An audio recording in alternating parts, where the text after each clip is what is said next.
Hyperscalers Convergence Africa 2.0. And welcome to Hyperscalers Convergence Africa 2025. Thank you. So we have quite a star-studded lineup this morning, as you can imagine. The theme, fostering a digital Africa, connectivities, collaborations, and convergence. There is increase and advancements. Everybody wants to look into Africa. Everybody has a strategy on Africa. I firmly believe that Africa is one of the faster growing emerging markets. We're going to see more connectivity happening across the entire space, but there's an impact.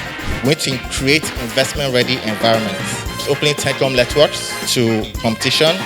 And these are hard truths that our speakers here would expand today. Thank you very much.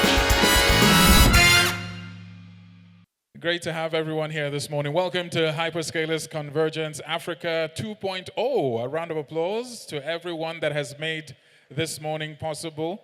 Look, we're going to have fight, so I'm not the one that speaks English. I can be street. I need the energy. I need the excitement. Hyperscalers Convergence Africa 2.0. Well, I didn't ask you for a winch voice, but I'll take it. I am Gbemileke Oscar Onyison, your master of ceremonies this morning. And of course, we have braved everything braveable, the island traffic, the island flood. We are here, and that deserves celebration. Joining me is my co-host, who I deliberately told to sit down so she can interact with you. Ladies and gentlemen, Esther Umelo with me this morning. A round of applause to her. I brought someone, I like working with people that are more attractive than me. And, I know I'm not so... I'm just there, I look like a server or something. I don't know, a data center or something really boring and bulky.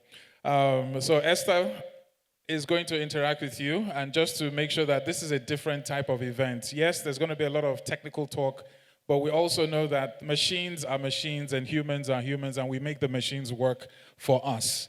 And we want to ensure that we get the best from everyone this morning. Who was here last year? Hands up if you were here last year. Just a quick one.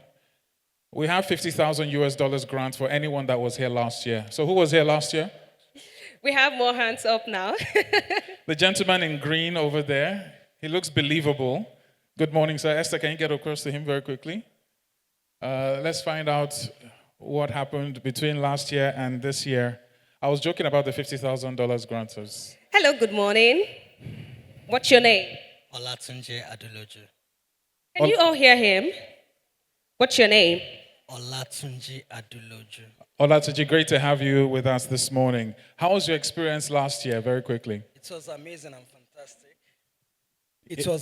and fantastic. The major takeaway is growth is inevitable. We are seeing the growth. We are seeing the developments. The pathway is there. It's just for us to walk the journey. Fantastic. I like that. Thank you. That. Thank you very much. Anyone else?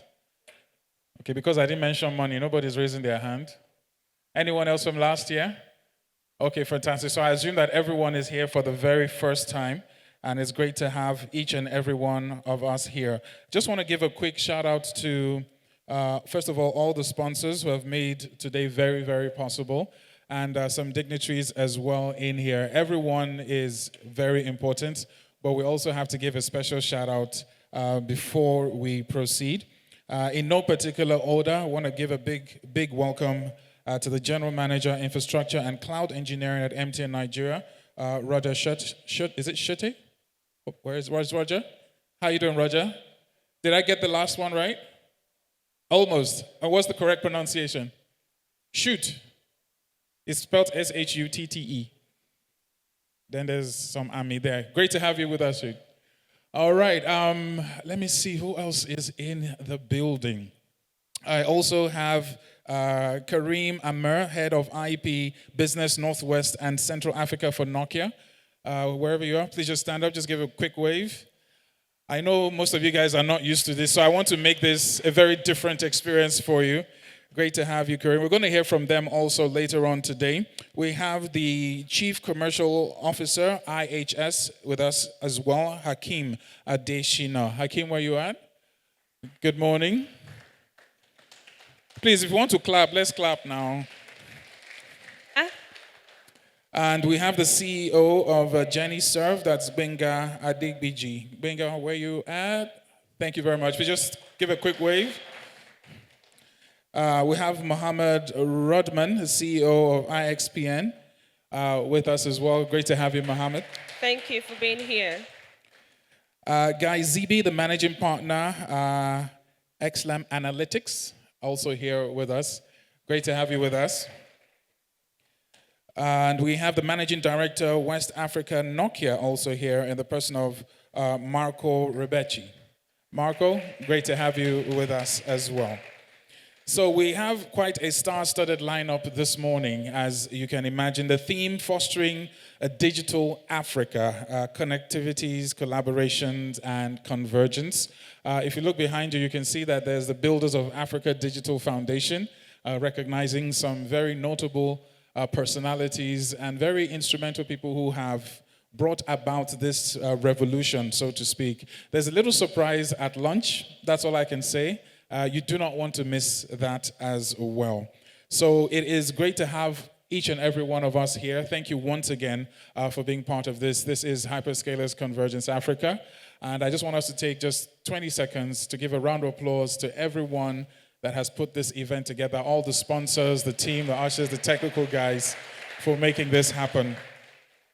And that leads me to a very important figure. This particular gentleman has taken it upon himself as a personal project, but more importantly, it's born out of the passion and the excellence that he wants in the industry. And if you're going to summarize Hyperscalers Convergence Africa, it will be talking about digital infrastructure and also intelligence platform as well, and everything in between. So I'm not going to pretend like I'm a technical guy, but I do appreciate technology. I'm sure at one point in time or another in our lives, we do interact with technology. But the question is, we're living in a new age, a new time. It's the era of collaboration. Everything is becoming very simplified. And more importantly, the knowledge that you need to acquire is very crucial, hence Hyperscalers Convergence. We also want to give a big shout out to some of the stands at the back, talking about Cedar View, Vertiv, Main One, Equinox, and of course, open access data centers. You might want to check them out during the networking break that we're going to have. Without taking too much of your time this morning, it is a great pleasure that I do call up on the stage this morning the Executive Director, Africa Hyperscalers, the man behind the mission, the general at the front. And if you know generals, they're only as good as their soldiers, and he does have very good soldiers here with him. Ladies and gentlemen, please show some love for the one and only Temitope Oshunride, who is here to give his welcome address. I'm sure we can do much better than that, much better than that. He's very shy, so he needs encouragement. He's very, very shy. Good morning, everyone, and welcome to Hyperscalers Convergence Africa 2025. Thank you. So I want to start with a video. So please, let's play that now. Africa's digital infrastructure is broken. Despite the recent advancements, our ecosystem is fragmented, giving us a mismatch between surplus international capacity from subsea cables in a few places and inadequate local infrastructure in many others. Why does this matter?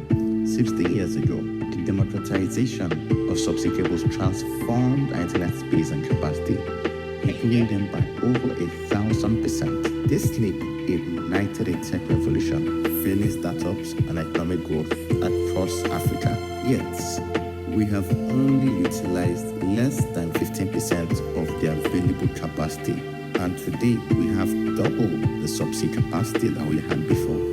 To fully harness this potential, we must focus on localizing our traffic and our data. This isn't only about efficiency, though that is a good point. It is also about scalability, sustainability, and sovereignty. The current lack of widespread digital access hampers our progress towards all the inclusions, financial, healthcare, and even economic empowerment. For example, more Nigerians lack financial access than the entire population of Canada. Africa represents 18% of the world's population, but has less than 0.02% of the global fiber optic cable infrastructure and under 1% of the world's data center capacity. With our population set to grow by 70% in the next 20 years, the need for a robust digital infrastructure for the continent is urgent. Today, we stand at a crossroad with the opportunity to go forward and change Africa's digital narrative or to do nothing.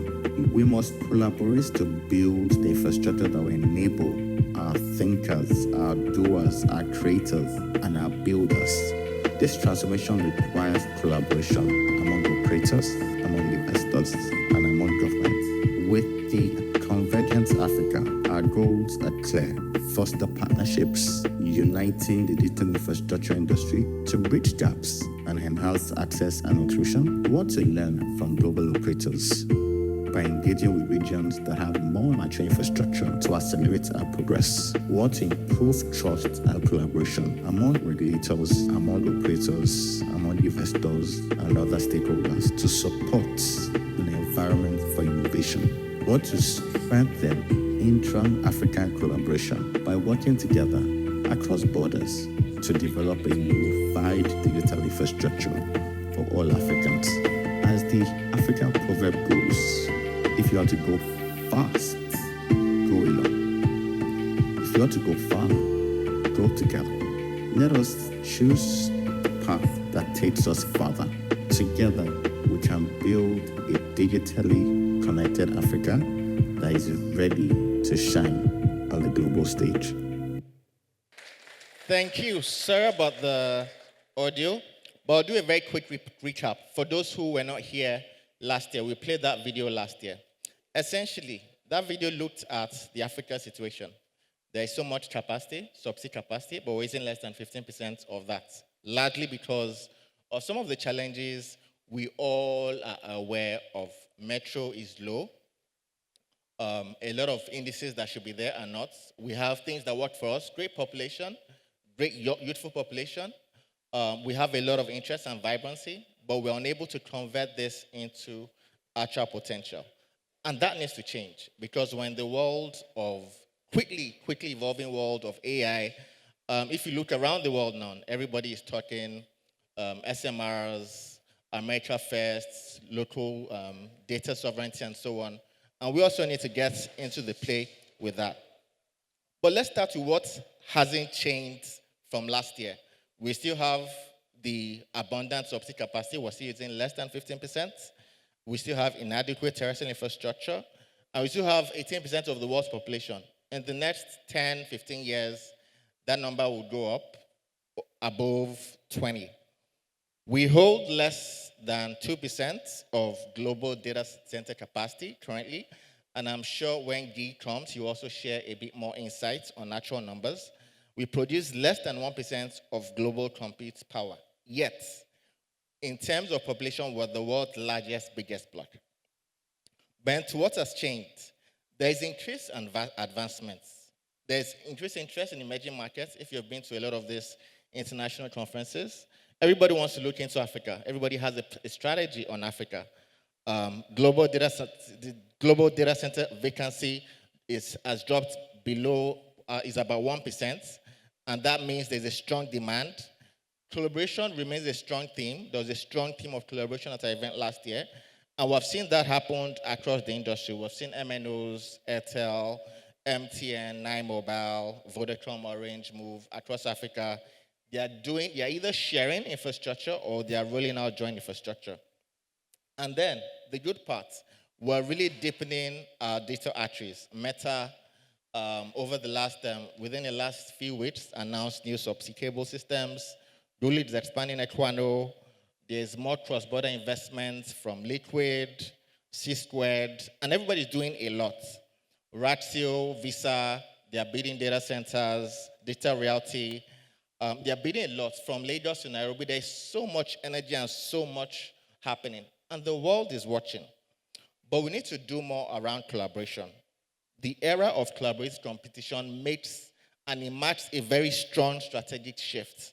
Operators are learning to share where it makes sense, compete where it matters, and collaborate where it counts. And this is only how we can scale faster, stronger, manage capital better, obviously, and deliver affordable connectivity to the millions of Africans that are still outside the envelope.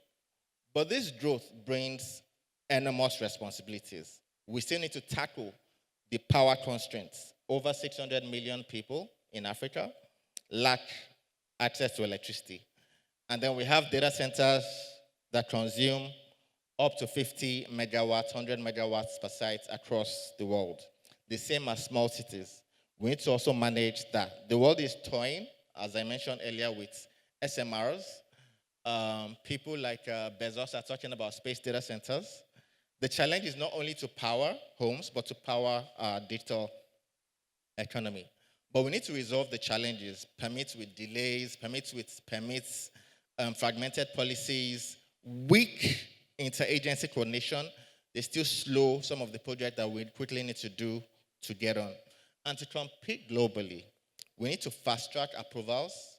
We need to improve regulatory and operator and funder alignment. We need to create investment-ready environments.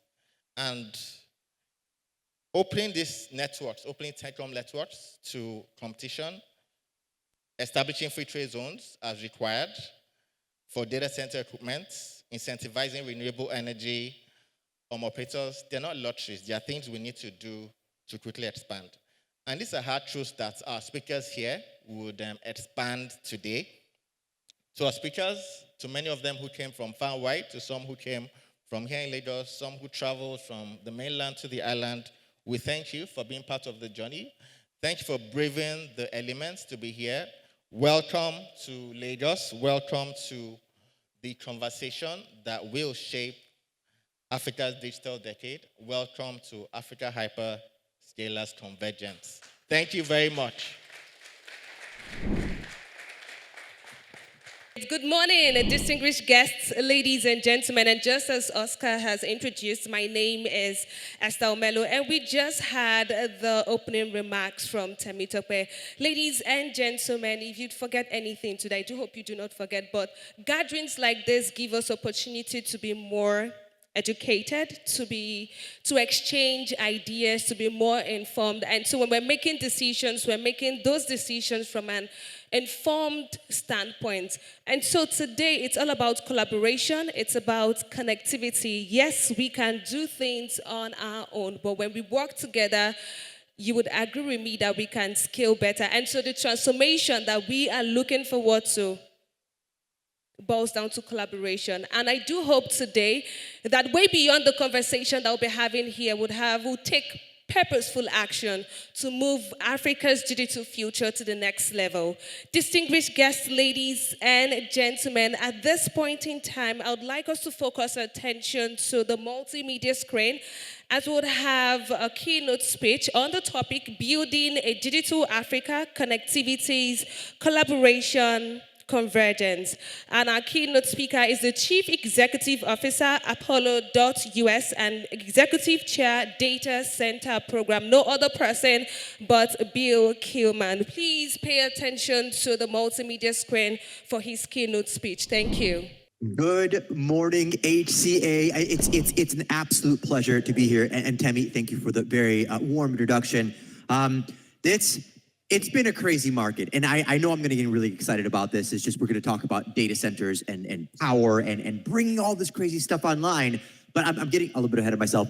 Again, I'm Bill Clayman. I am the co-founder and CEO of Apollo.US. I'm also the contributing editor to Information Week, Data Center Knowledge, Data Center Frontier, and the executive chair of data center programs at Informa, which is an amazing company where I get a chance to put on quite literally the world's largest data center programs over the United States, out in Europe as well. And we have an exciting conversation here. We've got 20 very precious minutes together. And by the way, if you have any questions or comments, or if you want to continue this conversation, find me on LinkedIn. I'm easy to locate, and we can certainly continue this. But building a digital Africa, connectivity, collaboration, and convergence. This conversation is actually going to include one more thing to this. It doesn't start with a C, and it's power. And we're going to have to discuss this. I just got back from Data Center World Power here in the United States in Texas. And one of the biggest things that we were discussing is obviously data centers, power, and just how much incredible growth there are that's happening in this space, not just in the United States, but obviously globally, with some of the biggest emerging markets in the world, including things like the Southeast, India, South America, and of course, we talked about Africa as well. So as we dive into this a little bit, it's important to understand what's happening in this market. And I know I'm going to go through a whole bunch of stuff. One of the special things that you're going to get a chance to see today is actually the AFCOM State of the Data Center Report, the latest findings. And because this is a very special presentation, you're going to get to see some very curated findings from that report. So these are all new. It's an international report. I'm the one that got a chance to write it. I've written the report for the past 9 years, and we're going to see some of the really cool metrics that are impacting our industry. But before we get into that, it's important to understand data centers by the numbers, what's happening and why it's happening in this space, right? And obviously, everybody knows the acronym AI, but we're going to get into that in just a second. When we look at hyperscale facilities, those big ones, right, the Googles, the Microsofts of the world, there are now over 1,000 of these hyperscale facilities across the world, and more than 3 times as many than there were about 5 to 6 years ago. And despite the crazy supply chain and logistics issues that we experienced from 2020, even through today, we saw more than 52 of those come online. There was a really interesting research from 451, now part of S&P Global, that said that there's more than 10,000 co-location and wholesale facilities worldwide. Now I personally believe that's an underestimate because, we don't sometimes see some of the larger or edge facilities. And one really important point, JLL, Jones Lang LaSalle, who does a lot of research around data centers, has been coming out and saying that vacancy rates, the amount of availability in data center space, is at an all-time low at primary markets, which is the main reason why we're seeing so much happening across the entire world in these new emerging markets. So here in the United States, in Northern Virginia specifically, the vacancy rate, how much infrastructure is actually available, is now at about 1% or less. And in many of these secondary markets, it's now hovering in like the 2%, which is practically nothing, right? So we're looking at these new kinds of markets. Now there's been basically reservations or places where we've hit roadblocks as far as why we can't deploy in these new markets. Well, I can tell you that a lot of those roadblocks are quickly going away. So why Africa? Why are we seeing so much conversation? I just got off the stage with folks from NVIDIA, from these large organizations that are flat out saying that we are going to be building these new and emerging markets because connectivity is the lifeblood of people. This is how we communicate. This is how we continue to do great things in this industry, and really how we live, play, eat, and everything else in between. So when we look at places like Africa, we see just take a look at some of these headlines. You got Visa building its first Africa data center in Johannesburg. We see the data center construction in Africa, and especially in investment, hitting the multiple billions by 2029, just a few years out. You've got investment from NVIDIA. You've got Equinix that's actually built out a fairly sizable Africa build out. In multiple locations. Now, what's really neat about that is that phase 1 is done. It's officially complete, about 700 racks across 20,000 square feet of space, and that is actually going to continue to expand. And then you've got Raxio that launched its data centers in Angola. That's actually their 6th location now in Africa.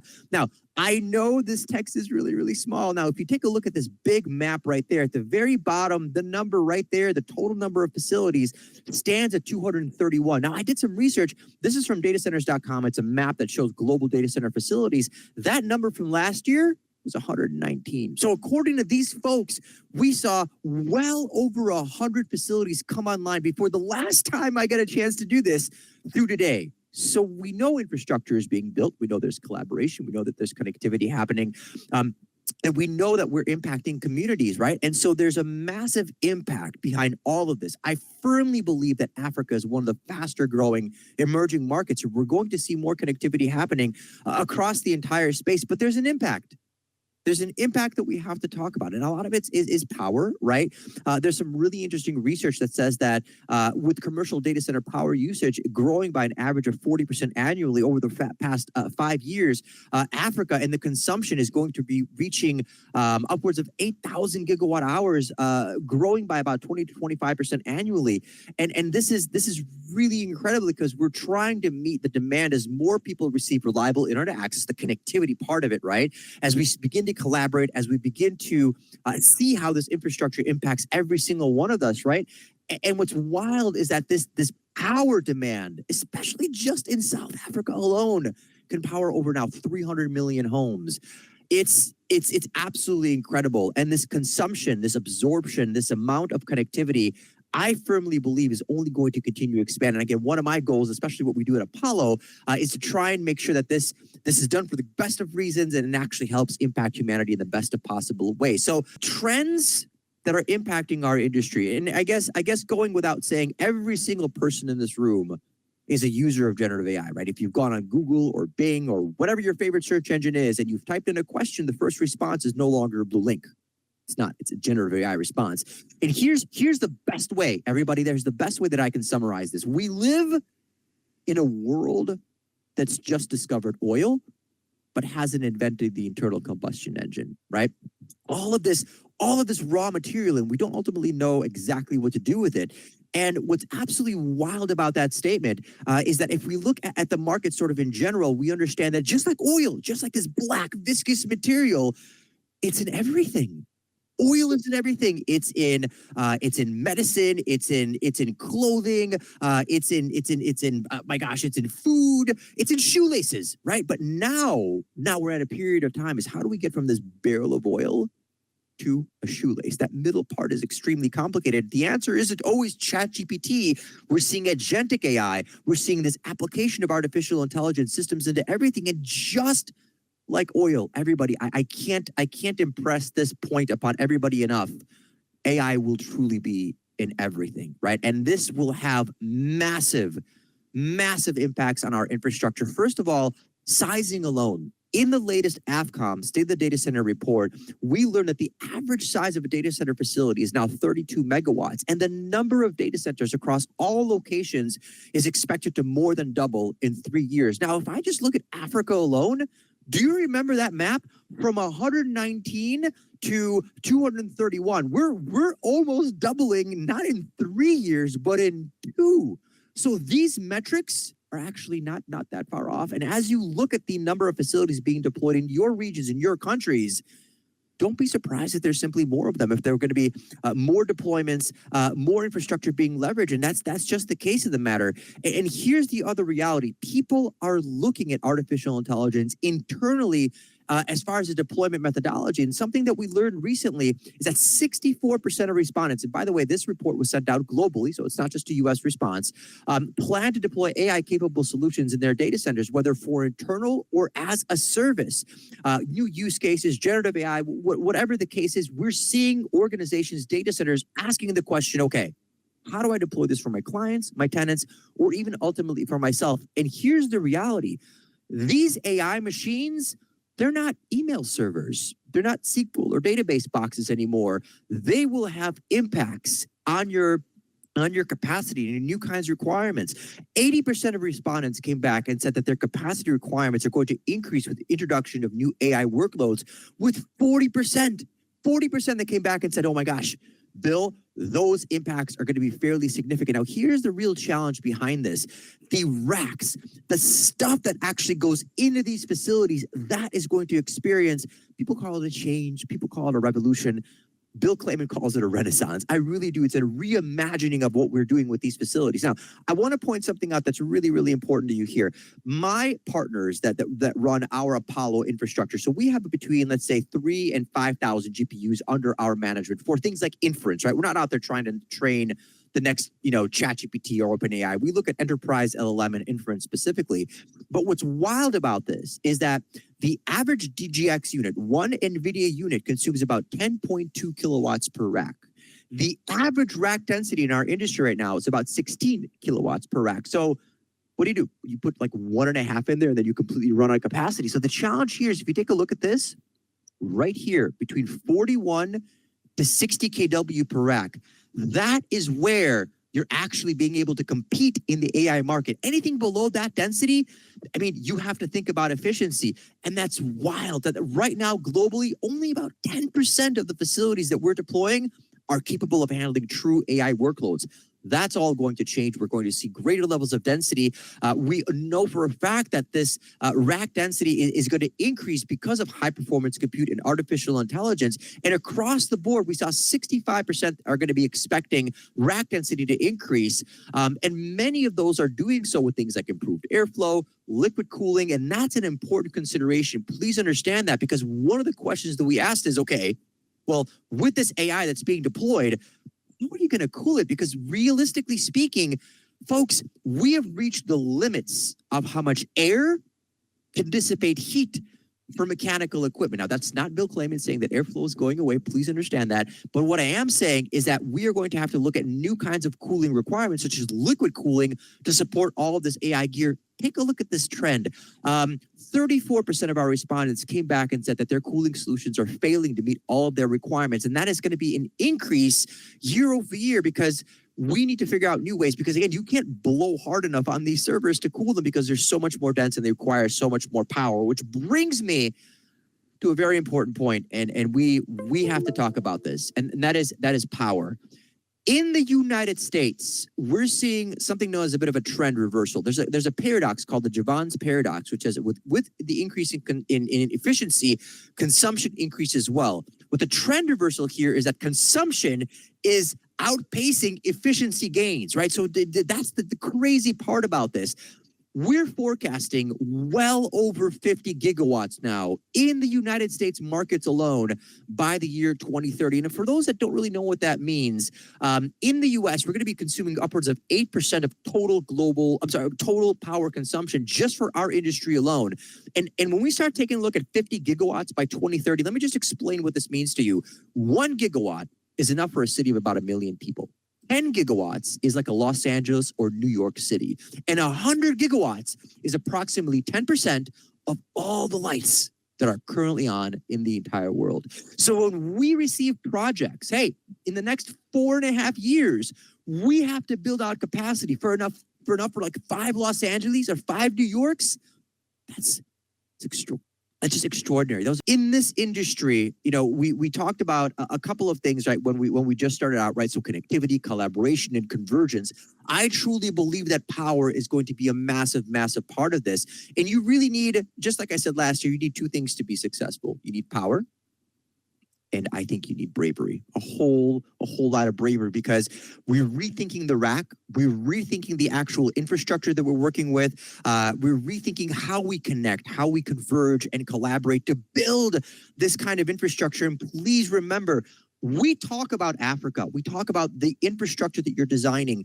We're discussing all of these new emerging markets that are impacting billions of people across the world. And we see places like Africa and India, for example, the most populous country in the world, now becoming much more connected. And obviously, you are all in the mix in this. Now, I want to offer something. If you want to learn more, those really cool slides that you saw with all those metrics, I only had 20 minutes here. If I could have a whole hour, I would have presented even more. But please send me a DM on LinkedIn. I'm hoping that I have all these new connections from people that are, of course, paying attention to this presentation, but also now texting me on LinkedIn. Find me on there, connect, say, hey, Bill, loved your presentation. Can I get a copy of the 2025 report? And I'll be happy to send it over to you. But listen, my parting thoughts here is first of all, stay connected. Here's all of my connection information. If you have any questions, any comments or concerns, by all means, please don't be shy. Send me a question or a thought or a comment. I'll be happy to respond and continue this conversation.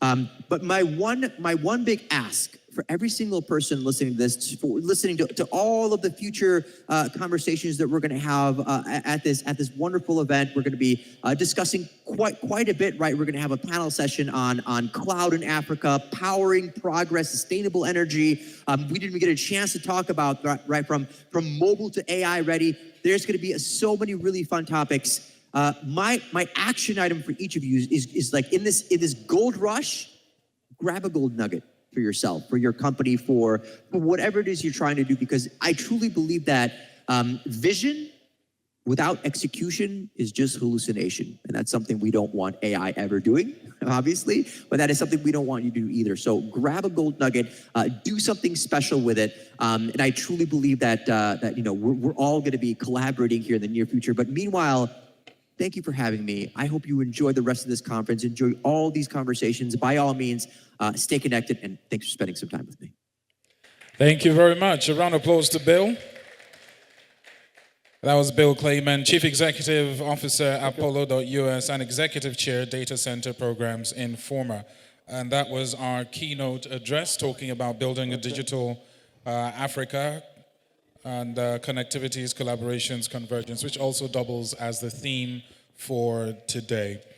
Great to have Bill back again. He was here last year as a keynote speaker as well. So I'll have more people joining us. For those joining us, great to have you with us. And we are ready for our first panel session for today. And this will be talking about data center and cloud in Africa. And there are key trends and highlights for the non-tech people.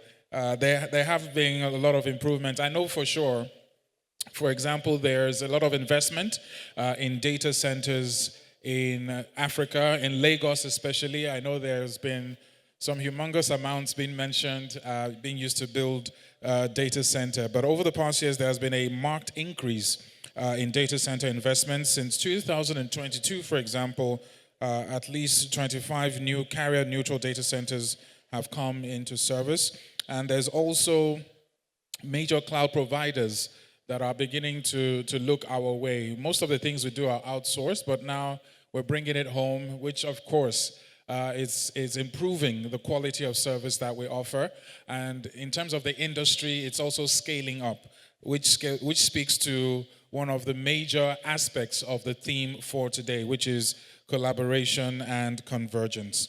I will quickly go through our panelists this morning, and they will be here to thrash out our first session for the day, Data Center and Cloud in Africa, the journey to 2,500 megawatts. We have, in no particular order, they're being mic'd, so I'll just call their names so we can recognize them as they come up on stage. The Chief Executive Officer, Cassie Cloud, in the person of Johnson Agogwa. We also have the General Manager, Infrastructure and Cloud Engineering, MT Nigeria. I mentioned him earlier on. That's Roger Shute. We have also the Chief Executive Officer, IX Africa Data Center, in the person of Snehar Saha. We also have the Head of IP Business, Northwest and Central Africa, Nokia, in the person of Karim Amer. And last but not the least, the Managing Director, Digital Reality Nigeria, Ikechukwu Namani. They will be our panelists this morning, so please do give them a round of applause as they make their way. So let's show them some HCA love, as this is their first session this morning. And to moderate this event, we have the Managing Partner, XLM Analytics, in the person of Guy Zibi. And I'll be handing over, yes, you can clap for him as well. I'll be handing over to Guy to take over this morning. Good morning, everybody. It's good to be here. My name is Guy Zibi. I'm the managing partner with XLM Analytics, and it will be my privilege to moderate this very august panel. For those of you who may not be familiar with us, XLM Analytics is an investment research firm focused on digital infrastructure, cloud, and AI in emerging markets. So in essence, what we do is we provide a lot of the insights and the data and the financial analysis that goes into supporting investment in digital infrastructure in emerging markets. So I'm quite happy to be here in really Lagos. I find it quite timely for me to be here, I think, because just a few weeks back, with the team, we were examining some global forecast of GPU demand and global forecast of data center consumption. And we have our own and kind of running some benchmarkings and comparisons. So if you look globally over the next 5 years, there are various sets of projections. But the projections of consumption, data center consumption, generally top out at 200 to 250 gigawatt of data center consumption around the world, depending on the assumptions.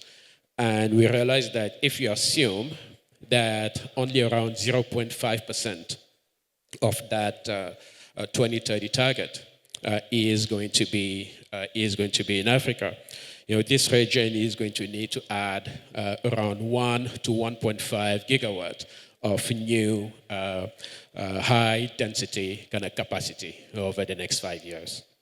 Now you can run different set of estimates, but the bottom line is that there's a substantial amount of capacity that's going to need to be added. So that's a lot of capacity. Obviously, you ask yourself, and we ask ourselves, who is going to do it? Where's the financing, going to come from? What is the demand for that capacity? What are the AI and other types of kind of cloud workloads that use cases that are going to be needed to monetize and kind of generate the revenue base for these business models to work?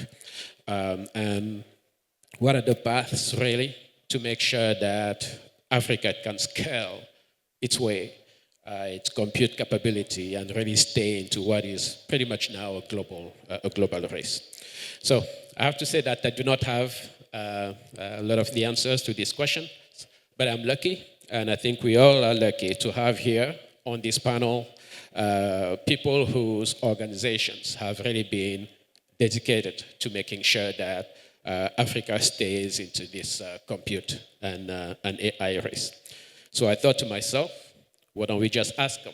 So that's what we are going to try to do over the next 40 minutes or so. I'll ask them about what they're building, the type of demand that they see, any kind of constraints on the supply side or otherwise. And then we'll close by getting their perspective on kind of what the near-term future may look like. So I don't know if we have the technical team can tell me whether we have Shah, out of Nairobi, as part of this, just to welcome him and kind of get things started here. But in the meantime, while we're working that out, perhaps what I'll do is I'll ask each one of the panelists to introduce themselves, and perhaps just take a minute or two to talk about kind of what they're building, and then a quick word on one type of opportunity they see and one top constraint that they are facing. And hopefully that will get us going. I'll start with Johnson, and then we'll go from here to the end. Please, Johnson. Hello, Guy. Thank you so much. And thank you, the audience, and my fellow panelists. Johnson Agobor, I'm the founder and CEO of Kasi Cloud Data Centers. We build and operate hyperscale data center facilities, starting here in Lagos, but our aim is to serve Africa. What does that really mean? We are currently developing a 100-megawatt campus here in Lekki, probably about 10 minutes drive on Coastal Road. And our first building will be 32 megawatts. It will open next quarter. And the big opportunity for me, looking at Lagos, looking at Nigeria, looking at West Africa, is us. 230 million people to 500 million people. That is the giant opportunity. It doesn't exist in most places in the world. So it requires cloud. We're going to leapfrog to AI, and it will require all of us to do that. A constraint, of course, the usual power, But I actually tend to highlight the human capital scarcity as probably the most detrimental over time. We will solve power. We will solve connectivity. But can we train up enough? Can we retain them here? And can we employ them reasonably well to build for this continent? Thank you so much. Right. Thank you, Johnson. Good morning. My name is Roger. I work with MTN. For the past 25 years, we've enabled Nigeria with a modern connected life, enabling communication across the country and across the continent, where we currently operate in 16 different countries across Africa. From early 20s, when MTN took a bit of a divergence and started looking at digital infrastructure, we've been hosting co-location partners in our facilities in Lagos since 2012. And we've started to drive the digital infrastructure in the recent years. Earlier this year, we launched our new flagship data center out in Ikeja. And we have plans to bring in some AI data centers through our Baobab company as we start to bring in some European and American investors. And I too, like Mr. Cassie Cloud, Mr. Johnson, have a big concern about retaining our digital capabilities and our digital skills in the country. For me, an interesting word, Japa, is a concern. I am actually one of those. I grew up in South Africa and I decided to leave. They call it the brain drain. I've never returned back to my home country. I've been to about 10 different countries I've worked in for MTN across the globe and haven't returned. It's a big concern that as we train people up and as we skill people up, how do we enable them to stay in the country, to support the businesses, to provide the digital sovereignty that we require in our countries in order to enhance our businesses and increase our GDP. Very good, thank you. Amir, please. Yeah, well, yeah, I will spell it in Arabic. Karim Ma'amir. So just to let you know that I'm coming from far in the north, so from Morocco. I just landed this morning, so long story short. So happy to be here. It's not the first time, at least in Lagos. This is my third time in 3 months, so I'm visiting Nigeria each month, or at least I'm trying to be here. I'm from Nokia. Nokia, it's not data center builders, but we are helping those. We are helping MTN, we are helping you as well to build those data centers. So we are known as end-to-end vendors for telecommunications. So helping, if you recall, Nokia was saying connecting the people. So we still connect people. We have solutions inside and outside data centers. So what we are trying to do is to help you to have secured and automated data center, because it's good to have our own data still stored in the country, but you need to make sure that it's stored and secured. And we have capabilities and solutions that can help you to do so. I'm talking about quantum safe, for example. So we have these capabilities to interconnect 2 data centers, either using IP or WDM technology at quantum safe security. And we have as well solutions to automate the data center itself inside your data center. You are talking about a journey to 2.5 gigawatts. I see it more than that, to be honest. We made some study as a vendor, and of course, regulations has some impacts. That's why we see mainly a boom of the data centers in South Africa.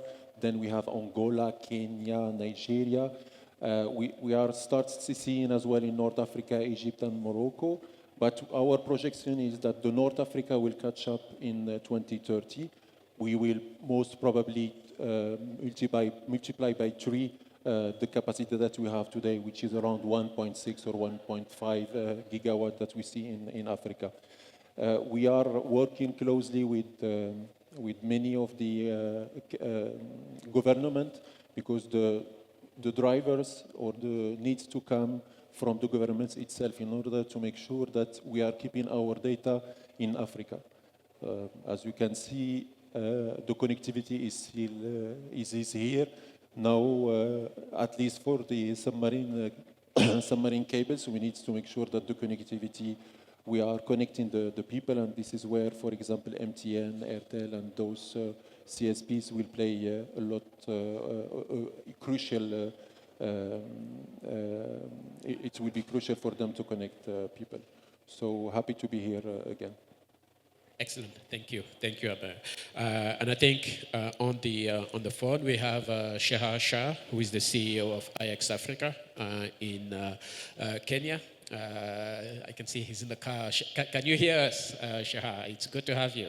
Okay, good morning, everyone. And sorry I couldn't be with you guys in Lagos, but hello from East Africa. So yeah, I run IX Africa based here in Nairobi.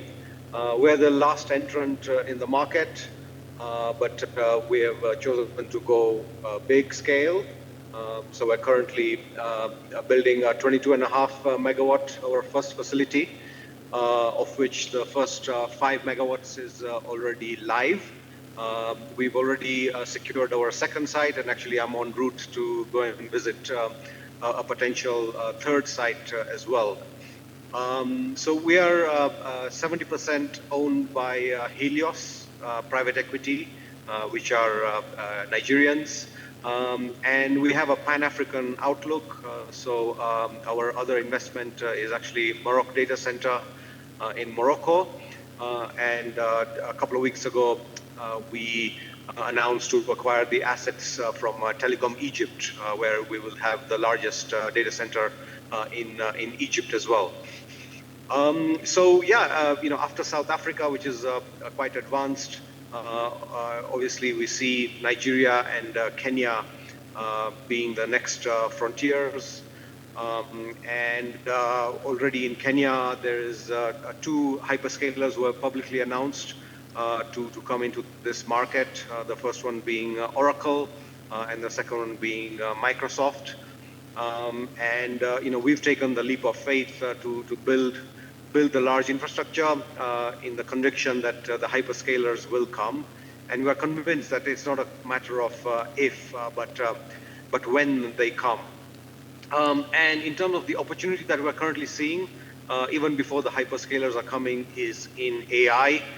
In fact, we were already installing one of the AI providers, so doing GPU as a service, and they're putting in racks based on air cooling. They're doing as much as 30 kilowatts per rack.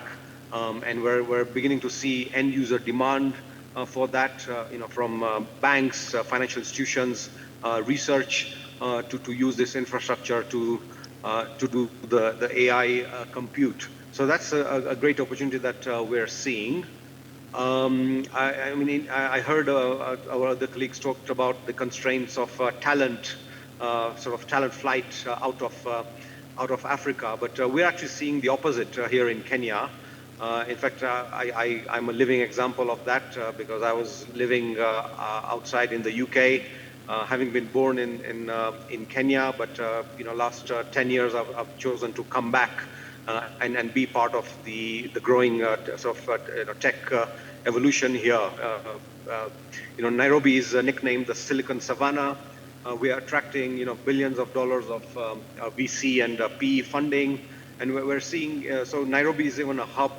So for example, Nairobi is the second largest office for the United Nations outside New York, and we're seeing a growth of those institutions here. we're seeing a lot of foreign talent now come into this market as well. So that's another opportunity that we're seeing and making our country as a BPO destination. The constraint that we're seeing is, we are in East Africa, we're a hub for the region, which is, access to 300 million population. But what we're really hoping is for the government to fast track the data sharing regulations, under the East African community, because once that happens, then our neighboring countries can also use our infrastructure. So that's one constraint that we hope can be fast tracked. And it's really good to be part of this conversation. Thank you. Excellent. Thank you. Thank you very much, Shah. So quite a good perspective to get from Kenya. Bring things back, perhaps, to Nigeria. And I want to start this discussion, talk a little bit about demand first, because all the capacity numbers and all of that we talked about are only relevant to the extent that the services and applications are going to be used on the ground by enterprises and consumers.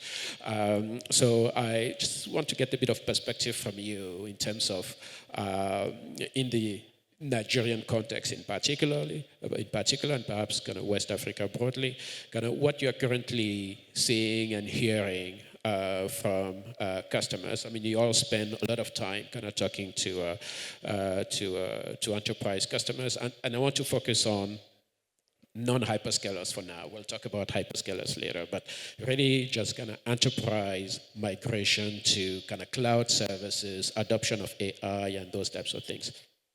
Where is your sense of where that is in Nigeria right now? Are we still extremely early stages of cloud adoption?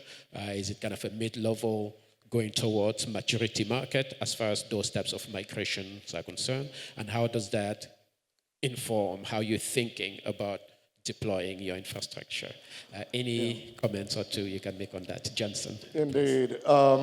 Thank you, Guy. For the enterprises, Bill Clayman actually referred to Africa as still toying with combustion engine in the days of oil discovery. I will liken it to what I do, which is digital.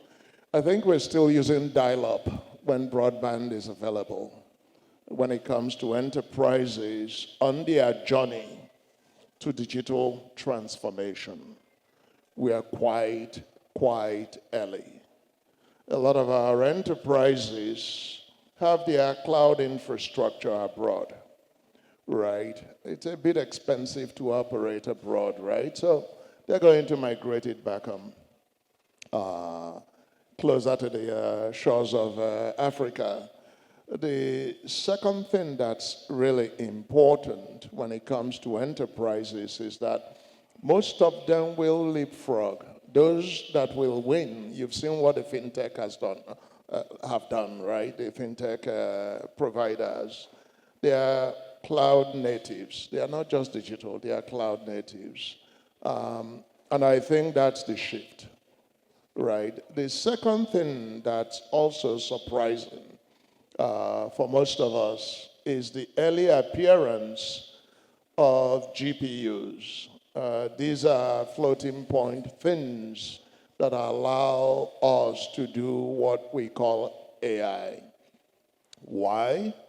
There's greater adoption of AI and AI-related ecosystem than you think in the continent. And I will cite an example.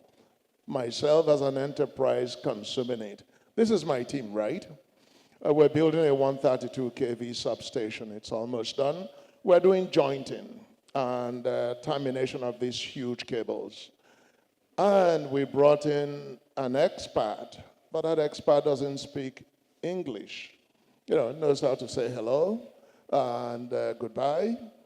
So what did my team do? Well, we had interpreters, but they turned to ChatGPT. Conversational. And believe you me, worked better than a human, right? It's not, you don't replace that human. You need that human factor embedded in it. But it solved a problem for us because we can talk tech. fairly deep tech conversation.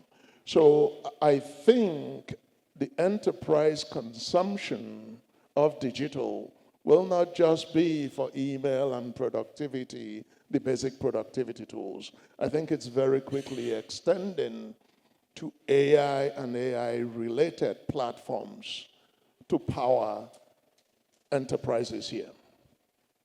Excellent. Roger, what's along the same lines? What's your perspective on where we are in this journey, which is a journey towards the cloud in many ways, and how does that inform kind of how you think about deploying infrastructure to accelerate the journey, so to speak? MTN launched the Debengo data center on 1st of July this year. Today, it's fully occupied on the components that we've already opened.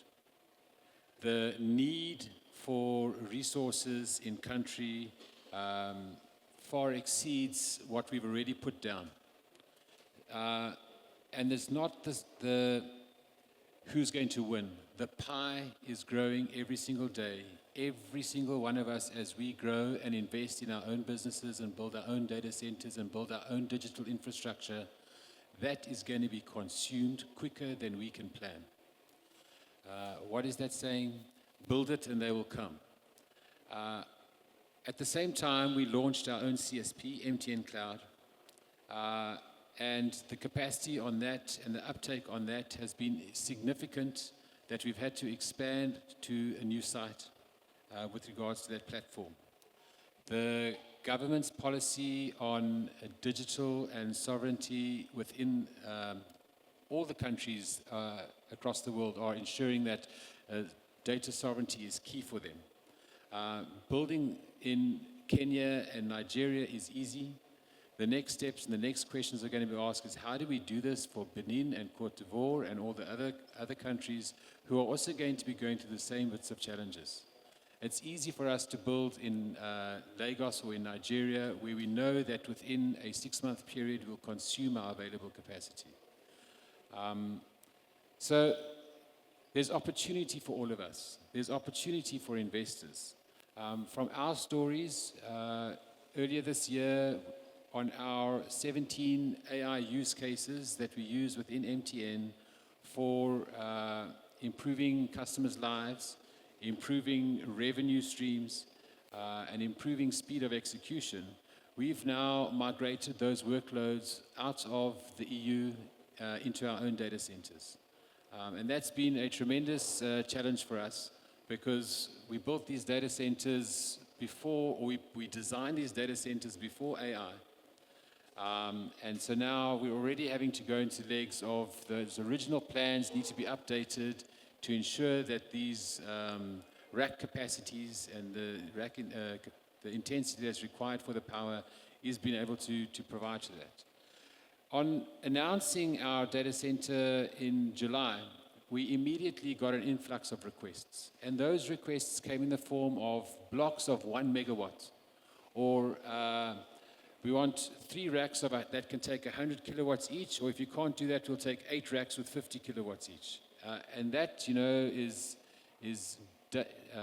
we got to make sure that I agree with Karim, that 2.5 gigawatts is going to be achieved very quickly. In a report that I read earlier this year, it reported that in 2024, between $600 to $850 million was spent on cloud usage for Nigeria. That was projected to reach $1 billion in 2025, and that is expected to reach $3.3 billion by 2030. Now, those projections are on the uptake of usage.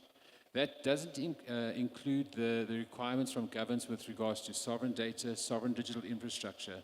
So there is a large opportunity for all of us to benefit from and for us to ensure that we can get digital infrastructure in the ground so that we can enable our local businesses to grow. Excellent, thank you.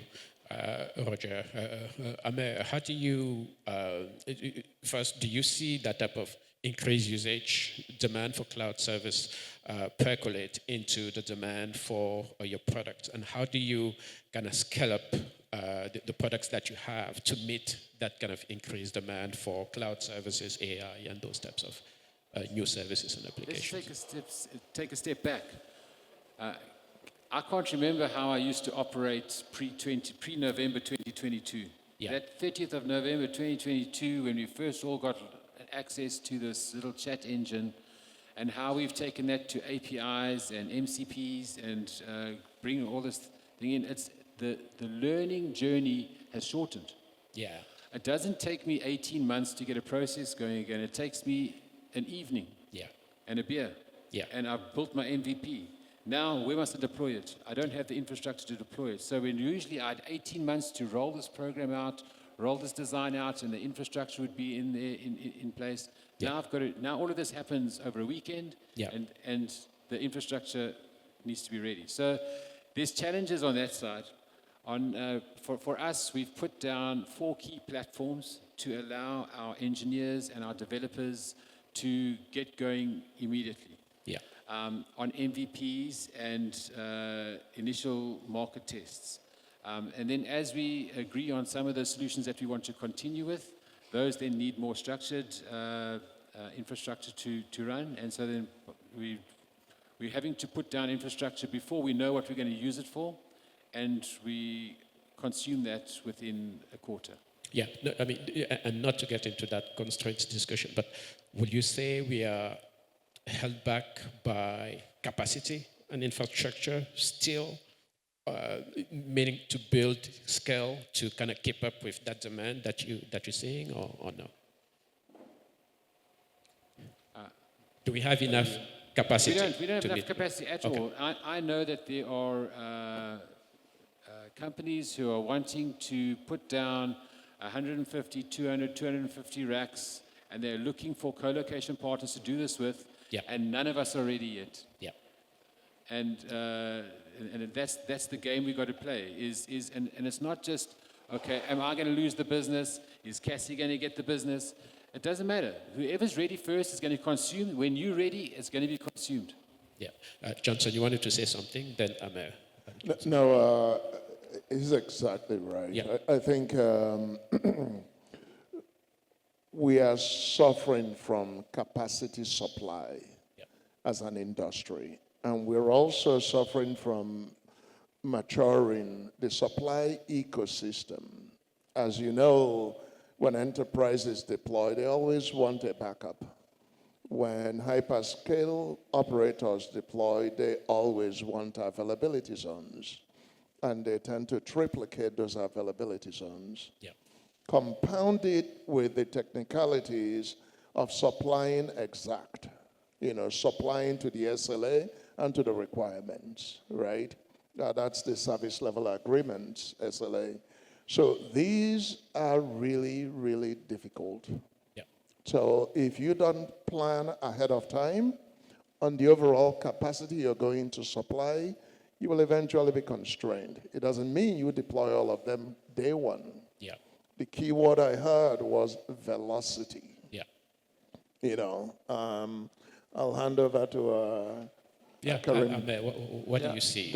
The connectivity itself, it depends on, because what we see as a vendor, so we are not deploying, as I said, it depends on the country and where we are, and depend crucially in the regulation. So the regulation here in West Africa, mainly in Nigeria, are different, completely different from the regulation in North Africa.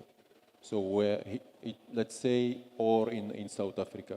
So if you want to consume more your data center that you build, you need to make sure that the regulations are enough open to give you the possibility to have multiple interconnection to your data center, that allow your and subscribers connect and consume your data center. Some of the countries, this is somehow already done, which is the case, as I said, South Africa, Nigeria, Kenya, somehow. North Africa, they are still lacking and they are still behind. Part of the program of those countries in North Africa, we start to see plans for digital 2030, the one that was launched by Morocco nearly, just shortly last year.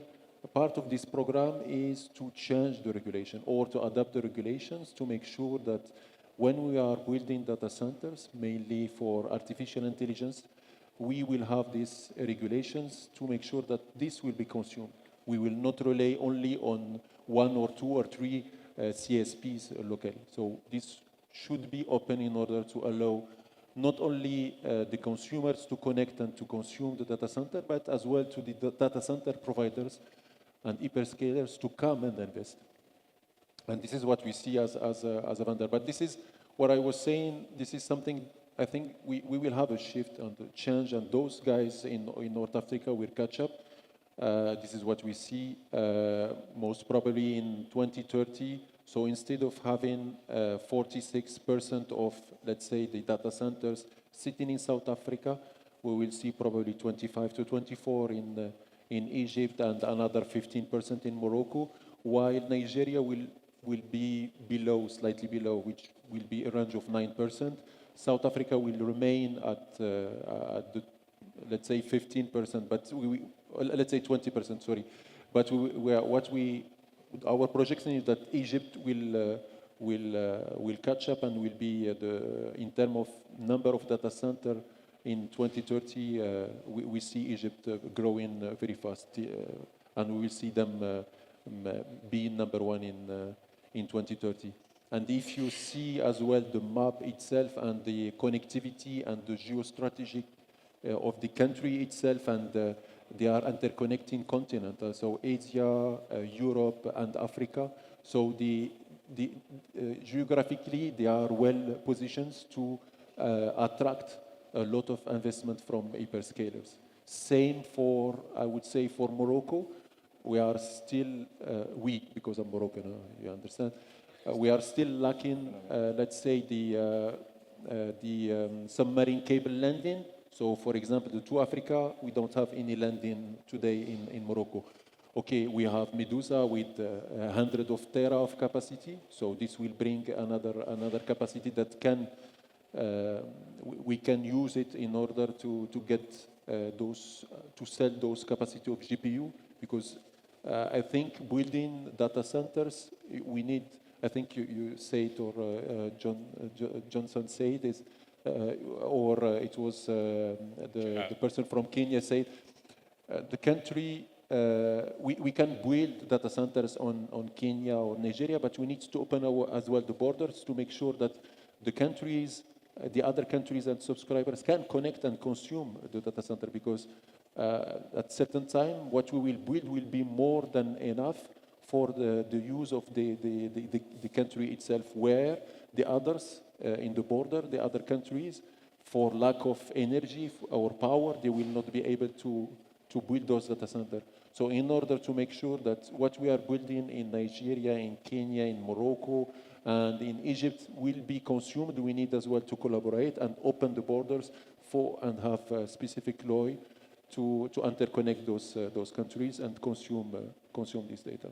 Excellent. Thank you, Emma. We only have 6 minutes. I have a ton more questions, but I kind of want to take the opportunity to see if anybody in the audience has a question or two for this panel.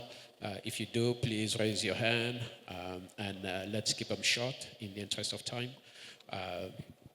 No? Going once, going twice. Okay, fine. I do have questions. I mean, I wanted to get a bit of your perspective on, we cannot have a discussion around data center, cloud, and so on without talking about power, obviously. I kind of want to get your sense of how you look at power in the Nigerian context in particular, and perhaps kind of West Africa, kind of broadly. Is power scarce? Is there a scarcity of utility scale power in a manner that forces you as a developer of data center infrastructure to think innovatively in terms of how you supply the type of power that you're going to need to build at scale? So is it scarce, or is it that it is abundant and you just kind of need to figure out the way to kind of plug into the abundance of power that exists? I don't know if you have any particular perspective on this. Since I'm building at such a large scale, let me take a first go at it. I think power in Nigeria is not scarce. Obtaining the right capacity at the right quality along with availability are really the critical elements, right? Whether it's utility power or self-generated power. For most of us that operate at scale, we do both. And I'll give you an example. We put a mark that our campus, which is over 4 hectares in size, in a very dense urban area, will go up to 100 megawatts. So what's the first thing you will solve? And this is critical load, not overall power, right? You have to make sure that you can get that amount of power to that land. So how do you do that? You build a very large substation. So we are completing 132 kV substation with 60 megawatt transformer to go from 132 to 33, which we distribute to every data center floor that we have. That is scale. That's number one.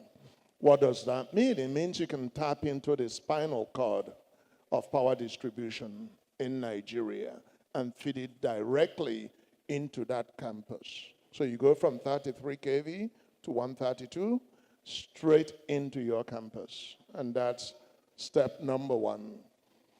Number two, you have to generate equal amount of power to back up that particular power.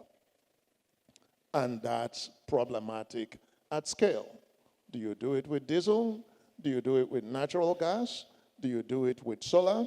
Or all of the above? What's the structure in doing it? Right? Those are the complexities. There's one issue, which is overall power regulation. When we started CASI, power was regulated for eligibility at 2 megawatts. Last year, that flipped to 20 megawatts.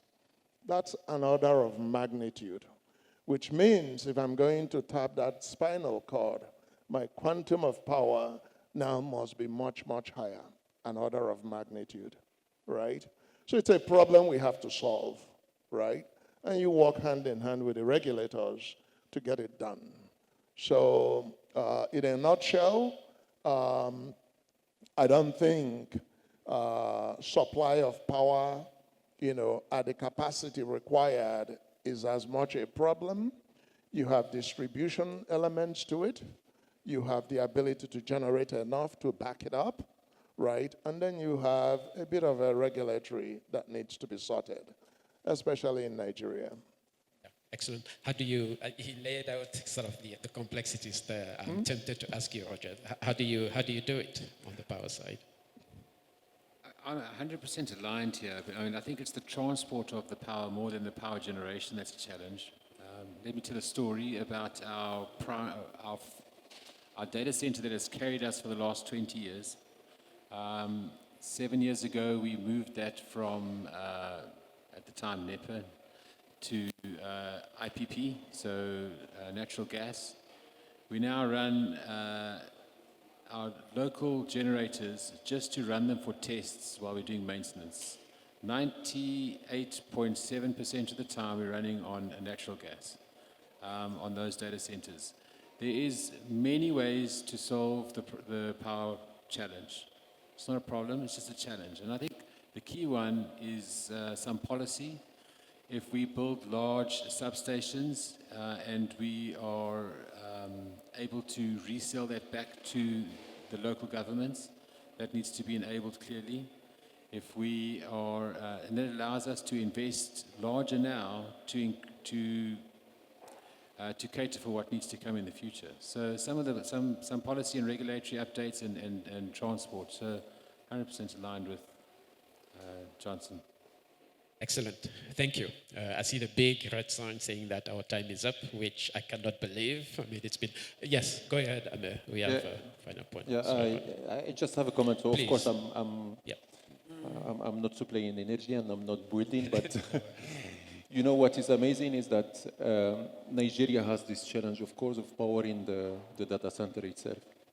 you will be surprised that OpenAI in the US, they have the same challenge. Of course, the capacity it's completely different. So we are talking about the last announcement with NVIDIA was 10 gigawatts. So they want to build 10 gigawatts. And those OpenAI, what they are starting to think about is they are investing in nuclear. So they want to find a solution for their own electricity. So they need to be to power or to find another alternative to gas or to green. And what is happening is that I think we need to be, as a builder of data centers, we need to come with innovation. So on top of using generators, gas, maybe we need to find alternative, green. It's one of the solutions that we start to see in general in Africa. Morocco are investing a lot in green. They did a lot of announcement. If you saw in the newspaper for 500 megawatt, 100% powered by green power. And this is something that we need to look at. And I agree with you. We cannot rely on the local power grid. This is for sure. Yeah. Excellent. I would say that fitting conclusion to what we've discussed to this panel. So I'd like you to please give a hand of applause to the panel. And thank you so much for your attention. Please stay for the remaining panels. And thanks again, and many thanks to the panel. Thank you. Thank you so much, distinguished guests, ladies and gentlemen. Please, once again, a resounding round of applause for our panelists and our wonderful moderator.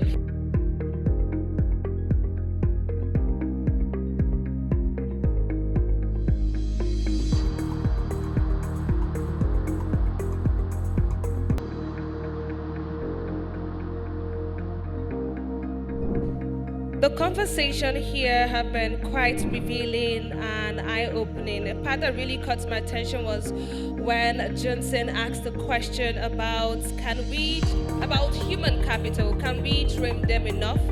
Can we retain them? Now, the important thing about conversations like this, it's way beyond the conversation. We tend to also prefer solution and just, take it a notch higher. So whatever it is that we're doing right after here, it is ensuring that by the time we come back next year, would have actionable solutions to the issues and the challenges that have been raised. I think at this point, I would love us to celebrate our convener, Temitope, for, putting together Hyperscalers Convergence Africa 2025 and picking these experienced speakers here today. Distinguished guests, ladies and gentlemen, we'll have a fireside chat, and the fireside chat is on the topic powering progress, sustainable energy as the backbone of Africa's digital future. I'm going to take that again. Powering progress, sustainable energy as the backbone of Africa's digital future. Ladies and gentlemen, our panelist is no other person but the Senior Associate Judge Etomi and partners, no other person but Diana Abasi. Please, a round of applause as she comes up on stage. I think we can do better. Come on, let's make our panelists feel good. Thank you so much. Thank you. I also have on my list Tola Talabi, the Chief Executive Officer, Electron Energy. Please, a round of applause as he comes up on stage.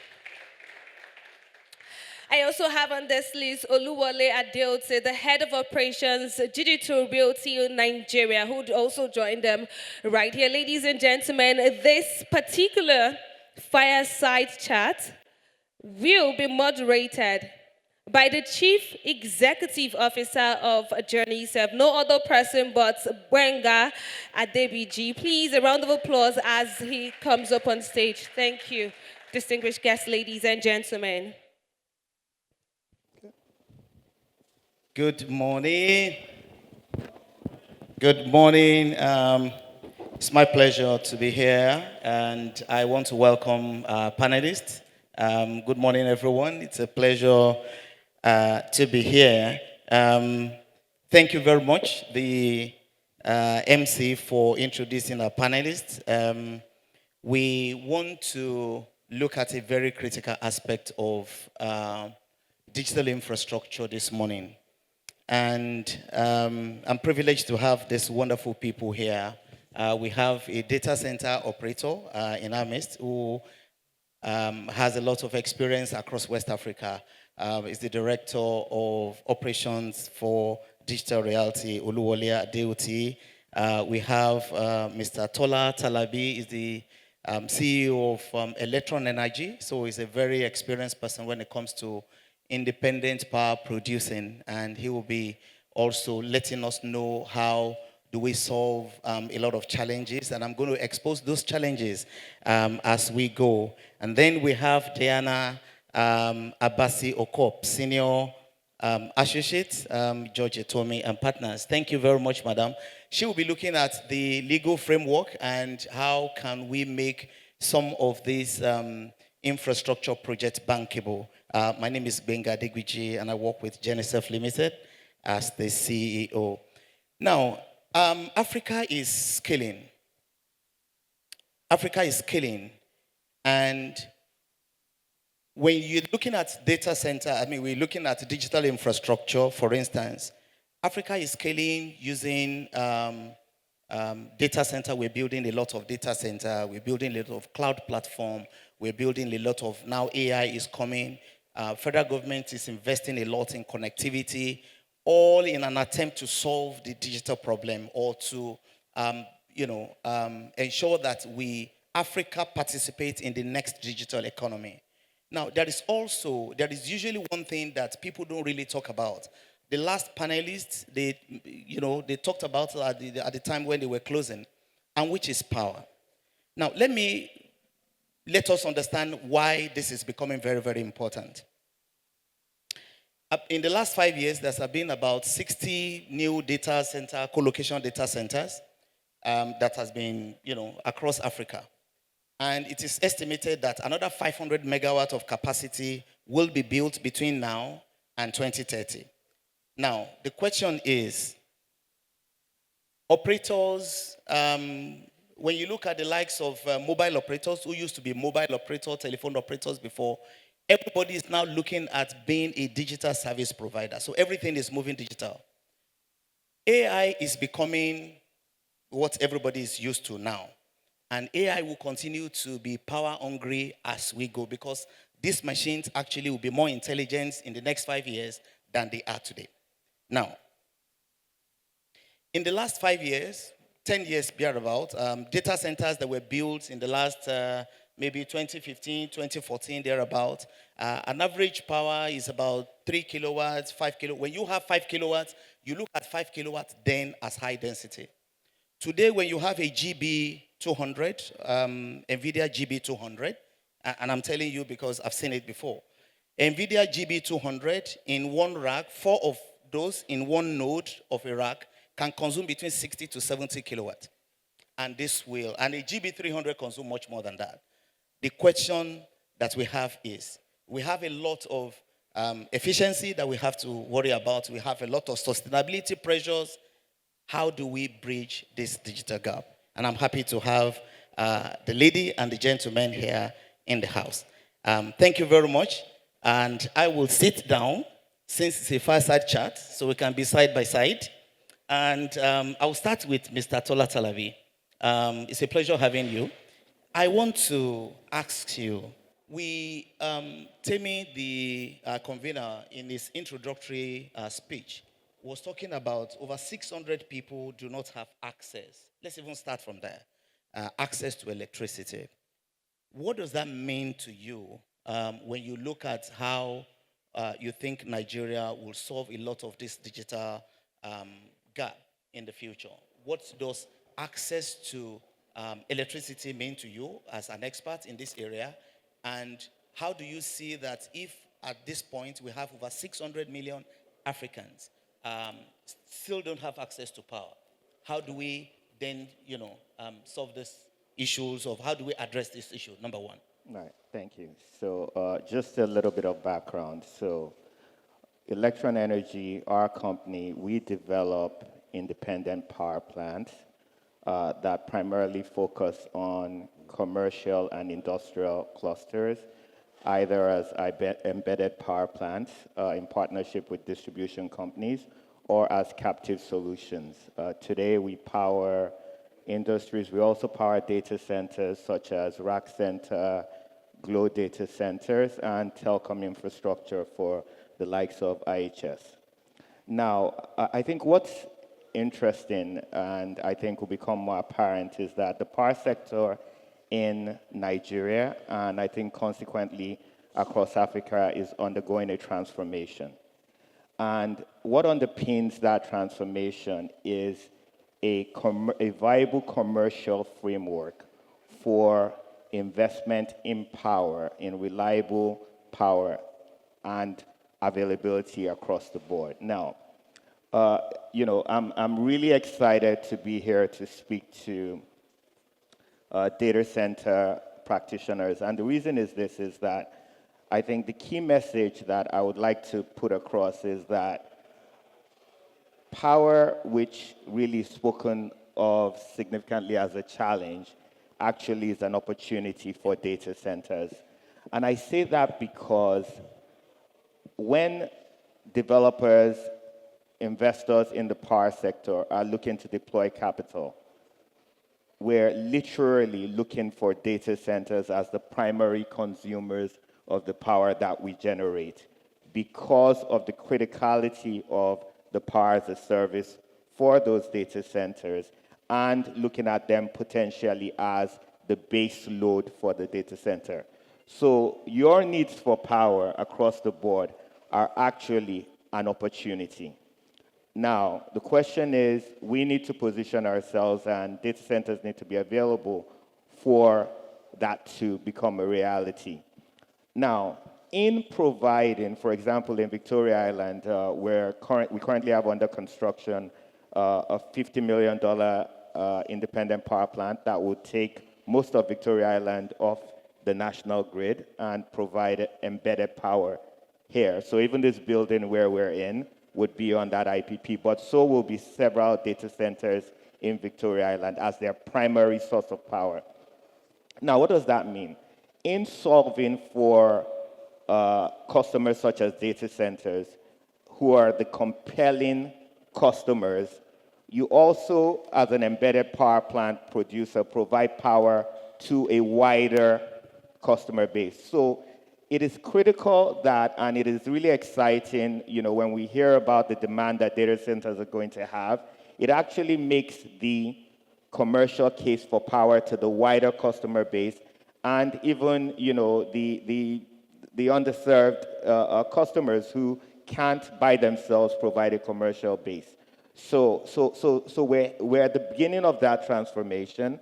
Data centers are critical. That's why I'm here, because it's so important that that message gets across, that this challenge that data centers have actually is a compelling business case from the standpoint of power producers. Thank you. Thank you very much, Tola. That's very insightful. And very insightful because some years back, like 10 years, maybe some between the last 5 years and 10 years, for instance, the thinking is always that, yes, because if you bypass the distribution network, you are going to get reliable power. And we demonstrated it before, some times ago, when we had to do direct connection to ECO electricity, we did, to the national grid through the ECO Aja transmission. So you have some. But the truth of the matter is, even the transmission, if we're talking about, and we need to really look at the reality on ground. I was given an example of one AI node will consume 60, which used to be like 30 racks in those days. So the truth of the matter is, even the grid does not have the kind of power that we will be looking at in the next 5 years. So I think having a solution where you have a captive IPP and having, data center, saving even the data center. In some other countries, I think Ireland, they have to also just stop the people from connecting, from data center from connecting to the national grid. So I think that's a very good solution that operators should be looking at. Now, Wally, let me come to you. Across West Africa, Now we talked about the issue of the grid. Even when you have the direct connection to the grid today, which may be solving the problem of today, it doesn't solve the problem of tomorrow. The grid is not reliable. You have to be efficient as a data center, otherwise you're going to be losing a lot of money. Now, there is also the third constraint of sustainability. So if you want to run your own generator, you are not going to be sustainable. Now, as an operation expert, how do you balance this efficiency, sustainability, and cost of operation? Yeah, thanks, Mr. Adegbiji. As I was introduced earlier, I work for Digital Reality as the head of operations. These three constraints, there are three diverse constraints. They don't work together. When you talk in terms of reliability, you talk in terms of cost, and you talk in terms of sustainability. Now, we know, like you said earlier, that our grid is not that reliable. And for many data centers today, the alternative you have, it's your generator. And when you try to run your generator, sustainability issue comes up because you running generator, it's not, it's increasing your carbon footprint, your carbon bond, and as a result, you're not doing efficiently sustainability. And even running generator is quite expensive. It's not cheap running your own personal generator. So what we do, or mainly what we do, is that you just have to adopt what I call a comprehensive approach. Now, this approach, you have to integrate efficiency, then you have to integrate resource management, and at the same time, you integrate how you reduce your waste. Now, in this integrated approach, you build what I call a sustainable alternative. Now, mark that word, sustainable. Now, we have quite a lot of alternatives, but most of the alternatives, you agree with me, in this our present climate, they are not sustainable. Now, I hear my brother from Morocco talks about maybe green energy, solar, and sort of.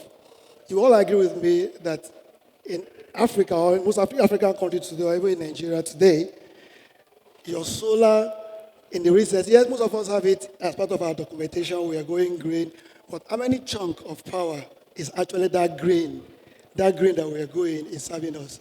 Can you imagine maybe, let's say, a data center that is doing maybe, like a brother that said they're building about 100 megawatt data center. Now, how many green can they go to service that 100 megawatt data center as we speak today in Nigeria? That is the reality.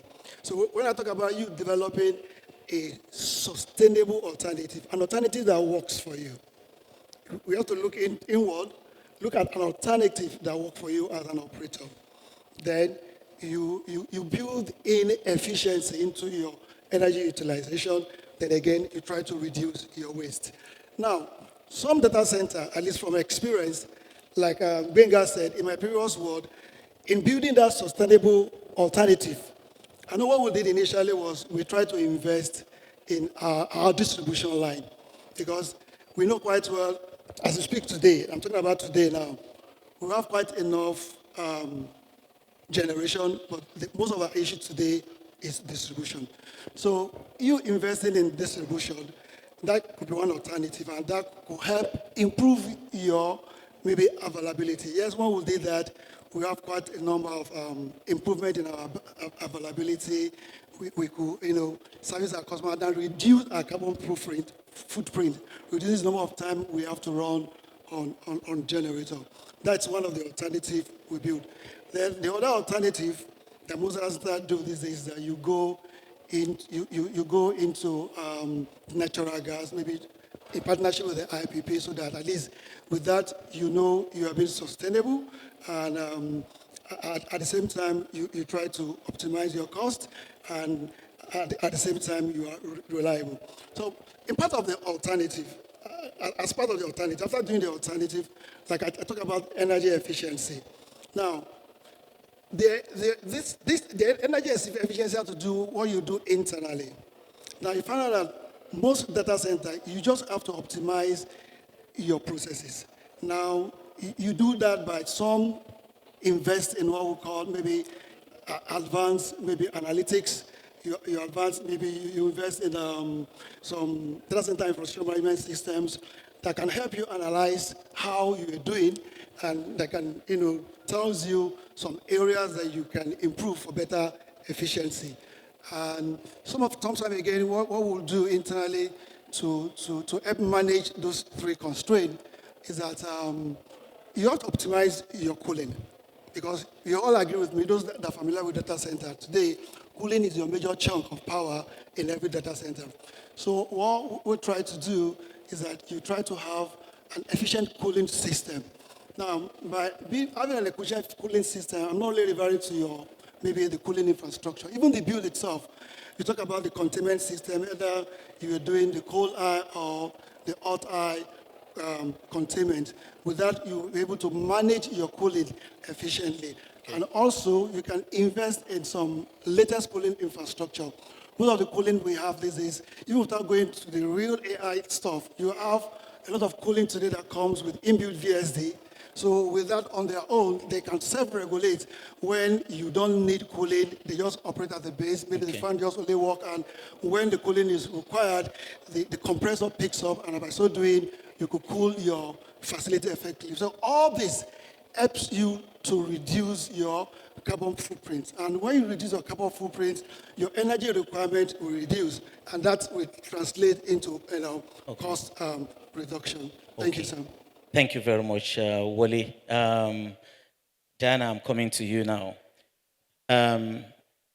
Now, we've seen that the current state of our power system or energy system, whatever it is, will not solve the problem of the future.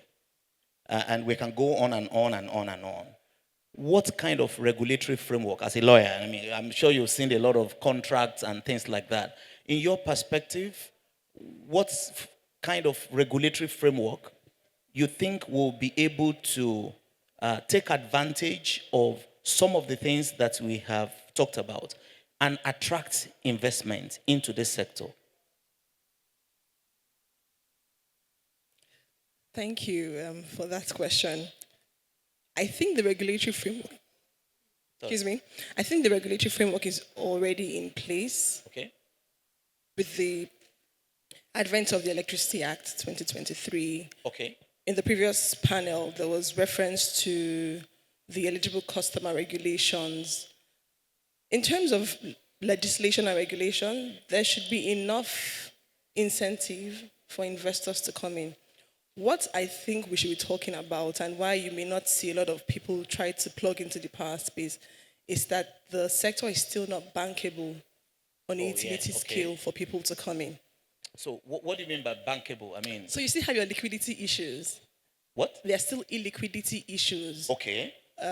You're looking to, so for instance, I'm speaking on behalf of Mr. Etomi, Mr. George Etomi. He used to be an investor, a former director in Ecodisco. So the idea behind the privatization was that private investors would come in, put in money into discos, gencos, and then get their money back. Okay. But here we are, how many years after? 20? Yeah, something.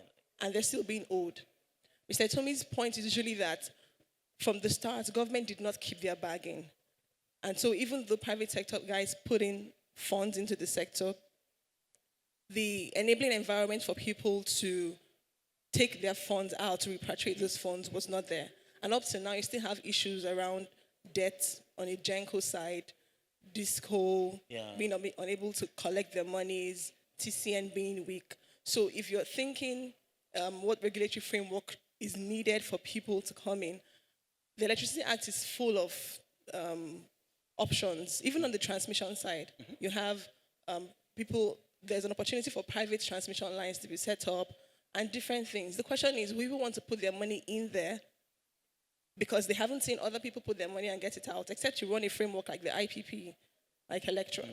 But if you're thinking utility scale, disco scale, that's not very attractive.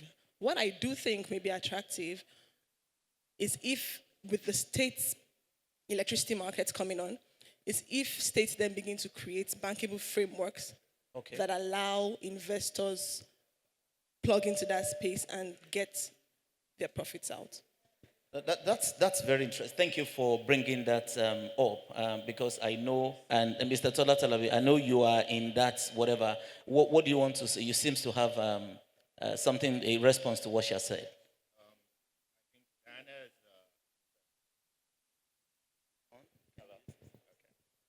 So Diana has raised a really important, I would say, legacy issue that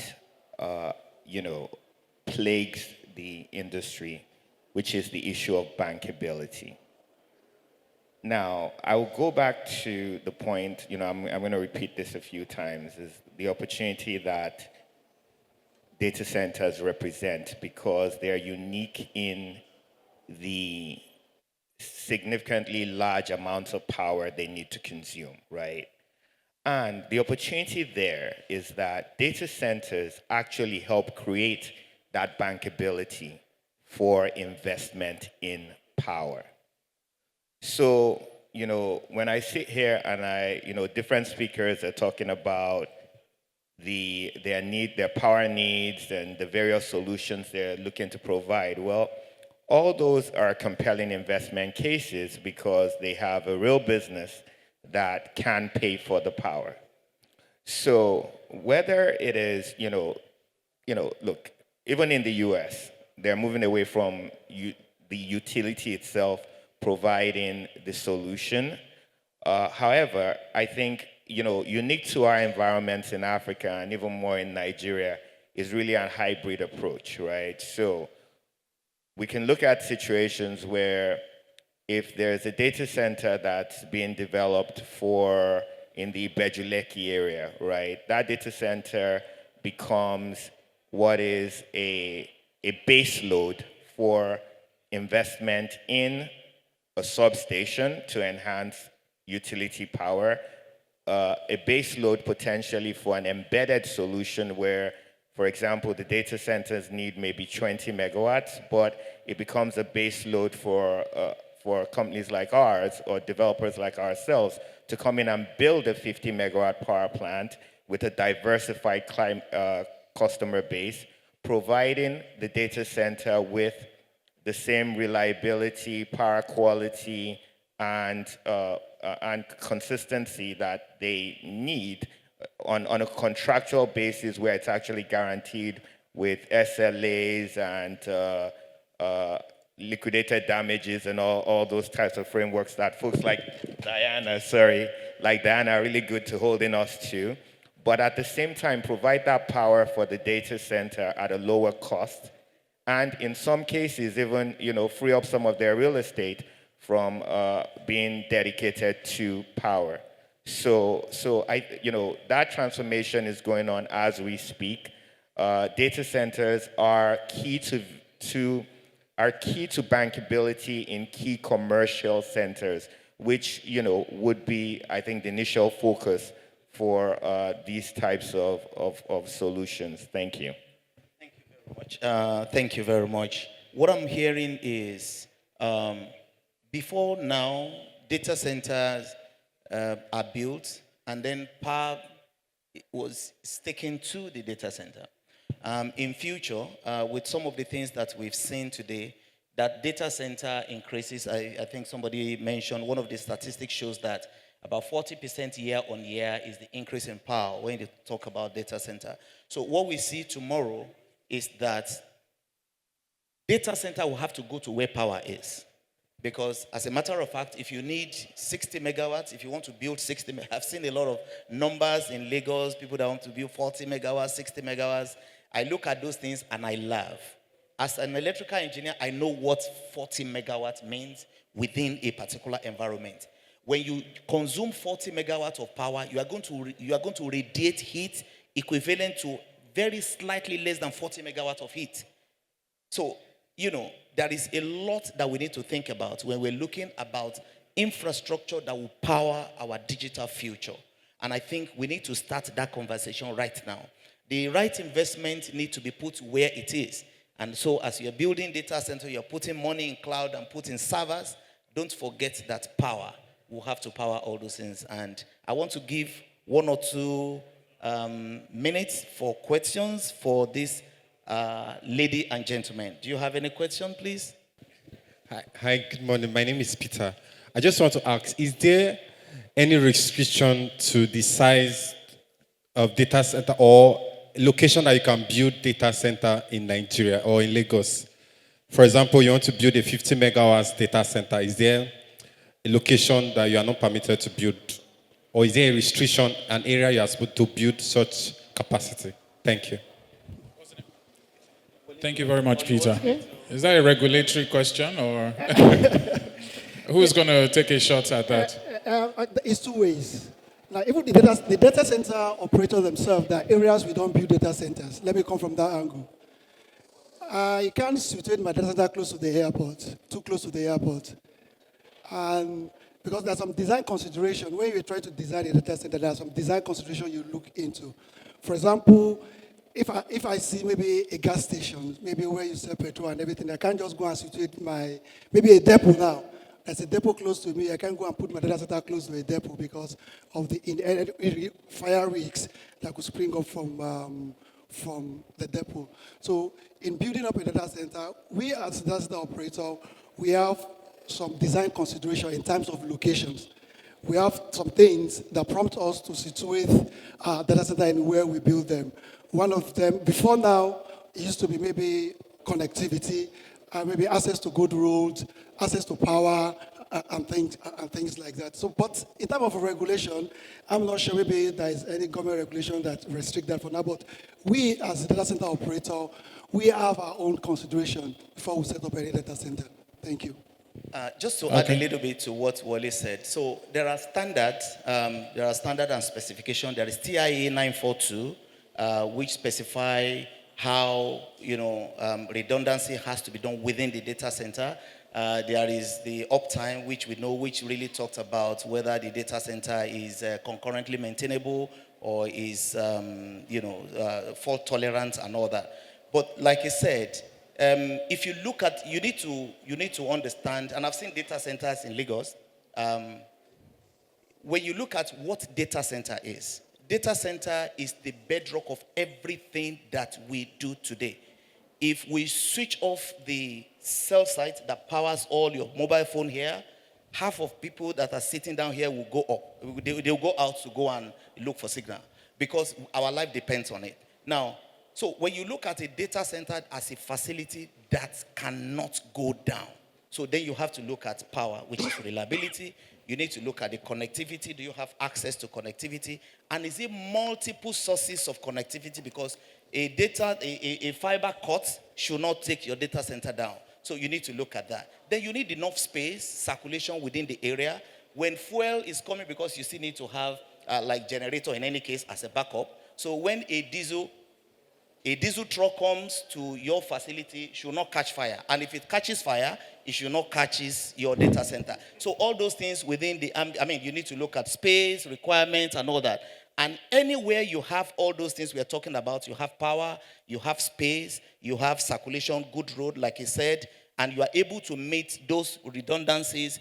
There are some other, little details of what you need to do, especially as it relates to that, maintaining that redundancy. Once you have that, I don't think there is any place that say you can build here, you cannot build there. And that is why you have a lot of data center here. You also have data center on the mainland. Thank you very much. Okay. So my question today will be, considering that you are an independent power provider, yeah, and how do you navigate regulatory restrictions that grant exclusive right to discos, right, supplying power within their franchise areas, thereby limiting embedded and captive power providers like yourself? So I'm going to be very careful how I answer this question because IHS is one of our prized customers. And if I reveal all my secrets, I might not have business from you again. No, so look, the reality of the matter is this: is that ultimately one has to partner with discos and the disco owners. I've spent and had many long meetings with Mr. George Utomi, who is an investor in Eco Disco and is ably represented by Diana today. And what you need to help them see, right, is the win-win, right?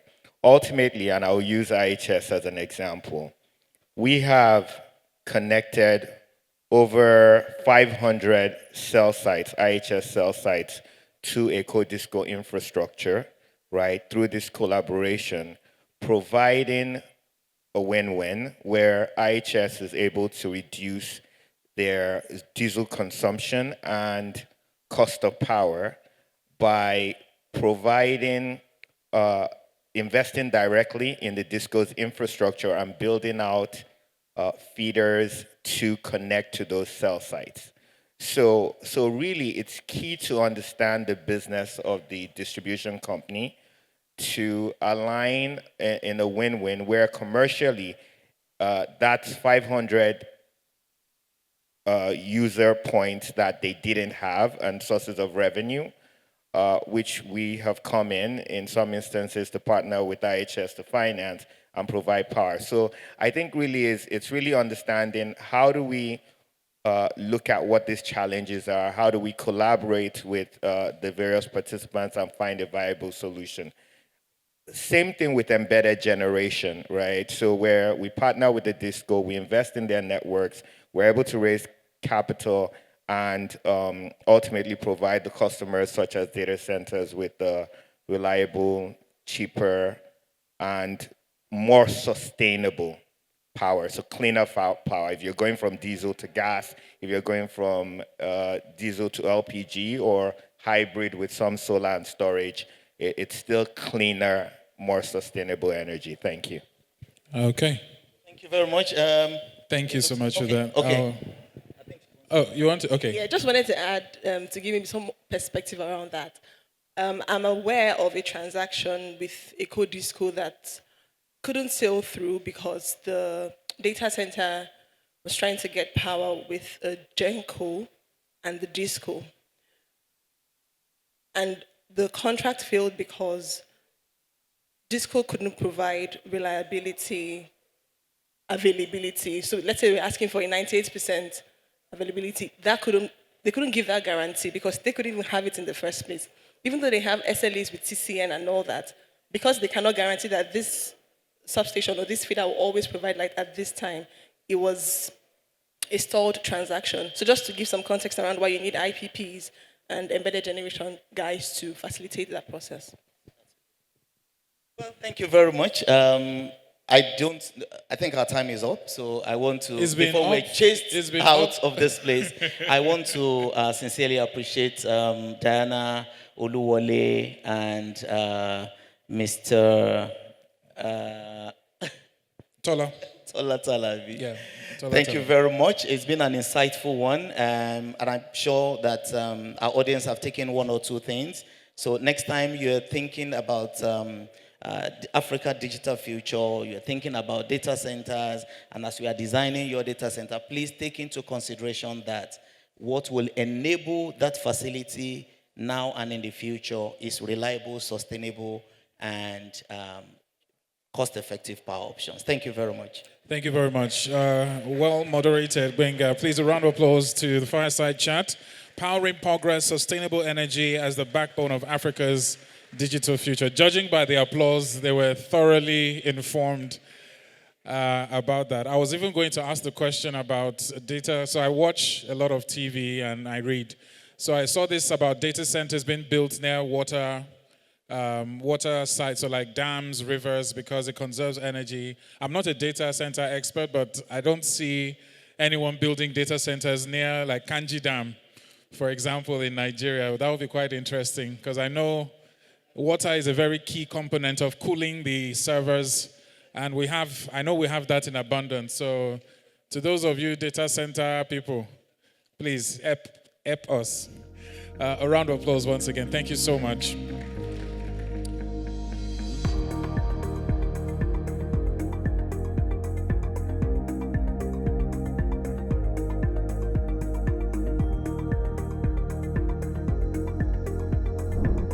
For those who just joined us online, great to have you with us. We are still building Africa's digital foundation, and this is, of course, HCA 2.0. That's Hyperscalers Convergence Africa.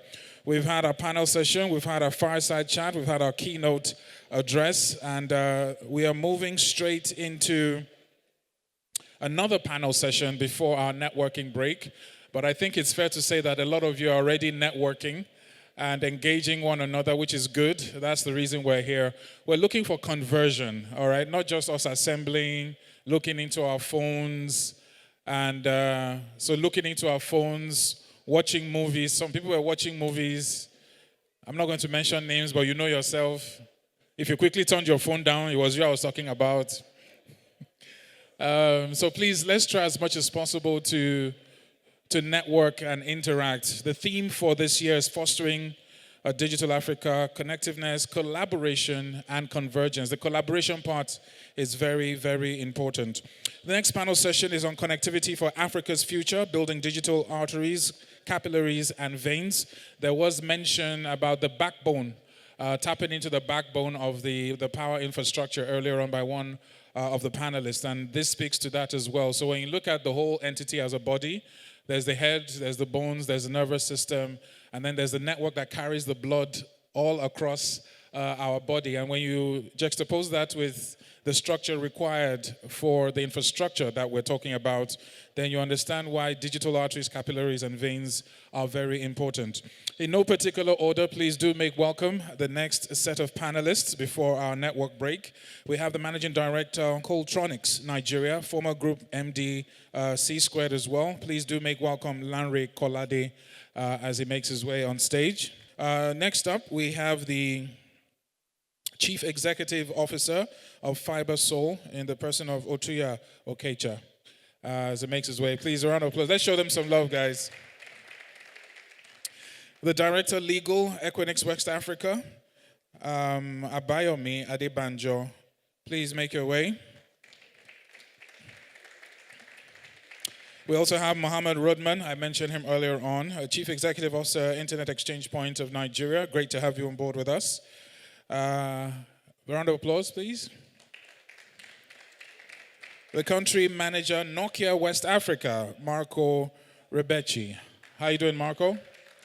Great to have you with us. We also have Josephine Sarouk, the Managing Director, Baobab. Hope I got that right. Baobab? Okay. The Yoruba in me was about to come and say Baobab. Baobab. So fantastic. Thanks for being here. And of course, to moderate this session, we have the Chief Commercial Officer, IHS Nigeria. There's been a lot of reference to IHS today in the person of Hakeem Adeshina, who will be taking over this session. And for some reason, the applause is a lot louder for him. Is it because there are a lot of IHS staff in the house? Over to you. Thank you. Good afternoon, everyone. And it's my pleasure to be here with you to moderate this important session with the panelists. The theme, Africa connectivity, building the digital arteries, veins, and capillaries. I mean, when you look at the connectivity itself, it's about the people. And when you look at Africa, projection is that by 2050, we're talking about 2.4 billion people. People have talked about the data center, they've talked about the power, and of course, the last ingredient is about the connectivity, which this panel will do justice to. Today, we see a situation whereby about 40 to 45% of the continent actually have access to the internet. That leaves about 800 million people that still need to be connected in terms of rural, underserved communities. In terms of the backbone itself, Africa is looking towards about 110 subsea cable landing here. And the concern is, how do you get this to the last mile, to the users, and to actually deepen connectivity across the continent? In terms of mobile connectivity, I think that the continent has actually leapfrogged by looking at about over 200,000 mobile cell sites across the Africa, 4G, 3G, 2G, and still growing. And when you look at all these, you begin to wonder, how do we close this gap? This panel would have to look at how do we bridge this gap, examine the neglected fiber corridors, and also how do you see the intersection of fiber, wireless, and even satellite in doing this? Along the regulatory, so when you see that 6% of this capacity that gets to our continent is actually get deeper into the people, we need to actually look at how do we get broadband, fiber connectivity, meaningful access across Africa. So welcome to the panel, and I would like to start with Josephine, please. Today, the international capacity is abundant, but the fixed broadband penetration is still below 6%. From your whole standpoint, it will be good to actually see that this stranded capacity, what are you really doing? What do we need to do in Africa to get it delivered to our people? Thank you very much for that question. Good afternoon, everyone. So, as you mentioned, yes, we do have quite a number of subsea cables in Nigeria. We have approximately 8 of them, and roughly about 400 terabyte per second worth of capacity. And to Africa, which recently landed, alone is doing a whopping 180 terabytes. So we do have sufficient capacity in terms of subsea to cater for Nigeria's demand for digital infrastructure and capacity to fuel a lot of what we're doing online.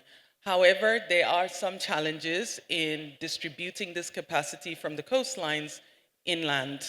And that's the reason why you're seeing disparity in terms of the quantity of capacity that's coming from the subseas and the capacity in country. Although a lot of work is now being done over the last couple of years to ensure that we continue to build infrastructure.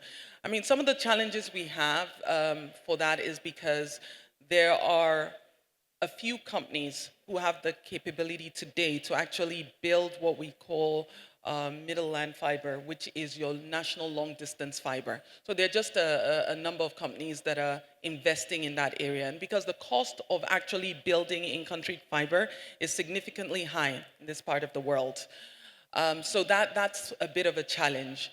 You also have challenges across various states where right-of-way charges can be quite high. Some states are charging you about 1,400 per meter just for rights of way, and other states are even higher than that. You also have challenges around power infrastructure, which, you know, everyone, the last 2 panels have talked extensively about power. You needed to fill data center, you needed to fill almost every type of infrastructure that you have in country, and that also includes the infrastructure required for your broadband services as well, your sites that are going to feed that, your CPEs. You do need a lot of power, and as we know in this side of the world, a lot of investment still needs to go into power. In addition to that, you also have a lot of challenges around fiber vandalism in country.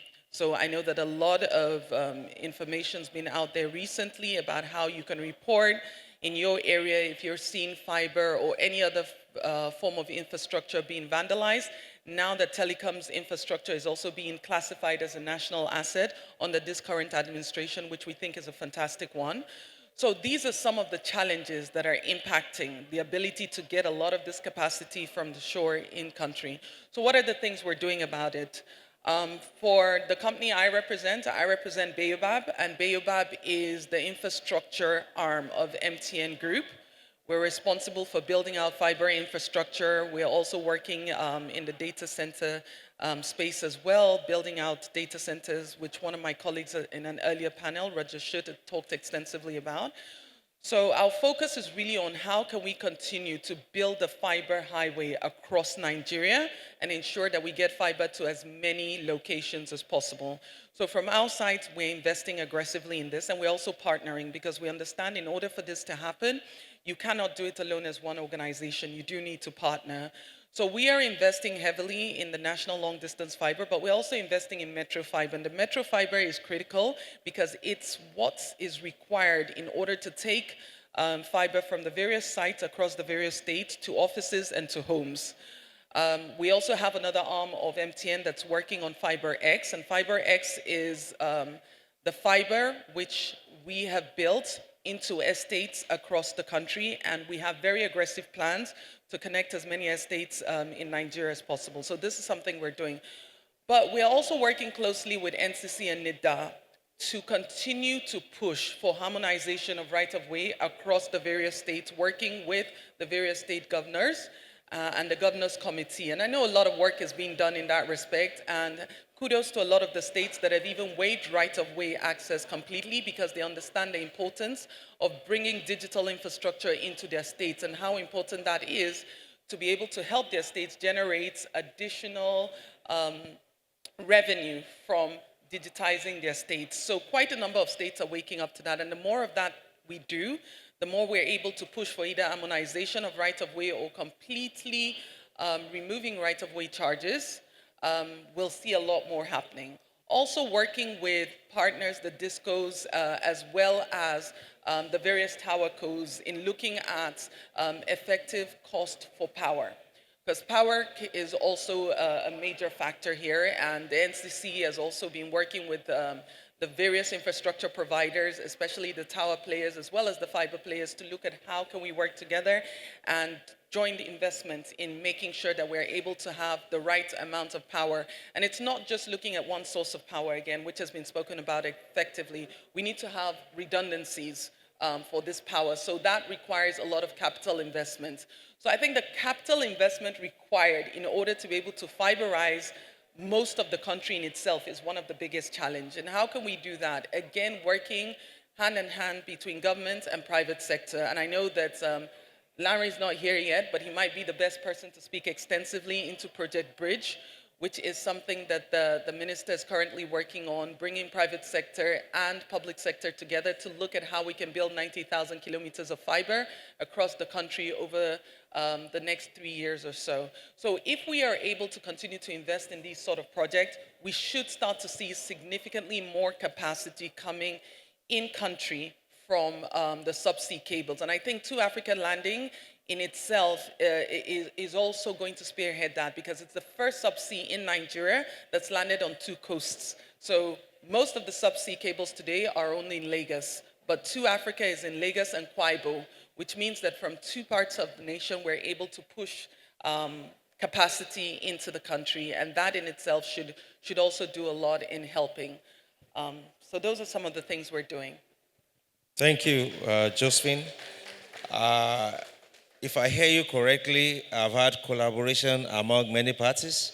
I've had investments, we've had regulatory, and also a bit of politics around the right of way.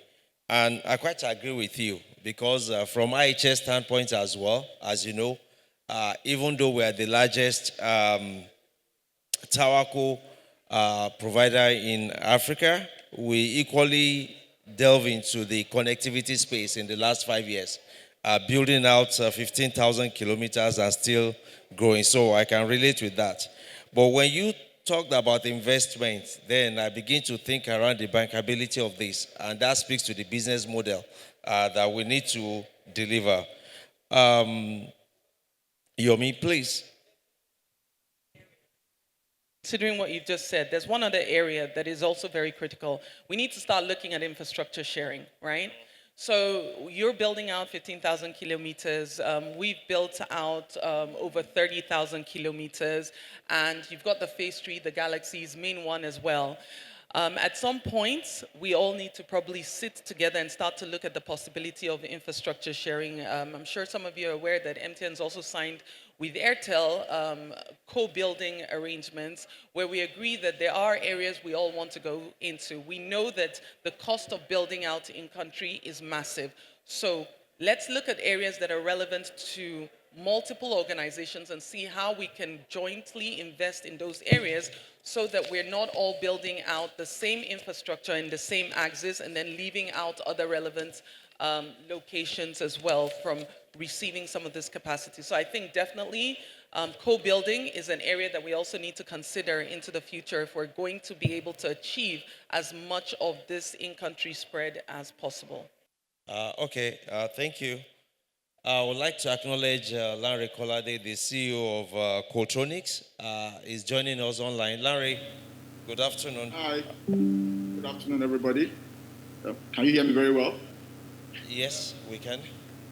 Okay. Thank you again for the opportunity, and congratulations to Temi for setting this up and for the entire team. I think the bulk of the questions that you asked, Josephine has already done a lot of justice to it.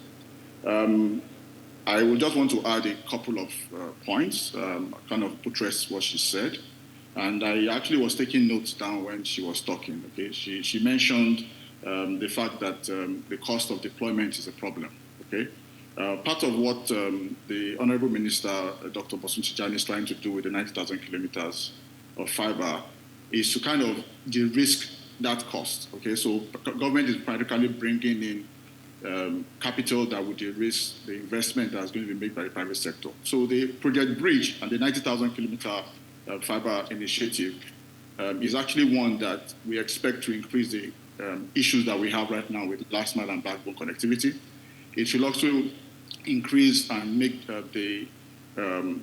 complement existing infrastructure. So the idea is not to build, like she rightly mentioned right now, to duplicate assets, but to complement what currently exists. So that what she mentioned about to Africa having two landing points becomes an advantage and not a disadvantage. Okay, so you can actually have, if there's a cut, say in Lagos, you can actually pick capacity from Akwa Ibom and still distribute the entire country.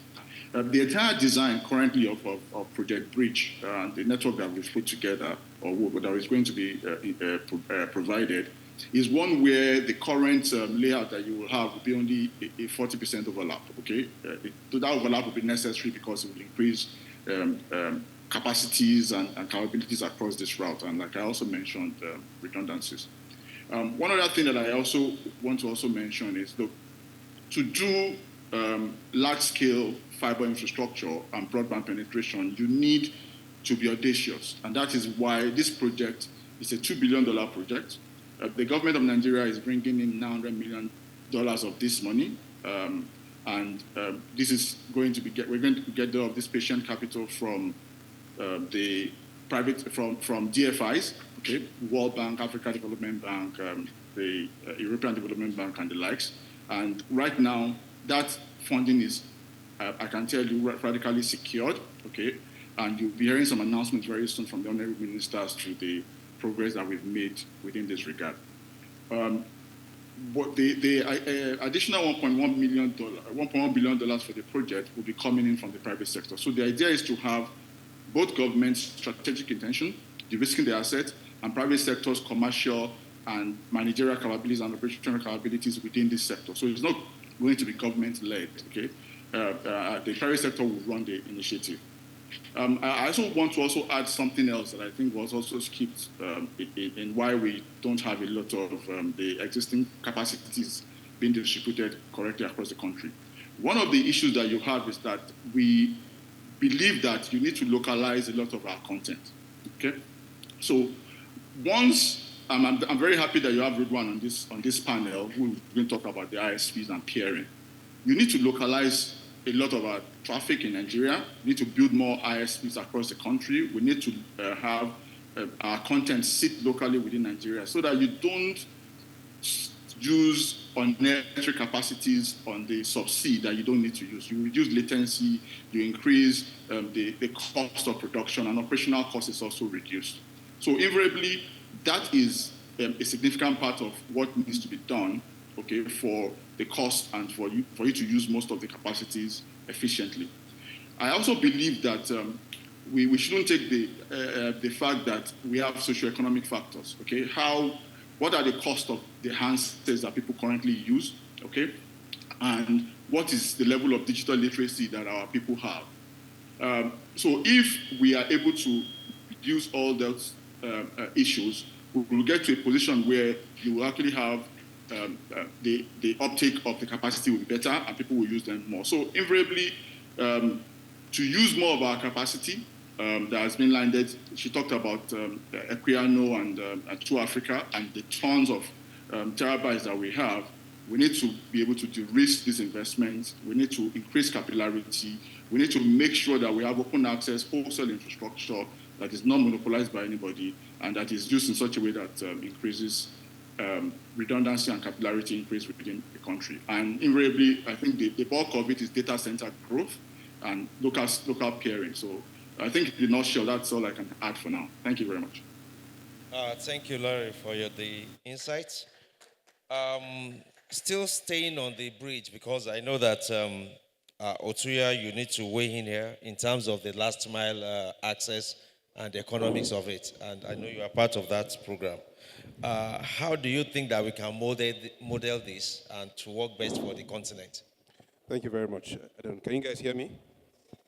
Right. Thank you, Akim, and everyone. Yeah, I think that the way to go about it, I think Larry has dropped some hints.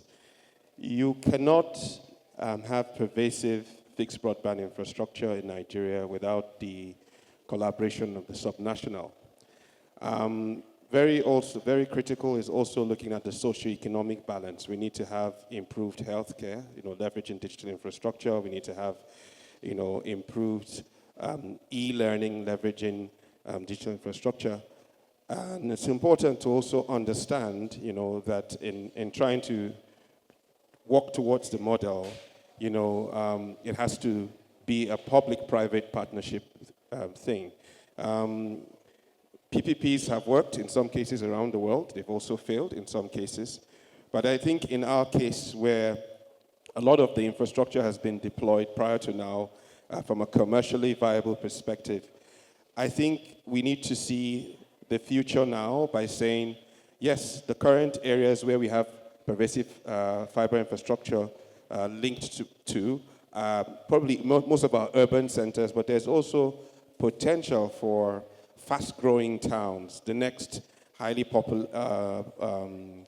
populous area.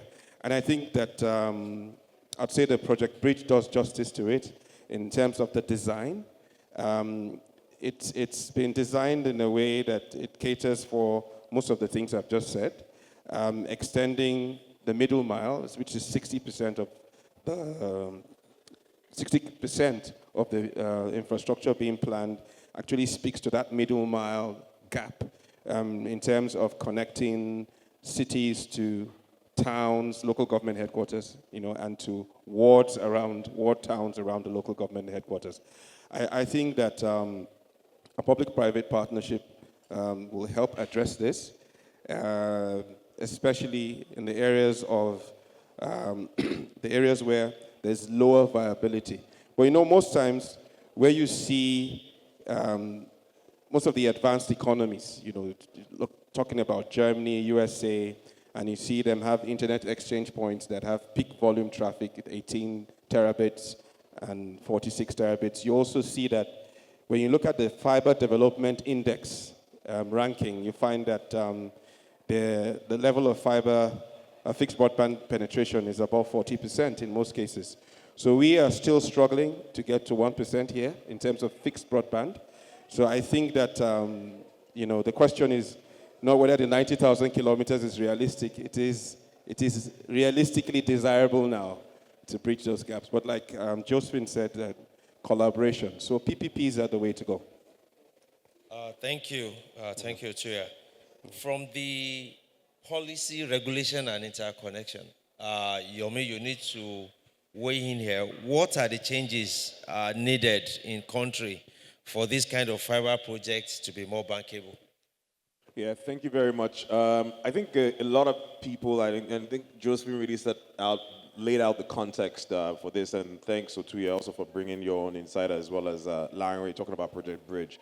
I think from a policy side, Project Bridge is one of the most audacious policies that we're trying to make sure that comes to life, and I think a lot of work has been done in terms of making sure that it's bankable and also that it is sustainable, right? And the build design also takes into a number of things into consideration. And obviously, it's helping solve one of the biggest issues that we as fiber cos have, which is the fact that the cost of build is extremely high, and also from a regulatory point of view, because subnationals are very key in terms of fiber rollout based on land law, the way the land law is designed, the right of way that is essentially a state's right makes it difficult in some instances to roll out as fast as you want.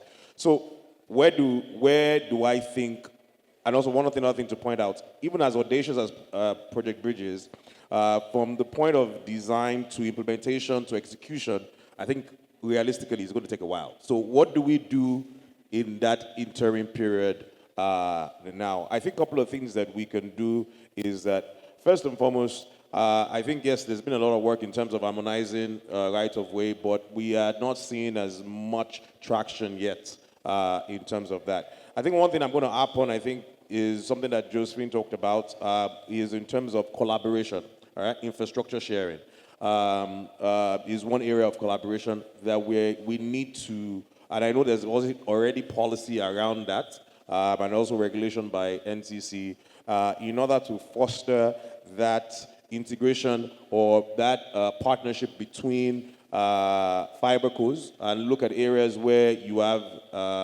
assets and where we can leverage on that. I think one other area that we need to think about is in terms of more proliferation of data centers, right, in country, in order to enable, I know Mohammed is going to probably talk about a lot about peering and IXPs, and Larry Collade has talked about that. What we have done, for instance, is we partnered with 2Africa Consortium in order to not only land the submarine cable and create redundancy path in landing it in Kwaibo, but also we're extending and we're building out a data center in Port Harcourt, right? Which, to my mind also, the more data centers where you have and where you are making sure that there's local peering and content is resident here, the more you're able to ensure that the consumer is able to access that content. And obviously, because that content is resident in where they are able to easily access, is obviously latency is also, you also cure the issue about latency there. I think that in terms of the proliferation of data centers is one of the things that we can see, but there's something else that is a corollary to that, which is, and it's something that we are quite passionate about and we've been working on from a policy standpoint that ensures that that content is resident here in Nigeria, and that's the issue around data localization or data residency, right? We want to see a stronger framework on the data residency side. And why I do agree, we cannot be the world is going towards a protectionist with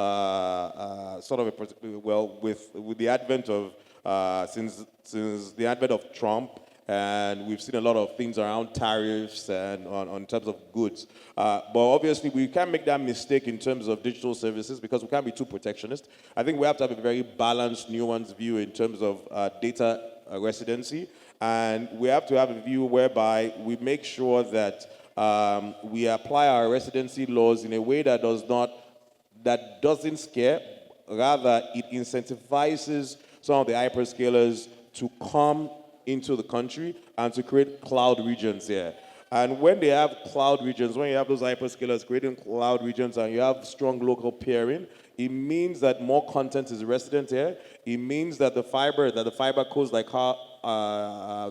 we are putting on the ground, and you yourselves are fiberizing your towers, and Josephine from an infrastructure side is creating more fiber networks. It means that they're able to connect to data centers that have some of the content players, that have the financial institutions, and all the other people that are ecosystem builders. And that way, the last mile consumer is able to get the best out of that. So that is what I think that we need to see a lot more in terms of either its data residency, either in curing some of the right-of-way issues through infrastructure sharing or partnership models that work. Thank you, Oyomi. I've heard around these interconnection collaborations, and that brings me to Mohammed, IXP. You are actually the veins of this digital body, and from your perspective, what role can a stronger interconnection and traffic localization play in lowering this cost and actually improving the experience for our teaming users? Okay. We are not actually the vein, we are the heart. The vein of the networks is the transmission capacity across Nigeria, where the capillaries are the metros to connect end users. So we interconnect. For those that do not know what is an internet exchange point, it's a point where a physical facility where networks interconnect with each other to exchange traffic. When you say the word internet, it means the shortened of inter-network, different networks coming together. So when you look at the investments in terms of submarine cables trying to reach somewhere is in millions and millions of dollars, trying to reach data centers that are massive, that are mentioned in the earlier discussions, that are massive across the world, substantially in the US and Europe, and we're trying to reach what there? Content networks. So with what IXPN is trying to do in Nigeria is trying to see how we can attract those content providers to come into Nigeria to domesticate their content. So with the coming of the content networks, because before now, substantially the networks that we have in Nigeria are all called access networks. You try to access the internet using access networks. And those access networks give you access to the internet. And we are trying to reach content networks. So we, at IXPN, we are trying to see how we can bring those content networks into Nigeria. By virtue of what we are doing towards domestication of data, we have seen emergence of data centers. When we started operating, I can assure you at that time, there was no single carrier-neutral data center in Nigeria. In fact, the first one that started evolving at that time was Medallion, now Digital Realty. And there was only one submarine cable. At that time, Sat3, and almost all the remote sites are using satellites. So what we're doing is to ensure that the content that internet users are using is as closer to them as possible, and therefore that enhances the efficiency by dropping the latency, so it becomes faster. And because it's closer to the end users, it's now way, way cheaper. So the challenge we are having right now in Nigeria is that's why you have the Project Bridge. The challenge is that the transmission capacity across Nigeria is really expensive. I think he mentioned around 15% of the capacity that landed in Lagos is being utilized. The rest is unutilized, all because of the transmission capacity. Because, for example, I was in Ibadan last 3 months. The cost of transmission capacity between Ibadan and here, which is 130 kilometers, for a 1 gig capacity is 2.5 million naira. The cost of internet access in Ibadan for that same one capacity, 1 gig, is less than 2.5 million naira. What that tells you is that the capacity between Ibadan to Lagos is more expensive than Ibadan to London. Why? Because that is going straight through the providers of the link. And that's why the Project Bridge is really critical for Nigeria. Nigeria has attempted to solve that problem before through Galaxy Backbone. We couldn't succeed. Later, the infracos, which we have not concluded, and now the Project Bridge. And I really pray that the Project Bridge comes in, which will really, really enhance penetration of internet access across Nigeria. Tokwe mentioned around, is it 6% of the internet users are on the broadband or thereabout? I'm not too sure. there are some figures, but the reality is 99% of internet users in Nigeria are on the mobile devices. If you go to some states in Nigeria, roughly around 40% of the states out of the 36 in Nigeria do not have a local internet service provider. You go to a state, for example, in Gombe, where you have 3 million people. There is no single local community internet service provider.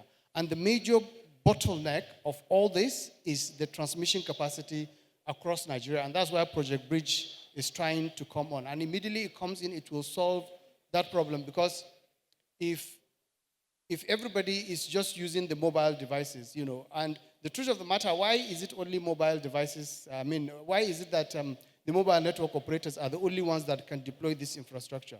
It's because of the myriads of problems that we have mentioned. Part of the things they have not mentioned is the constant regular fiber cuts.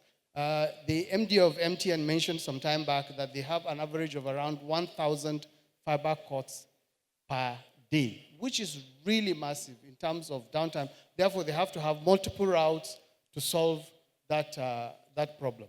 So I don't know. Thank you. Thank you. Sorry, if I may chime in as well. We're talking about, the issue of fiber cuts are real. It's a big problem. But I'll say that even though we're all putting out some Project Bridge, right, what's going to happen in the interim period? And I think one of the things that is emerging technologies is non-terrestrial networks, right, in terms of satellites. And I know that, and it's going to be very important, critical for us to bridge that coverage gap in Africa generally. I know that I was one of the naysayers initially when some of the non-terrestrial networks and satellite companies started to come into Nigeria, and I was like, oh, because of the cost is going to. But what you can see is that because the deployment turnaround time is significantly lower, and also they don't have right-of-way issues, you have seen the amount of, even you use Nigeria as a test case, you have seen the amount of mileage that they've been able to achieve over the past 2 years. Now, you're going to see more and more non-terrestrial networks that are going to come into Africa or into Nigeria. You're going to see that. But they're still going to be reliant on making sure that they need two things that are still critical. They still need data centers as exchange points, right, for them to be able to, and they still need a lot of fiber also to back all that traffic that they are, sorry? They still need that fiber backhaul for that. So I think in the interim, you're going to see more and more non-terrestrial networks as well. Another thing that people we're going to focus on is just technological optimization. How do you get the best out of your technology, out of your fiber assets that you have right now, whether using SDH technology or using GPON or other technologies that create optimization? Thank you. I hear in the room hybrid models, fiber, wireless, satellite. Marco, this is to you. All these infrastructure investment collaboration requires some sort of viable business model that this continent has to deliver in terms of the major last mile infrastructure development. From your own standpoint, what do you see? How do we deliver on this business model? Thank you, Hakeem, and thank you, Hyperscale, for organizing this. We were so eager to be here, and finally we are. Yes, thanks again on the point. There is indeed a huge capacity now that is coming on the shore thanks to the submarine cable. We need to make sure that we are bringing these into the enterprise, to the people and everybody. To do this, we need to build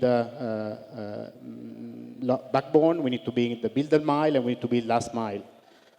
While the first part, which is backbone and middle mile, is obviously on fiber, and I think we have been saying enough that collaboration, shared infrastructure is key here. We need to join down together to make sure that all the routes which are available are mutualized to fight against the fiber cut. Nokia comes here as a supplier of premium connectivity. We have solutions which are able to sustain multiple fiber cut at the same time, and we have deployed successfully in Africa and Nigeria, and we believe this is the way to go. When it comes to last mile, you mentioned wireless, you mentioned satellite, you mentioned fiber. What is the solution? Well, probably there is not a solution that fits all. If we talk about fixed wireless access, obviously gives a very good capacity, gives a fast deployment, gives some perspective of growth, but obviously has some limitation due to the spectrum limitation. The spectrum is scarce, so at some point the scalability becomes an issue. When we talk about satellite, and of course here we are referring to low Earth orbit satellite like Starlink, this is of course a valid alternative. This is something that is allowing, is fast, give good capacity, give acceptable latency as well, compared to the former geostationary satellites. But again, is having the limitation of technical challenges due to the Doppler effect. You know, those satellites are moving together, so the network is becoming complex, and being able to give the right stability in terms of performance is not always there. Obviously, the best solution will be the GPON, the fiber to the home, which comes at a cost. This is obviously connecting with the fiber till the end user. It means a massive deployment. So probably a combination of all of them is something that it makes sense. Probably fiber in the dense areas, wireless to start, to capture the market, to capture the growth. Rural areas, suburban areas, probably more, again, wireless and satellite. One point to mention as well is we spoke a lot about collaboration in the middle mile, but there is a need of collaborating as well in the last mile. It doesn't make sense that there is operator A that goes to deploy to one house, then operator B is going to deploy to the same house. A model of wholesale, a model of open access is probably something which will help to bring down the cost for the companies, for the investors, and eventually for the end users. Thank you, Marco. I think for the sake of time, just one last word. I'll go around each of you, and in one sentence, what is the single most important artery capillary vein Africa must build to achieve digital inclusion? I'll start with you, Josephine. For me, it's collaboration. In order for us to be able to ensure that we get to where we need to get to as Africa, we need collaboration across all the infrastructure sectors that play a role. The manufacturers, the equipment manufacturers, the Nokias of this world, we need the satellite players. We need more subsea cables in as much as we believe that we already have quite a lot. As I mentioned earlier, over 400 terabytes per second. But we do have some that are already coming to end of life. So we continue to need to invest in this. We need government to play a big role in ensuring that the policies also support the investments that these organizations are bringing into country. We need to look at tax options in terms of tax rebates in order for us to go into some of these rural locations. As we mentioned, we need more policies that are going to protect infrastructures as they're being placed on ground, because even if we do go ahead with ensuring that we continue to build more middle mile and last mile infrastructure and Project Bridge happens, without the relevant security agencies working on ensuring that these infrastructures are secure, we're still going to continue to have all the multiple fiber cuts that have been mentioned earlier. We say it's expensive to build infrastructure, but it's even more expensive when you need to ensure that you have a budget just to ensure that as the fibers are being cut, you are going in as quickly as possible to rehabilitate those fibers and to put them back in place. I mean, I've never seen it so bad as I've seen in Nigeria, and I've worked in other countries across the world. So just having to have such budgets in place just to make sure that these are all in place, it's a problem. So I think it's a collaborative effort, and if we're able to all work together to ensure that we're able to build a relevant amount of the infrastructure together across all the various segments that are responsible for this, we'll do a great job in making sure we build Nigeria's digital infrastructure. Yeah, thank you. Larry, from your side, closing statement from you. I think one closing statement and one that I think everybody has been talking about is, will Project Bridge happen? And I just want to assure everybody that Project Bridge is happening. That 90,000 kilometers of fiber will be built. There is significant institutional support from the president. There is the leadership from the Honorable Minister Bosun Tijani. There is a collaboration from DFIs in terms of funding. And there is also significant interest from strategic partners and private sector participants. So in my view, the 90,000 kilometer fiber for Nigeria is actually something that will leapfrog into the whole of Africa. The current design is to connect the entire country, the nooks and crannies of Nigeria, and have an open access network that's going to connect to neighboring countries. So invariably, once Project Bridge succeeds in Nigeria, the effects in terms of the model and will be replicated across the continent. And we believe that this is a very big deal and one that will change the dynamics of our beloved country. Thank you very much. Thank you, Larry. Otia, over to you. Thank you. Thank you. So I think for me, it's important that as Africans, we look to the past in terms of how our ancestors did things. Today we have urban centers, which are more like centralized areas of activity. But for us as ancestral Africans, the communities were always our core. They were the heart of our existence. It's important that we consider, community networks. By this, I think that the design of Project Bridge has catered to the middle mile in that respect, where there's connectivity to the 774 local government headquarters and the ward towns around the local government headquarters. I think that in as much as there may not be so much high commercial viability in taking infrastructure to the rural areas, all of us here, in the urban areas, we have relatives in these rural areas who also need some type of service. So I think for us to have the socio-economic mindset in approaching the digital infrastructure development issue. Thank you. Thank you. I've been told that our time is up, but just one last statement. Yomi? One last statement. I think regional integration, data residency, stronger local peering. I believe in Project Bridge, but also we need to think about what happens before Project Bridge happens, because I think Project Bridge is I'm being even optimistic here. It's a 3 to 5 year plan. So what needs to happen in that interim period, right? We need also to start thinking about how do we do more optimization. That is the focus, I would say. Thank you. Mohammed? Okay. What ties everything is the human resource, and I think in Africa we need to really focus on building human capital. Really invest in education the way India invests in education, where you see all the IT guys coming out of India, is for us to really focus on that. Thank you. And Marco? So we are talking about vein and capillary. I think we need to think, as you said, about the heart. And one of the key things that I believe is important for Africa is realize that we need to have a proper digital sovereignty. We need to have not to be dependent from other countries, other continents. So making sure that this traffic and the full digitalization is happening here in Africa. And of course, we need to build the proper redundancy to the submarine cable which are there. Thank you, everyone.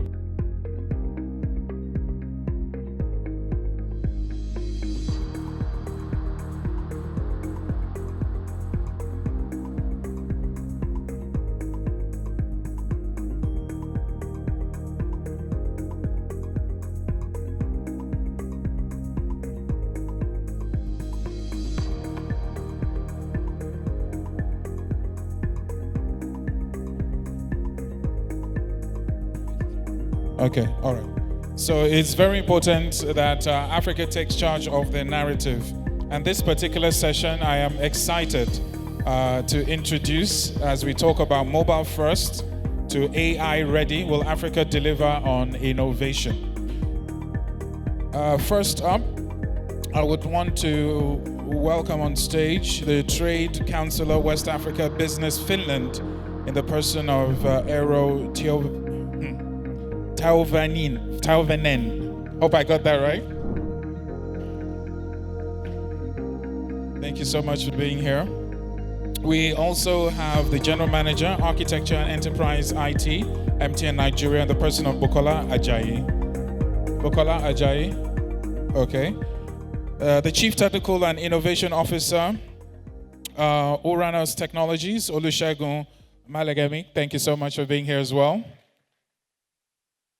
We also have the Chief Executive Officer, Balancing Act, in the person of Russell Southward. Russell Southward? Okay. And of course, last but definitely, can we have you gentlemen here? Just take one. Yeah, you sit here, then here. Thank you so much. And last but definitely not least, to join the panelists is the Director General, National Information Technology Development Agency, the organization saddled with a lot of the innovation, the policy implementation in this sector as well. And we would really love to hear all he has to say. Please do make welcome Dr. Kashifu Abdullahi, the DG of the National Information Technology Development Agency.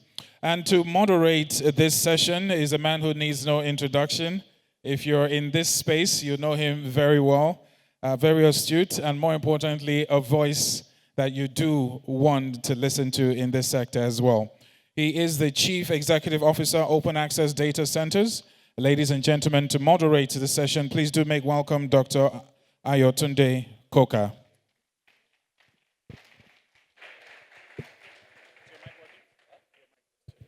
Hello? Yes, thank you. Hi, good afternoon, distinguished ladies and gentlemen. It's great to be here, and in particular with a great august panel over here. We're talking about AI. Could you imagine that? I mean, why would you want to talk about AI? But there you go.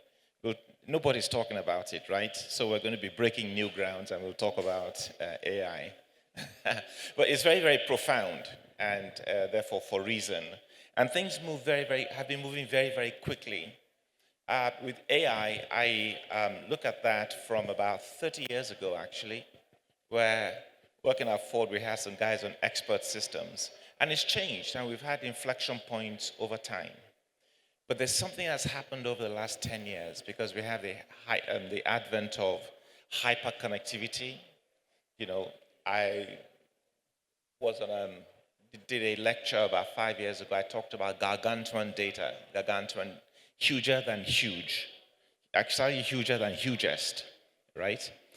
And a lot of compute capability that's coming in that's transformed things. So that we've hit an inflection point. That's taken us maybe even beyond 4IR. So, different aspects to AI.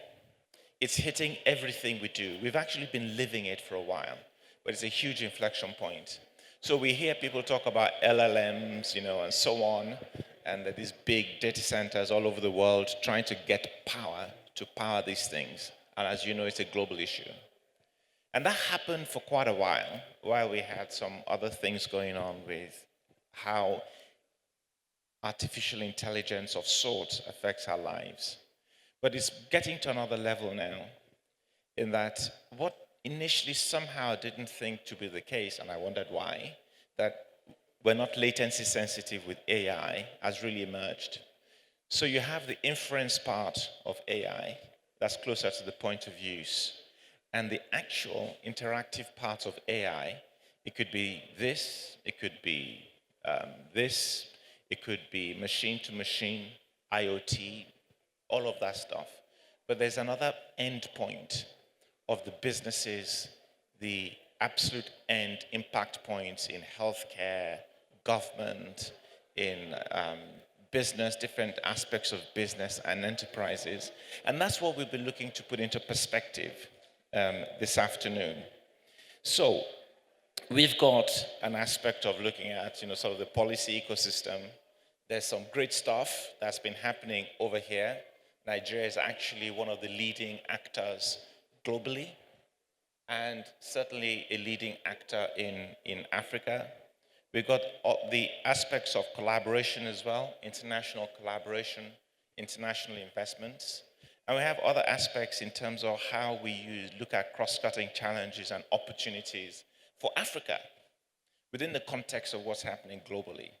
So without much further ado, I'll go into engaging with the panel.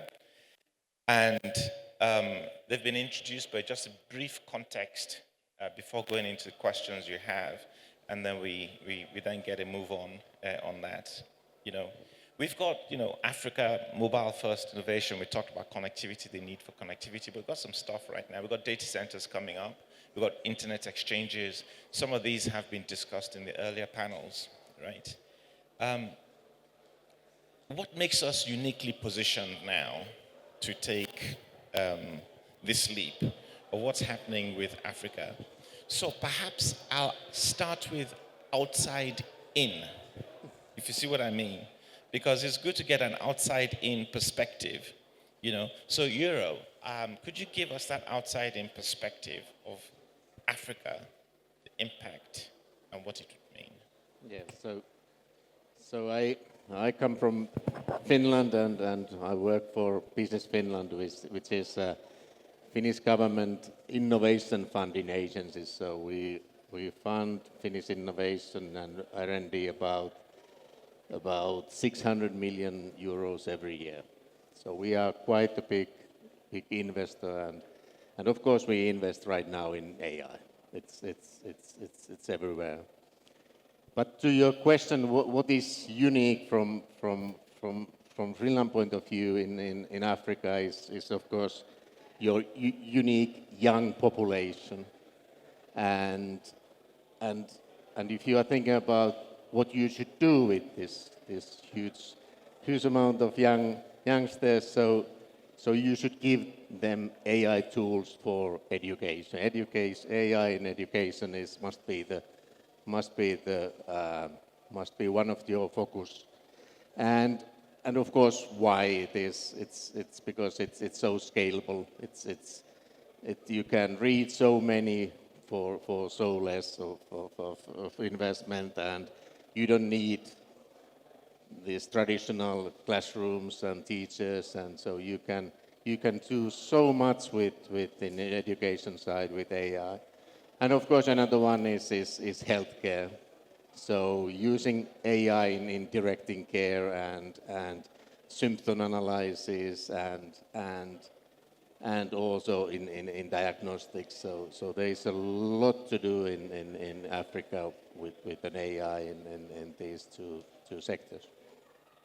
Do you see any sort of affirmative action looking into Africa in delivering some of the capacity and capability we need for that innovation and the kind of investments that we might have coming in? Yes, we do. So we do co-innovation everywhere in the globe. So my role here in Nigeria is to look at partners for Finnish AI companies.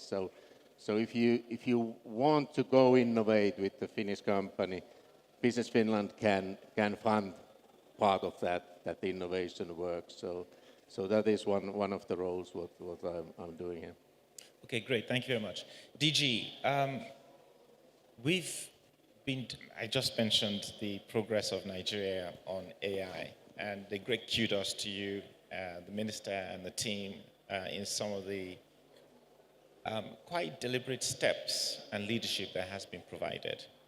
How do you put that in the context of what we're doing now in Nigeria to deliver that sort of AI promise? Some innovative things have been done. I'm talking through that spectrum of the sort of the back end, LLM, coming to the middle bits and the end bits of people capacity, enterprise impact, and so on. So thank you very much, and thank you for having me. I think for me, what will help Africa is the unique convergence of factors that we see as challenges, but we are turning them into opportunities. Firstly, is our demographic dividend. Africa is is the youngest population in the world, and that gives us advantage. We have a population that is mainly a digitally native, that they are ready to use any digital technology available for them.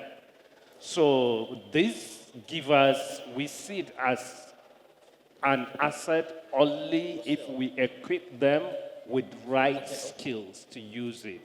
And it can be a burden if we don't, because it can be a demographic burden of unemployment. So as a government, we've been intentional on that. Looking at that, we came up with an initiative, the 3 Million Tech Talent, which is the largest talent acceleration program in the world, on how can we harness this, our demographic dividend, into an advantage. How can we empower them with the skills they need to thrive in this world we are? Then secondly, in Africa, we have so many problems that need innovative solutions. So this also is a challenge, but that we can turn into an opportunity. In many developed countries, they use AI to optimize already efficient processes. But in Africa, we can use it to solve real-life problems. We can use AI to help SMEs to achieve 10x leap in productivity, in efficiency, and in cost savings. We can use it to deliver quality health care services to remote location. We can use it to empower our subsistence farmers to become a data-driven farmers, whereby we can use this technology to give them information about the soil, about the weather, about even the crop health. So all this can help them achieve 10x in productivity, efficiency, as well as to cut running costs. And lastly, but not the least, the greenfield opportunity. Africa just have less than 1% of the world AI infrastructure. And we need to build this infrastructure. So as we are building today, we don't need to build legacy. We can build AI-ready infrastructure. We have done this with mobile technology, where when we started, I think in early 2000, there's this said, I don't know whether it is true or not, there were more landlines in Manhattan than in the whole Africa. But in 2010, there were more mobile phones in Africa than in the Northern America. So you can see how we leapfrog, because we don't have to bother with the legacy infrastructure. We build on just mobile infrastructure. The same thing with AI. As we build our compute today, we must build AI-ready compute power. Thank you. Yeah, it's interesting what you say about leapfrogging, and we've got quite a few examples. You mentioned mobile telephony. I think fintech is also where we've leapfrogged significantly. I remember when I was CIO for a bank, I'd say to the board, we're actually way ahead, the Barclays Bank and the NatWest, someone says it's not possible. We're an African bank. Well, it played out because typically our banks here were way ahead on technology. So we have some track record that shows that that is a possibility with the determination. I'd just like to mention that we have Russell Southwood of Balancing Act joining us online. And Russell, welcome. Hi, Kunle. Good to see you. Great to see you too. looking at, you've done quite a few things on the studies on digital technology in Africa from different sets of perspective. How do you assess that readiness? Looking at, you could actually look at Nigeria, build out from there, because you've done quite a few projects around here. How do you see that level of readiness to really take this opportunity, innovation, leapfrog, go beyond, and all of that? How do you see it? We're in a situation where nobody really knows anything.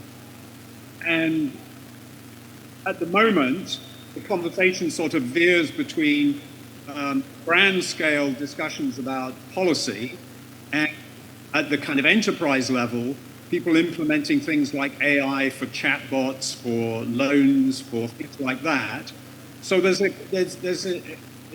not much sense of a roadmap, really.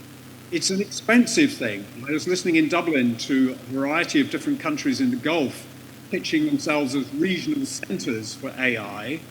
And what you realize is that the minimum ticket often involves hundreds of millions of dollars, maybe even billions of dollars. So we have to think very strategically, what is it that Africa has? Because Africa doesn't have hundreds of billions of dollars to be able to participate at that level. I think the interesting thing is that the LLMs, the language learning models, the big critique at the moment is that there's no African content in there. So I think we need to think through how local content would get into into an LLM in order to be the basis for the ability for people to build interesting applications out of that. And how that's done, I think you can draw parallels with the beginning of when Google was encouraging local content to go online in Africa. And if you don't have local language models, both in terms of the languages of the countries themselves, whether that's Igbo or whatever, and also in terms of Africa-related materials, so in other words, it's not just drawing on stuff that comes out of Europe and the USA, then I think that's a start. And I think if we start thinking about what it is in terms of having users of AI, and you look at the biggest potential users of AI in Africa at the moment would become Google Gemini, because Google already has a connection with hundreds of millions of users in Africa. So if you're trying to think about who will be the delivery channel, one of the delivery channels, then they will be one of those delivery channels.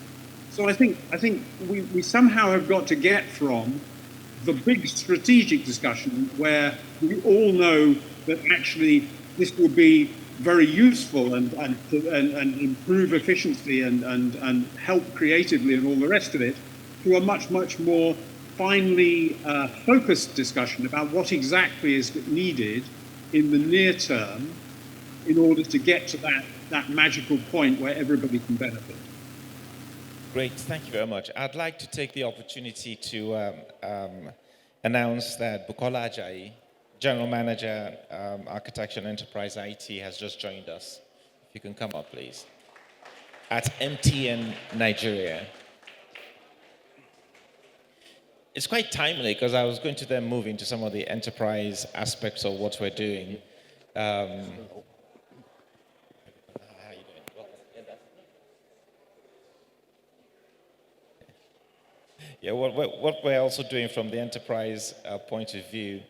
So, Olusegun, how do you see this playing out in your context with respect to the innovation actually opportunity and the realities of execution? Good afternoon. Thank you very much. I think first of all, it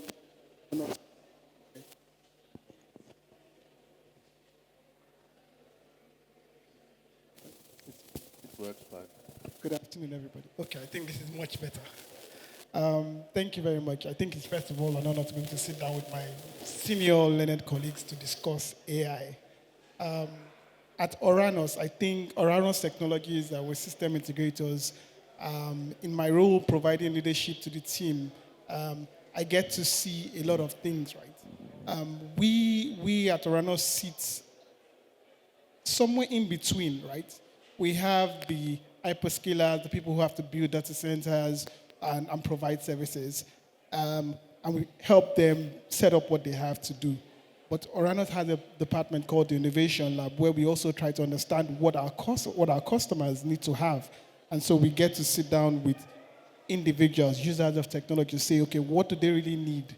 And, feed the information back to our uptakers. We've done a lot of work around AI. We've done interesting work, and it's interesting to see what plays out in the sector. I like the fact that you talked about the business angles, right? Truth be told, and I would say this, earlier we said we had 8 fiber cables, submarine cables, subsea cables terminating in Nigeria. Utilization is 6%. What does that tell you? Truth be told, we are behind. And somebody said something, Dr. Obi Ekwesili said something many years back, I think it was maybe 2012, and she said, Lagos is not Nigeria. In terms of technology adoption, and I'm sure if I asked everybody here who has used AI in the last 1 week, everybody will raise up their hand and will be like, 100% utilization of AI technology in the market space. Truth be told, that is not the real adoption of technology in Nigeria. And it's even lower in Africa today. And there are many reasons why. And when I was looking at the adoption of AI, preparing for this session, I told myself that developed nations, it's easy for you to transition because they've already done a lot of their digital transformation work prior to now. For us, it's not the same thing. And now, forgive me, you want to fill a form or you want to apply for many things. They still ask you to do it, send paper copies, you have to fill forms. It's a journey, we're not there. You want to go to the farms, and I'm happy for the work that the Ministry of Agriculture is doing with a couple of international financial partners where they are collecting data. But we're still behind in the adoption of technology. How much more AI?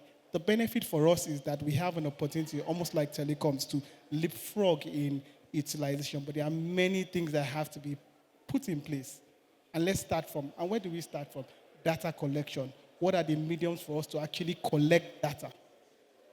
Right?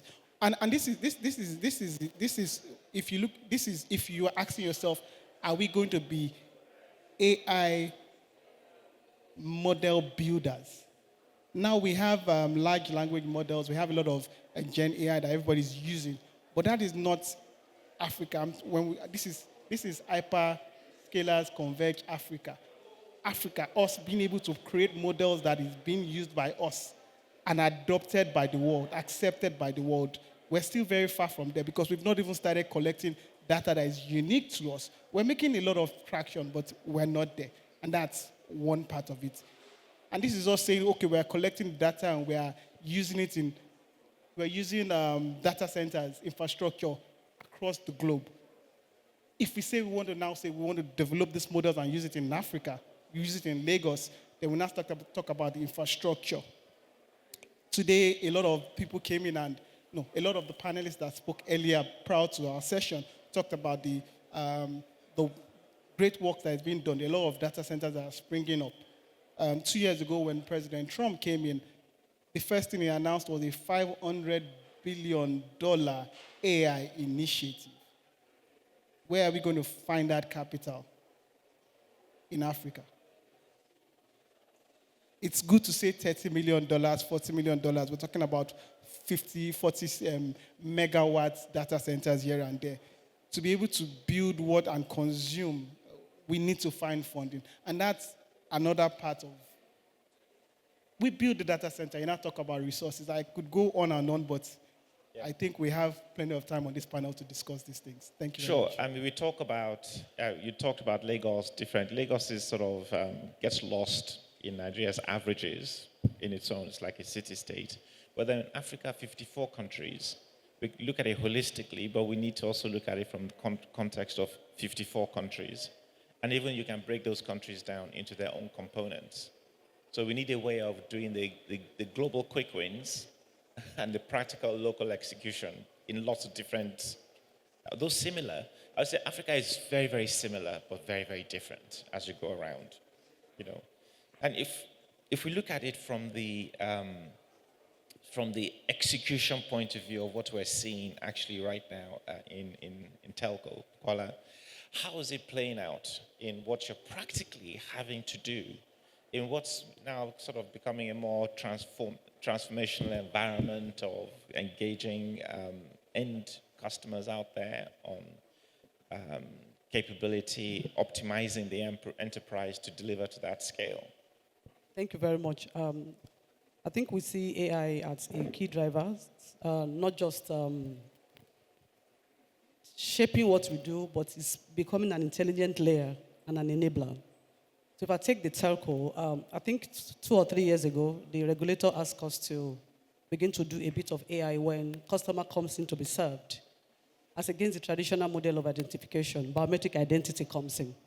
So we have to take the photo or the fingerprint, and then at the back end, we have to use an AI algorithm to match the customer before we extend services to them.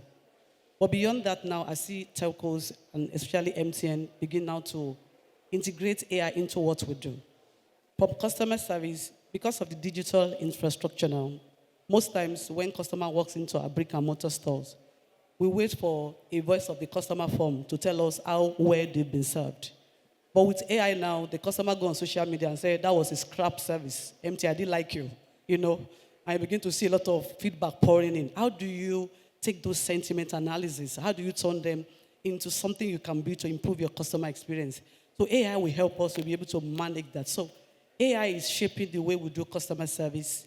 So somebody comes in and say, oh, you called in, you live in Yaba. Oh, there was a fiber cut in Yaba. Is that why you are calling? Oh, we deducted your money yesterday. You know, like proactive customer service, where you know who your customers is, you know the problem they have, and you use AI to begin to serve them. A good example is when we now say, our customers, before now we know them about spend, revenue, but I can tell you which customer loves Nike as a product, which customer plays volleyball every Sunday. Because we have so much intelligence, and we can use that to say, okay, I'm going to give you a data bundle to watch the next polo match or something. That is what AI is doing for us in telco. They will move from that into even our products, be more customer-centric in our product offering, knowing what the customer wants. Somebody asked us, Apple, do they have a contact center? Do they have a customer center? They don't. Meanwhile, a lot of people use that because they use design thinking, you know, systemic thinking to develop their product. That is AI for us. And on the network side, a whole lot of intervention for network optimization. You know, there's a congestion there. We have an AI model that can tell you this site will be congested. We want to shift traffic to this side. Those are all the things that we do. So for the telcos, AI is going to be an intelligent layer and an enabler to move us to the next level. And we need that enabler to enable AI actually to also work at the front end, the point of use of the, yes. of the even the agents user. and the call center. Yes, even to the customer also, because some of the apps we are now building will now be AI intelligent. To say, somebody come and said, okay, how much did I spend on my MTN line yesterday? Just a voice bot. And to So we are going to that level, you know, making it very easy for the customer. Okay, one issue you brought up actually around funding, right, Shagun, is we'll need a lot of funding, right? I'll just get a note from Eero as well. Where do we have a hope of getting this level of funding from? So we can do like what Donald Trump did and say we're going to do $500 billion investments. How do you see the investment environment shaping up for us now? Yes, so if we start from the combining this kind your pool of talent with the digital public infrastructure. So how to do that? How to provide services for all the citizens? So how we have done that in Finland is that we use Extro Road, which is a single messaging system for all the ministries, all the agencies and everybody. And it makes everything much simpler. So EU is perhaps it's going to fund for Nigeria, build something similar here, because that is the base for all AI applications and all how you can grow, how you can scale these things, is that you have this digital platform on place somehow. And I think Finland and Estonia has implemented that, and I know that Nigeria has had a look at that, and perhaps that could be one step. But of course, all is also about all the AI ecosystems where developers and companies and researchers can share knowledge and build together. And this Nigeria, Science Nigeria or something, they are quite a good example here who is trying to build that. So having all the education parties and universities and that kind of innovations hub trying to do the same thing, and so educating about AI and then perhaps building this core part where information is shared in a similar way everywhere here. Good, thanks. And DG, just moving on a little bit to some enabling sort of policy areas. It's not, say, about government, but that is a key catalyst and context setting for what the private sector does as well. What are the key sort of policy shifts and initiatives do you see happening for us to enable the kind of execution and innovation that we require? So, thank you. Firstly, on the area of funding, the government is becoming more intentional to make sure we have a mechanism whereby we can bring the public and private funds, put it together to build infrastructure. Recently, the president has approved the new PPP policy in Nigeria, where MDAs, ministries, and even at the Federal Executive Council level, they have different thresholds to build infrastructure, including digital infrastructure. And also, the president has approved the project Bridge, which is also an initiative to bring the public fund donors, the development partners funding, as well as the private funds to build infrastructure to the last mile. Because mostly the challenge before, we all build in silos and we don't engage. But platform like this also can strengthen that engagement. And when we engage, it helps in we can co-design and co-create initiatives together that can build sustainable digital infrastructure. Then also the government also is embarking on building the digital public infrastructure. We are looking at building the Nigerian stack. How can we revamp our identity system? We already have a robust payment system. NBS is doing, NIPS is doing very well. That will give birth to our fintech industry. And now we are looking at how can we synergize what the public sector is doing and what government is doing. And if you look at NIPS, NIPS is a clear example of PPP because NIPS is owned by Bankers Committee, which is a public-private arrangement. So we are looking at how can we use similar approach to also build a data exchange platform.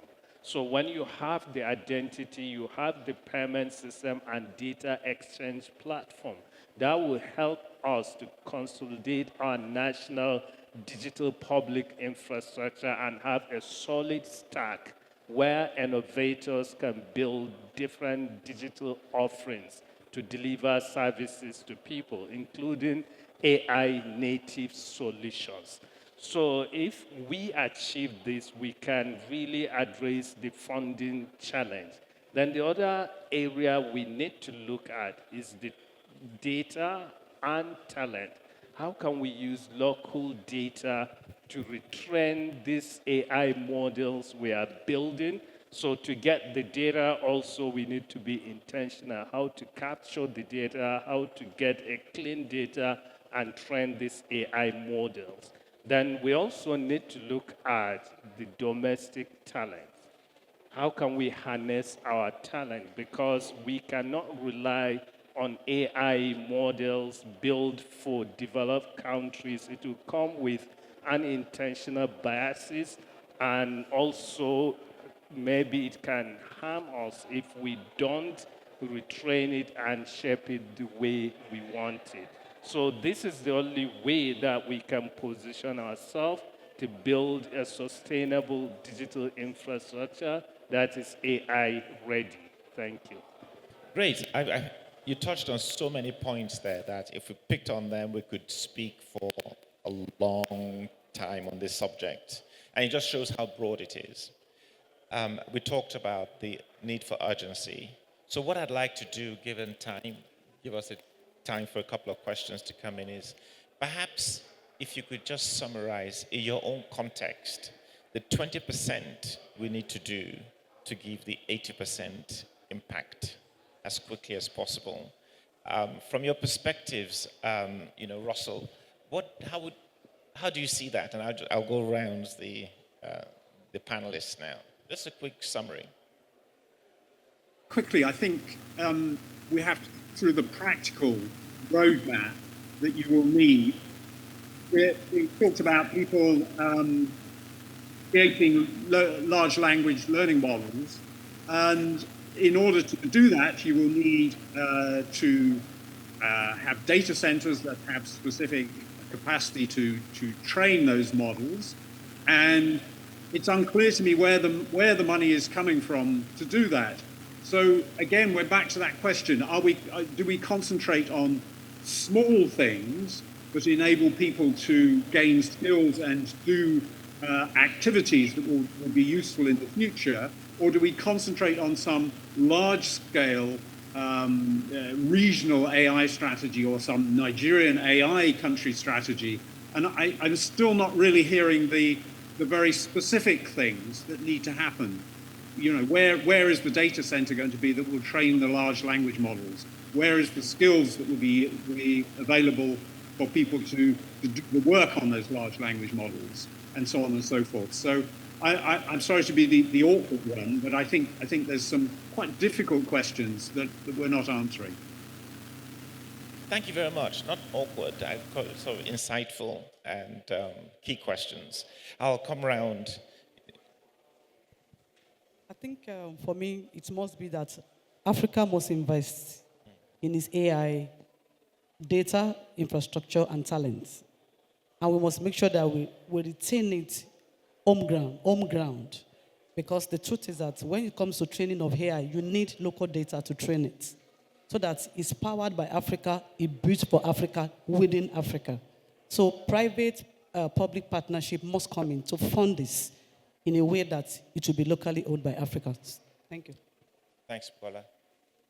All right, thank you. I think for me, considering what stages we are, the limitations on resources, I think our focus, that 20% focus, should be around collection, data collection. I think should be around collaboration for efficient use of resources. I think government should, or rather, industry should take a sectoral approach. Focus our AI strategies on key sectors that affect the majority of people: agriculture, health, education. I think that's the way we can actually maximize the little we have and have that 80% output from the 20% resources we have. Thank you. Best one. Hiro? Yes, so I also agree that Africa should do more in machine learning and large language models, but of course that's the only way how to do business, how to do products and sell. And one good example, if I take from Finland, is our CSC, which is running one of the fastest supercomputers in Europe, which is actually connected with quantum computer right now. So 20% of that capacity is allocated for companies to use. So we have so good success cases training AI by these supercomputers, and I'm here. One of my tasks is here also to identify research institutes or universities which would like to develop quantum computing or build supercomputing. So CSC is collaborating all continents except in Africa. So if that type of, so we are willing to share our know-how in that We need to get that here in Africa. They should. Yes. Dr. Kashifu. So thank you very much. I think we need to learn from experience from the previous industrial revolution. During the first industrial revolution, we lost out not because of lack of raw material. We provided the raw material and labor, but we didn't build factories. During the second industrial revolution, we provided the minerals and the captured market, but we didn't own industries. During the third, we contributed immensely in the area of talent, but we were the receiving ends of technology. So why? I think mostly it was because of politics and lack of institutional framework for Africa to work together. So learning from that, I think we need to collaborate. We need to build together, and we need to work together to ensure we build capacity for our digital self-determination. Thank you. Thank you. And also, underlying infrastructure, connectivity, energy, the connectivity, data centers, energy. If we get that right, it underpins everything else. And like Russell also said, we need to be very, very specific and deliberate on our actions. Very insightful. So, I mean, do you think we'll deliver on the innovation? It's a huge challenge, but will we deliver on innovation? Yeah. Okay. Thank you very much to the panelists. And a couple of questions, perhaps. There's a question coming from over here. If you have a question, please just indicate by raising your hand. Thank you. Okay. Short, sharp question, not a 2-minute opinion reel, right? Good, short, sharp questions. Okay, thank you very much. My name is Mercy Innocent. And, I want to ask Mrs. Ajayi, right? Okay, so I really want MTN to help us. I like that we are trying to use AI for our customer. I'm a customer. Yeah, but sometimes, so many times when I have complaints and I reach out to you, you use auto response. Yeah, that's good and it's helpful. But at the end of the day, it doesn't really solve the problem.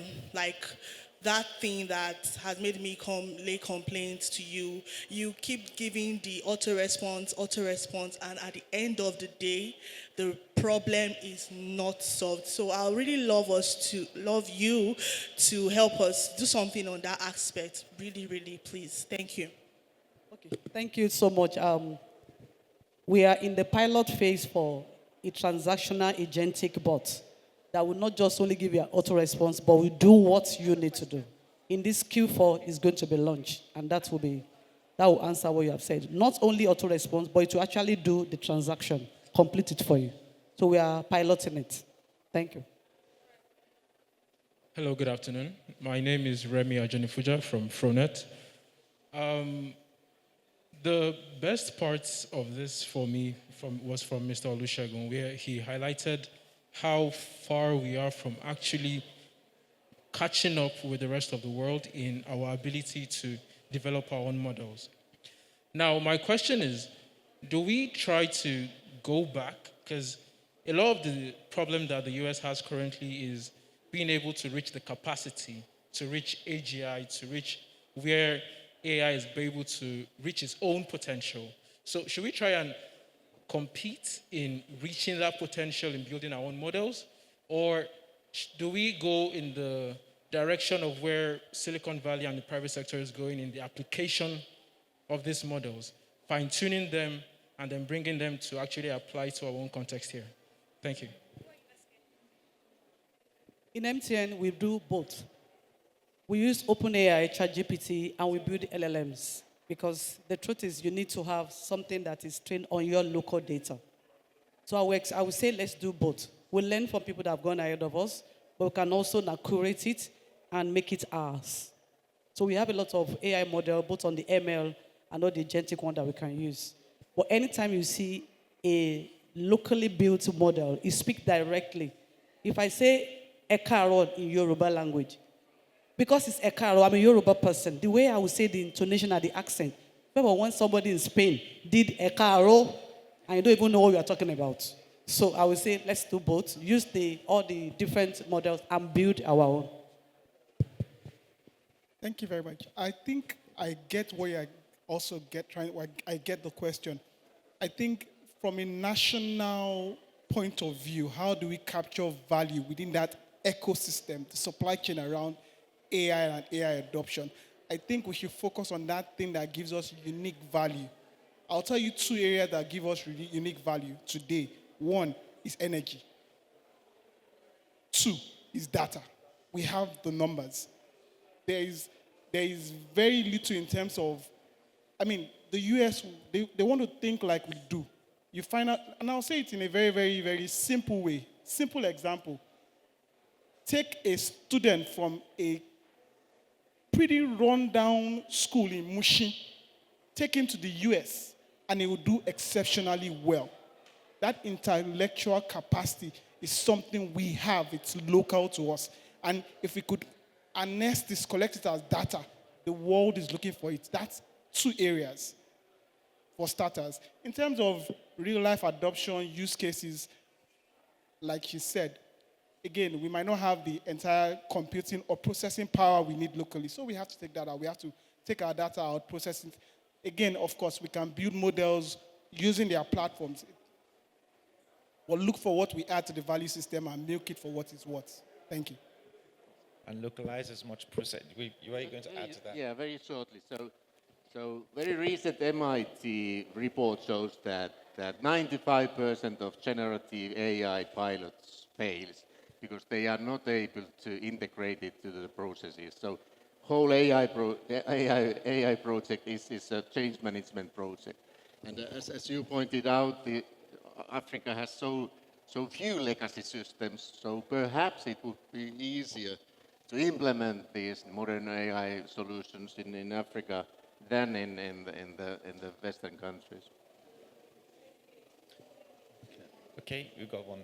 Thank you, everyone, for your thoughts and ideas. My name is Andrew Ajayi.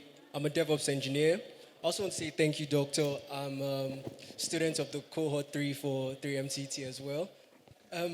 So my question is, these days when I look at job applications online for Nigerian companies, there's a lot of, lots of different tasks. They want an LLM engineer who knows DevOps, who knows back-end, who knows front-end, who understands networking. How do we get Nigerians, or how do we get the Nigerian ecosystem to streamline each task and streamline like each role so that it's not one person taking up so much different roles and tasks, but like everyone has the ability to focus on what they have to do effectively and efficiently? Thank you. Who wants to take that one? Okay. All right, thank you. Just to add to the previous questions before yours, I think I'll go with the MTN direction. We need to do both. And we need to be frugal when it comes to our LLM building. We don't have to wait for building infrastructure before we start retraining or building our own LLM. Today, there are technology where you can get and use distillation and quantization, okay. Quantification. Yeah, to get it done. So I think it's better that way. Then in terms of the job creation, like with the 3MTT, what we are trying to do is to create an ecosystem.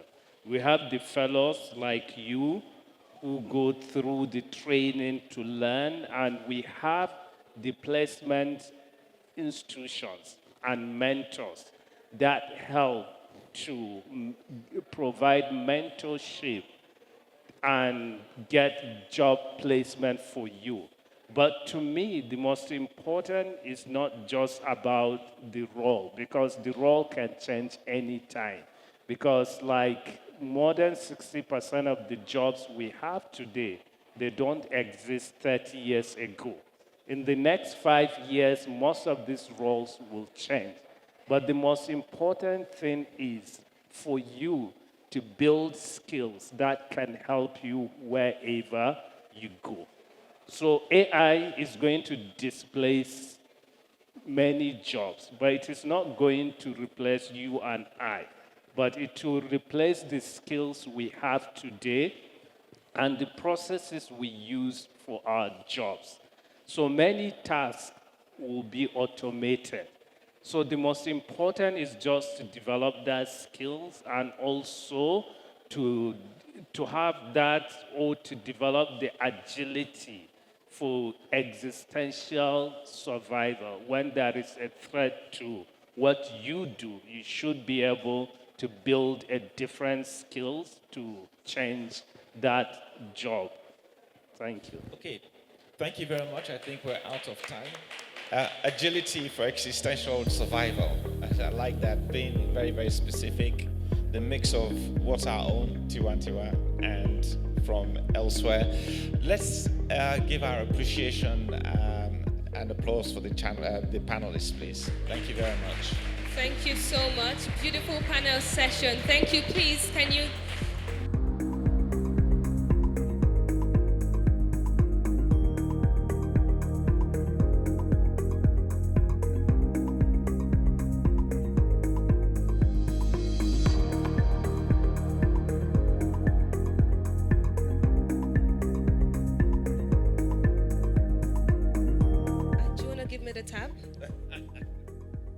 Thank you. Distinguished guests, ladies and gentlemen, we're moving swiftly to our next panel session. So oftentimes people ask the question, will AI take our jobs? I've come to understand that it will take the jobs of those that do not want to skill up, the repetitive, mundane task. And so it's very important that you skill up, because again, the AI we talk about would always have the human element to it. So it's not taking anybody's job, but then it's a call to action that we need to skill up and take action. At this point in time, we'll dive right into another panel session, ladies and gentlemen, Beyond Infrastructure, Solving the Enterprise Execution Gap in Africa's Digital Economy. Ladies and gentlemen, we have our panelists right here. In no particular order, please appreciate our panelists with a resounding round of applause as I call them up. I have the Chief Executive Officer, Precise Financial Systems, no other person but Dr. Yele Okiremi. Please a round of applause as he comes up on stage. I also have the Deputy Managing Director, eTransact, no other person but Hakeem Adeniji Adele. Please a round of applause as he comes up on stage. I think we can do better, ladies and gentlemen. Let's appreciate our panelists.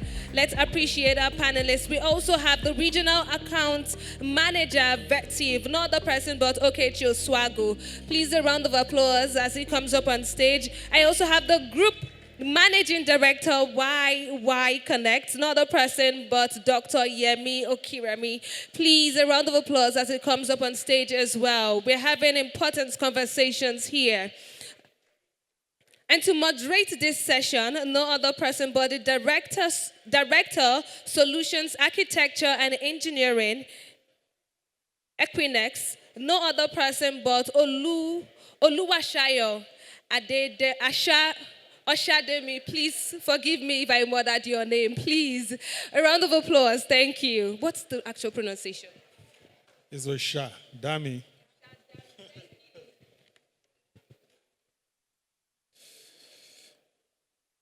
All right. Good afternoon, everyone, and welcome to our panelists. We've all been talking about infrastructure, infrastructure, infrastructure. We need to build infrastructure.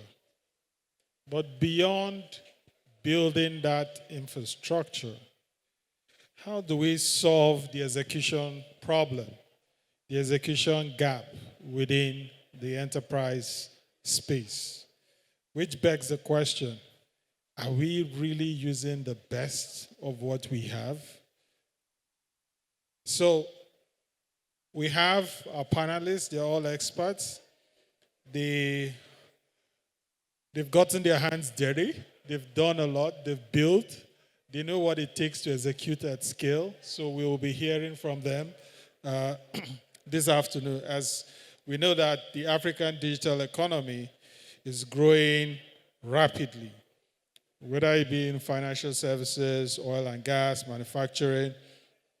But like we said, one major challenge is that execution, right, from what it takes to implement an upgrade, for example, at scale. And also the pressure, boardroom pressure, financial pressure, and also difference in priorities, right, between the chief technology officer, the compliance team, there's a whole lot.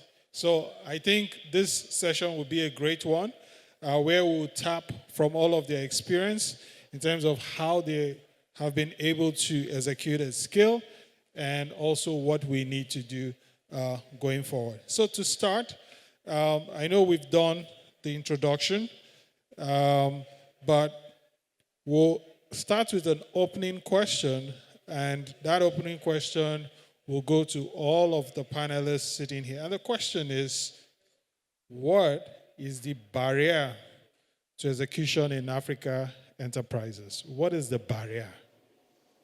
Is it infrastructure? Is it skills? Is it governance? Or is it organizational structure? So we'd like to start first. How do we go? Okay, we'll start with Dr. Yele Okeremi, the Chief Executive Officer of Precise Financial System. Well, thank you very much. Now, let me start by saying that, in my opinion, the challenge of execution of pretty much any project in Africa is the mindset of the African himself. So let me start by making some general statements. One of the things I have realized is that Africans tend to be a lot more patient with foreigners than they are with their own kith and kin. Secondly, Africans, for some reason, tend to expect solutions to come from people that they are actually better than. And then thirdly, because of the nature of Africa, it's been built on more of an extraction ecosystem. A situation where money comes out of the ground. We haven't trained ourselves sufficiently well to understand how to create value and how to ascribe value. So what I'm saying when I talk about creating and ascribing value, economics teaches us that money is a store of value. All right? However, sociology makes us understand that value is in the eye of the beholder. So how do we marry these things? So for example, I heard in the previous panel where people, for example, in the US can talk about writing checks. We want to build an infrastructure. It's $500 billion. And we come here. We may not be able to write a $500 billion check. But the question is, who needs that amount of money? The bottom line is, at the end of the day, how much value we are able to create for ourselves.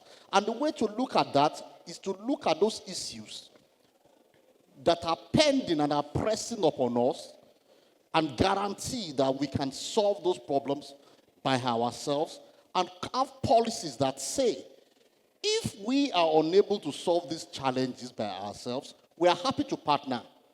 But it is only for a given amount of time. After which, if we are unable to transfer the understanding, we would rather not have it. Thank you. Thank you very much, Dr. Yele Okeremi. So it's our mindset. We need to change our mindset, how we think. And we need to think from a point of how we can create value. Dr. Yemi, this time, Okeremi, the Group Chief Executive Officer of Y Connect. We'd like to hear your own perspective to that question. Okay. Thank you very much for having me. From my perspective, I think one of the greatest challenges we have is the implementation of technology locally. We see things working excellently well outside, and of course we bring it in. And having the right framework and being able to tropicalize and make it effective in our society is one of our issues. Having said that, though, I don't think we celebrate ourselves enough. Because despite all the hurdles, the imperfections, we are still able to operate at par with other well-developed societies. So, in short, I think if we can focus more on how we adapt to our own ecosystem and the constraints we have, we will be able to create better value. Thank you. Thank you very much. Dr. Yemi said we don't appreciate ourselves enough. So can we give ourselves a round of applause? Let's appreciate ourselves for all the work, that we put into execute, and also look at our own local nuance in terms of how we customize this solution. I would also like Mr. Hakeem Adeniji to share his own perspective. Thank you. Thank you for having me here. It's Adeniji Adele. Yeah, Adeniji, sorry. Hakeem. Anyway, thank you so much for that. I heard the panelists earlier on, so please permit me to be a bit contrarian. That's fine. Okay. I honestly believe that Africa does not really have a deep infrastructural problem. I think, well, not anymore anyway. What I feel we have is we have an execution opportunity. You see, the winners will be those people who can translate their digital ambition into operational reality. And I think while we were having conversation there today, I kind of noted that down. Now, your question, what's the biggest barrier? For me, I think all four are intertwined. But organizational culture is often the silent saboteur in all of this. That's the way I feel. Infrastructure can be built. Governance can be reformed. Skills can be trained. But without a culture that embraces all this together, accountability, agility, execution will stall. Many enterprises operate in a silo, which is the reason why you see that different companies or even departments resist change and they fear failure. If you really want to understand what the issue is, our culture in Nigeria or in Africa has to shift towards rewarding bold thinking, cross-functional collaboration. Let's reward failure sometimes. I always tell my people, infrastructure is the foundation, but execution is the engine. Fail fast, fail forward. So for me, it's all about culture, organizational culture. Thank you. Thank you very much. Organizational culture. I like the point. Let's celebrate failure, right? So to fail, it means you must have tried to do something bold. So I'd like to hear from Mr. Okechi Oswago, your perspective. Hello? Okay. Thank you very much. So from my own perspective, I think it might have a lot to do with skill gaps that maybe, why would I say, relating to exposure. If you look at it holistically, you can see that most of the infrastructure that we use here, we are just consumer, we inherited it. So most of them are not produced or developed here. So now that exposure from the life cycle of that infrastructure development, most of our people are not much conversant with it. So, and when you look at it, when a business wants to put an infrastructure, they wouldn't want to even Dr. mentioned, like someone to try and fail.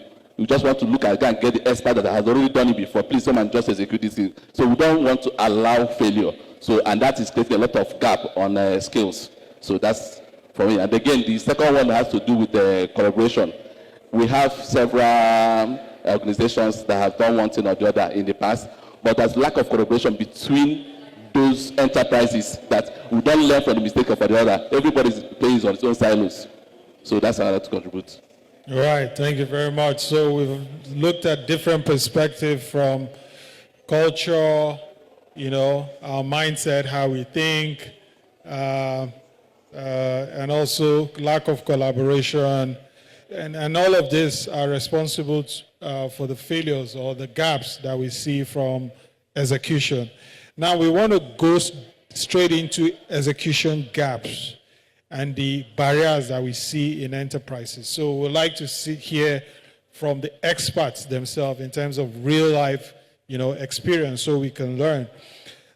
This question will go to Dr. Yemi. Dr. Yele. It says, in financial services, core banking upgrades and ERP migration often stall. So why does execution fail? And how can operators close the gap? Well, let me say, and it speaks to pretty much what people have said around here. There are several reasons why a lot of things will fail. Somebody spoke about tropicalization of solutions. Now, so you have brought in, particularly because you are speaking about banking, software, and ERPs.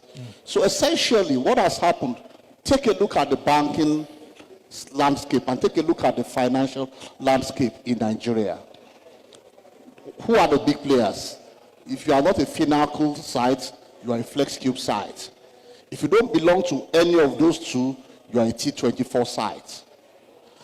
Take a look at the ERP. If you are not an Oracle site, you are an SAP site.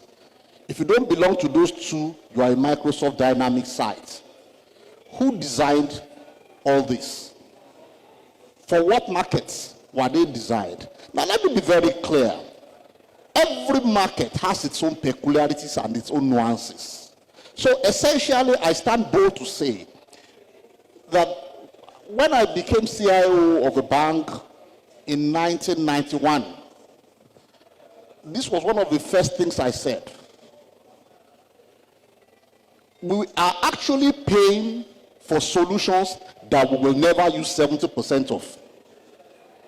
And yet, these solutions do not take care of 60% of our needs. So what then happens is that when you bring those solutions, before they even become relevant to you, you have to teach the person who is supposed to be your leader what you are supposed, what he or she ought to have known. And at the end of the day, just like we were talking about first, second, third, and fourth industrial revolutions, the intellectual property doesn't reside in you. So this guy virtually takes your watch, tells you the time, and goes away with the watch. Now you are expecting that this is going to work adequately. When you patch up things, the chances are that you're going to have cracks. So that's the very first challenge you have. The frame of reference where these solutions were developed, a good number of them were not developed for us. That's the first thing. Secondly, I said that also earlier. A lot of times, when you now attempt to plug in our own practices to those solutions, a good number of those solutions are not rock solid. They cannot take some of the things that actually come. It's not because they are not good, but they were not developed for us. And so you see that these things begin to crumble. Well, of course, after a while, when they've stayed with us for a reasonable period of time, they can understand our practices, they standardize some of them, but at what cost? So these are some of the challenges that I have seen through the years in this industry. They are painful, but I think it's time to reverse some of them. Thank you very much. Dr. Yemi, I see you nodding your head. It seems you are in total agreement with Dr. Yele. So if you'd like to share your view. Said earlier, I'm talking from the oil and gas perspective. We bring softwares, packages into this country, and the first question is if it's working in the UK, if it's working in the US, why is it not working here? Forgetting that even in your houses in the US, you can have 1 gigabyte speed per second. In Nigeria, we struggle. In fact, I had this heated argument with my subsurface team last week, moving to a new office. And they said they want 500 megabytes per second. It's not a lot, but if you look at the cost of doing business in Nigeria, and you want to stay competitive, you have to ensure that, yes, you have the right balance. You might not be able to ride your Ferrari in Nigeria because of the roads, but you can use your G-Wagon and still achieve the same thing. So there has to be that balance and how we integrate and ensure that we get the desired outputs, even within our bubble. Thank you. Thank you. So it's safe to say that what we've agreed is that why we fail at execution is because most of the solutions that we build are not built for us. And in executing, there's that gap. So one of the solutions is actually for us to build ourselves, build this platform that suits our environment. All right. So we'll look at the next part, the next question, which is to Mr. Hakim Adeniji Adele. I'm sure I got that right. Okay. So you have experience in building payment platforms. And payment platforms or payment solution today sit at the heart of Africa's digital economy.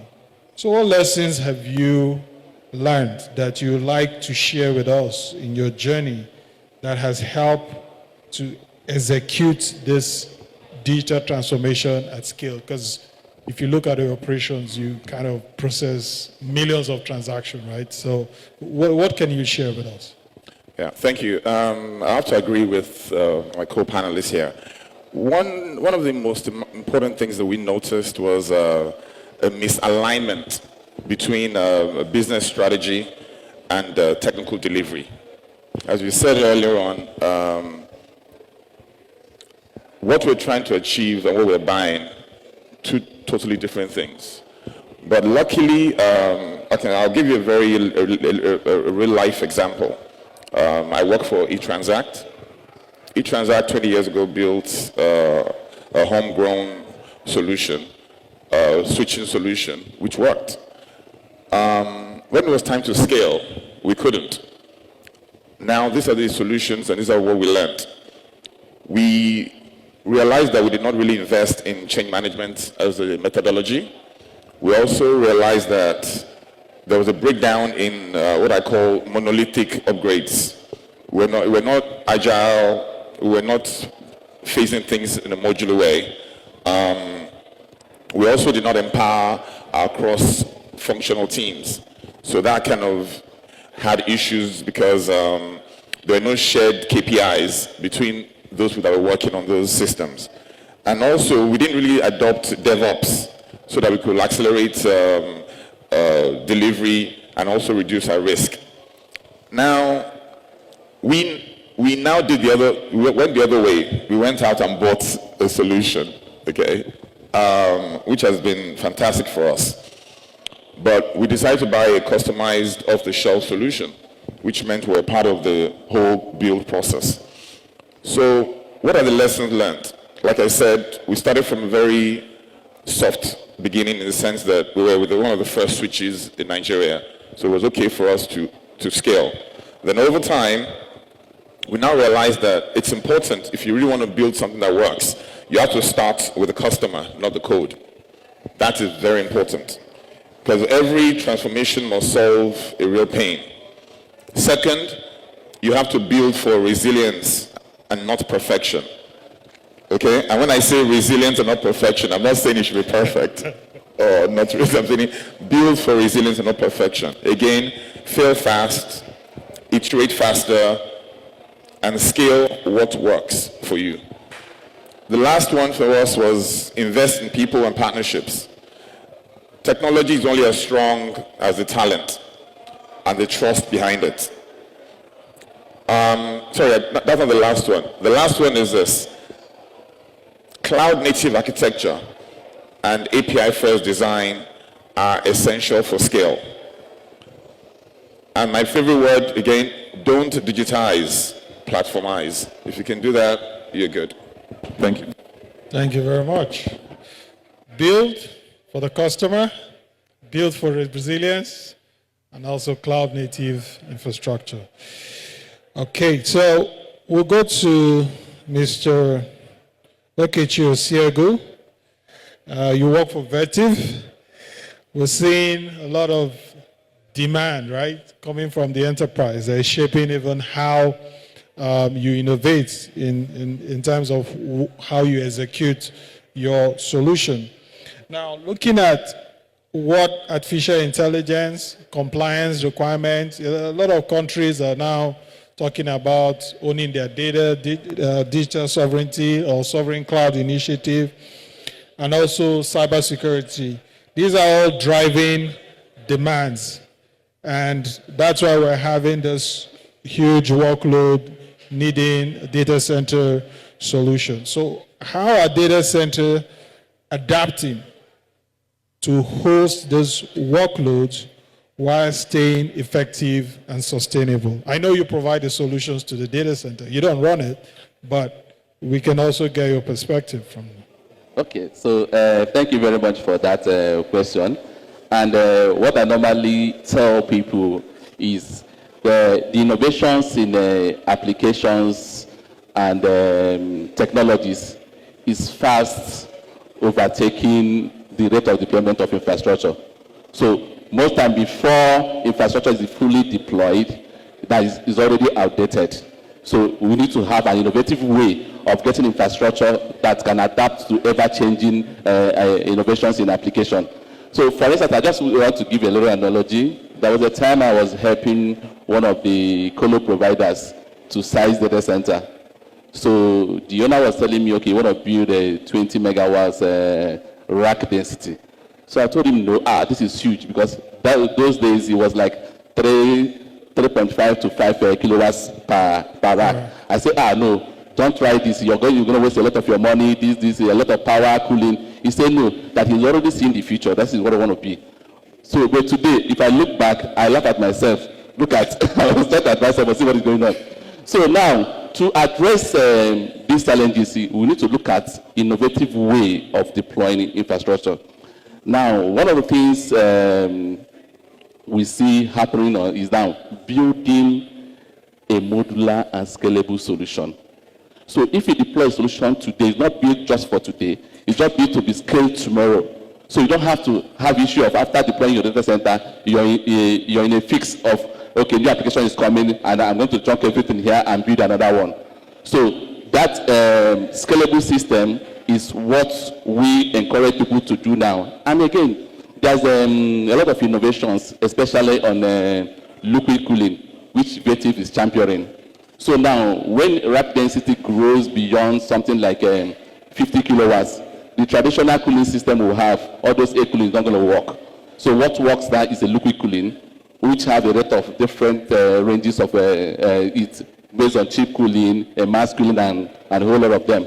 So now, to put it all together, to adapt to ever-changing innovation, you need to have a scalable and modular solution to scale as need arises. Thank you. All right, thank you very much. So we need solutions that can scale to meet the demands of tomorrow while building to meet the cost of operating today.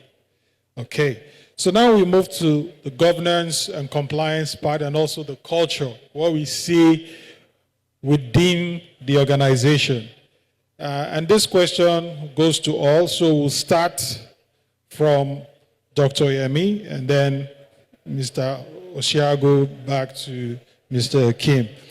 The question says, execution often breaks down between CTOs driving digital agendas and the compliance team enforcing regulation. How can enterprises align innovation with governance without stalling progress? The internal rift that happens within departments. The CTO has a cloud-native strategy. The compliance team is saying, no, you need to comply with the local laws, you need to host it. So how can we align innovation with governance? Thank you very much. Like you rightly said, it's a myth. There will always be that tension. And I'm going to simplify it, looking at it from the perspective of a manager versus an entrepreneur. The manager wants to maintain status quo, wants his processes to continue the way it's been running. An entrepreneur, on the other hand, is moving at a fast pace, looking for innovation, looking for better ways of getting it done, whereas the manager wants to maintain status quo. So that tension will always be there. I think the key thing, and that is where we must all align, ensuring that the goal is the same. We are all aiming for the same goal, the end game. However, how we get there, even though we have that tension, we have to learn to work together. And it takes a learning curve. And I think that's usually where the problem is. While the regulators keep saying, this is the law, let's enforce it, by the time the end customer gets used to that particular one, it's probably become obsolete and they have to change again. And so that tension will be continuous. But my point again is that ensuring alignment, knowing that we are all going for the same goal, the same purpose. Thank you. All right. Okay, so thank you very much. I think I'm much in line to what you said. So the key thing is there is the goal alignment. So all the stakeholders involved have to align to the common goal. And there has to be a constant communication of the goal. Because if everybody understands the goal, irrespective of whether a divergence, maybe this is a CTO, this is an entrepreneur, they understand the common goal. And at every point in time, this goal is being communicated, and everybody knows that they are not working in a silo, they are all working for a common objective. I give you an instance. There was one of the communication they did, I think it has to do with a rocket launching program. So they say they communicate the goal that even the cleaner understand what everybody there in the room are doing. So the cleaners are cleaning for the place to have a conducive environment for the engineers that are working to send rocket to the moon. So if we bring it down home, everybody has that good communication, understanding of the common goal. There won't be much disparity on their thinking because they will understand that they're working together, not in silos. Thank you. All right. Well, I can't even add to what you have said because, when we talk about the goal, you just said it the right way. It's not about the how. It's not about the what. It is the why that must be propagated. Because you see, the what will change, the how will change, but the why remains. And once that is understood by everybody, then it's easy. However, two other things are important. One of the things I see, when you understand the goal, the way it's been said, it helps particularly tech people shift their thinking. One of the things I said in 1991, when I was CIO, I wrote a memo and I said to the management of my bank to spin off my department. That the bank doesn't need an IT department the way we were practicing it. That make it a company. You are already our clients. Let's work for so many other places. That was then. Nobody believed what we said then, but what's happening today. So that's why I say, however, one thing is important. IT people, a lot of times, they like toys. So when you come to IT projects, come to Nigeria, you see the latest in technology.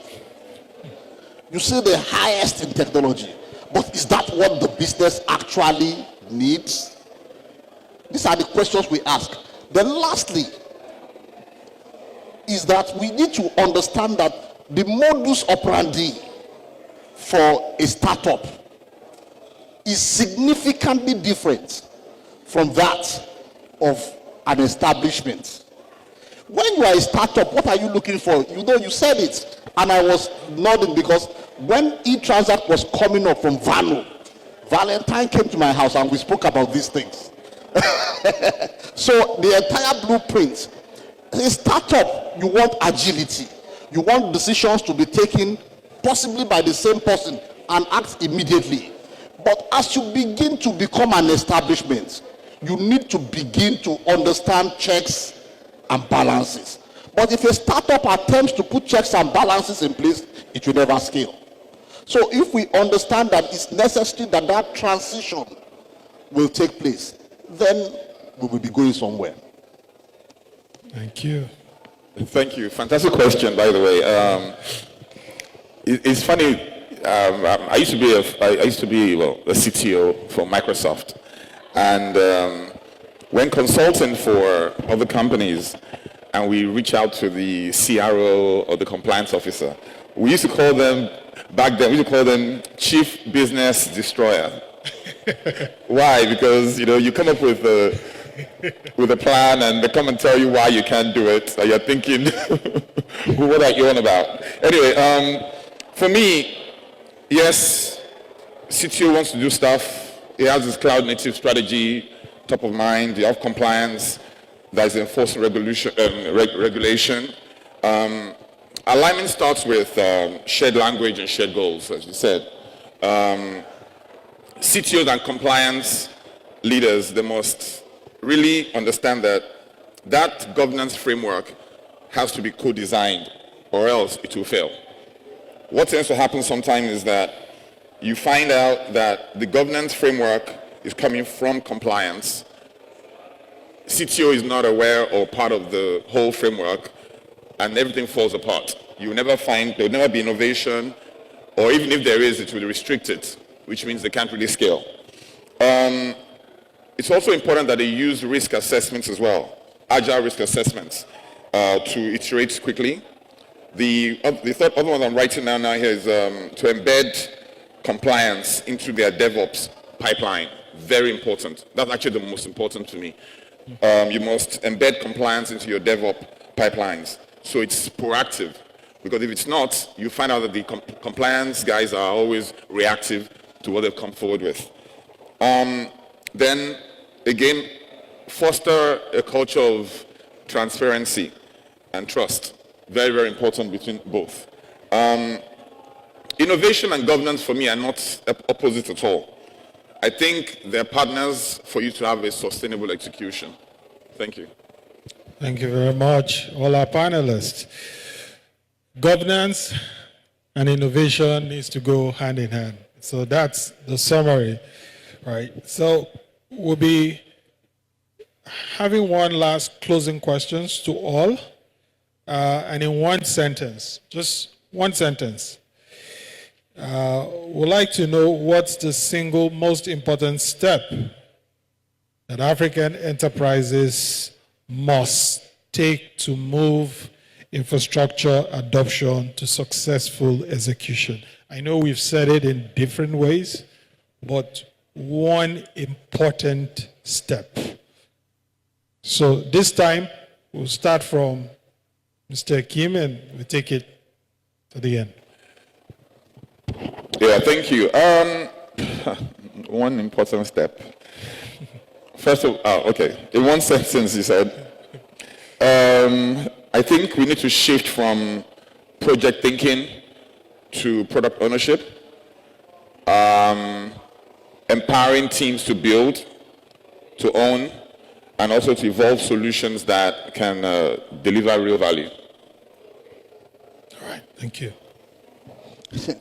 Well, I think the way I would put it is that we need to understand that metamorphosis is a painful process. So it means that leaders, business leaders, need to appreciate that in the life cycle of starting, building, scaling, maturity, and reinvention, there will be necessary changes that will affect both the original visionary and the entire institution. And those changes are going to be painful. So prepare for the pain in advance. Thank you. Okay, so for me, I think in the last sentence would be we need to rethink how we perceive deployment and execution. So, and it has to do with a lot of mindset and culture changes. So we need to rethink and understand there's had to be a lot of handshake collaboration for us to have a successful execution. Thank you. All right, thank you. Yeah, for me, I will sum it up in sustainable development. And when I say sustainable development, we have to constantly improve and develop ourselves in terms of personnel, in terms of hardware, such that we are constantly growing and adding value at all times. Not necessarily celebrating past glory, but constantly looking for ways to improve ourselves. And one thing that it's apparent especially now, is ensuring that the knowledge is passed on to the next generation. And we are training and developing new people who can even do it faster, are probably even better than we have done in the past. Thank you. Thank you very much. So I think they deserve a round of applause. Please, round of applause to all our panelists for sharing this real live insight with us. We would like to ask some questions from the audience, if we don't mind. We can take a few questions. So no question means that they did a very good job, right? Okay, so, I mean, we've seen what maturity looks like in terms of where Africa digital economy is supposed to be. We've seen that it's not just about building infrastructure, but we need to also use the infrastructure. We need to get the best out of it. We need to learn how to execute. We need to understand the challenges which they've just shared with us. And I think on that note, we'll call it a day. And thank you very much, our panelists, for coming. And please, you can all stand up and take group photos.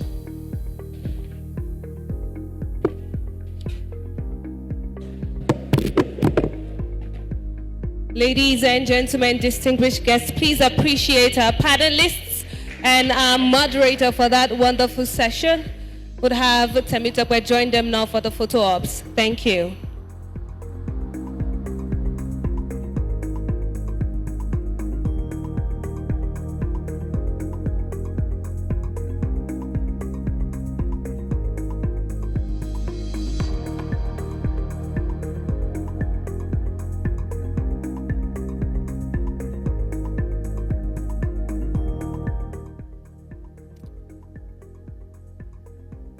Thank you very much. Thank you. Has this panel session or the panel sessions we've had so far, has it been eye-opening? Has it been insightful, ladies and gentlemen? Has it been insightful, ladies and gentlemen? All right, thank you so much. I know you've been here for quite a while. We're winding down to the end of today's event, Hyperscalers Convergence Africa 2025. And we'll move swiftly to our next panel session, ladies and gentlemen, unlocking patient capital for Africa's digital backbone. Unlocking patient capital for Africa's digital backbone. And we have, making up this panel today, Oguche Aguda, who is the head program Pan-Africa Fund Managers Alliance and Pioneer Chief Executive Officer, Pension Fund Operations Association of Nigeria. Ladies and gentlemen, please a round of applause as we have Oguche join us on stage. Thank you. We also have senior associates, heavy industries, telecoms, and technology, as well as Africa Finance Corporation. No other person but Shaya Olumide. Please, a round of applause as he comes up on stage. We'll have two of our panelists join us virtually. The Principal Digital Economy Advisor, no other person but Ben Robert, to join us virtually, as well as the Chief Executive Officer, African Infrastructure Development Association, who will be joining us virtually. Vivek Mita will join us virtually. Ladies and gentlemen, to moderate this session, no other person but partner Alex, no other person but Chinyere Ugoji. Please a round of applause as he comes up on stage. Thank you. All right, is this better? Okay. Thanks everybody for staying to listen to what I think is actually the most important panel of the day, because it's talking about how we unlock private capital for the development of digital infrastructure in Africa. I think funding is the critical piece of the puzzle to bridging the digital infrastructure gap in Africa. And the panelists that we have here on the stage and joining us online. I think are best placed to speak to the different challenges that the digital infrastructure asset class faces. So I'm just going to kick off the questioning with a question for all of the panelists to just kind of set the scene for the session. So I'll start with Shayo. And the question is, Africa needs an estimated 100 to 150 billion in digital infrastructure investment to close the digital infrastructure gap. From your perspective, what's the biggest barrier to financing? Is it risk perception, bankability of projects, or lack of local capital mobilization? Yeah, no, it's a good starting question. I think, to be honest with you, I think all the things you've outlined are, barriers to entry for financing projects in Africa. Naturally, I think on the continent there is a lack of local capital. That local capital can help mitigate some of the FX concerns that international investors have. Perceived risk in Africa, I think we all know that Africa unfairly has sort of like an Africa risk premium from international investors. But for me, my opinion is the biggest barrier to entry is bankability. We have, as you said, a $100 billion gap annually. So that obviously indicates there are numerous opportunities to have projects developed in Africa. But the reason why all of these projects generally fail is because of bankability. And bankability is caused by a lack of preparation.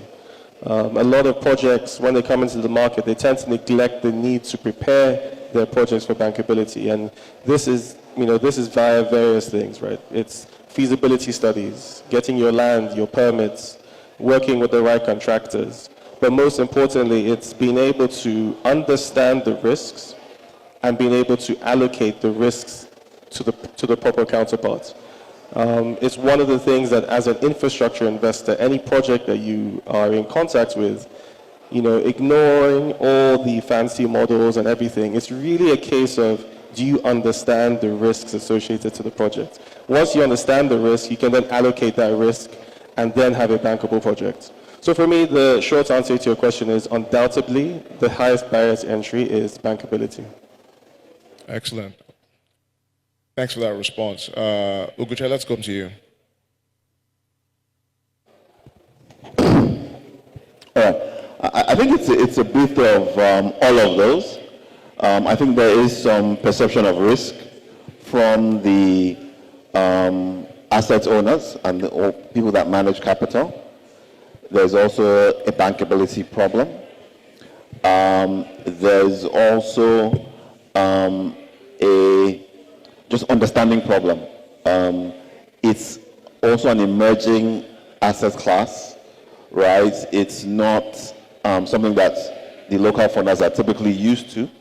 And I always say infrastructure is an emerging asset class, and thanks to what AFC is doing. But typically in Africa, trade finance is something that most financiers are used to. So this is an emerging asset class, and I think it's taking time to understand.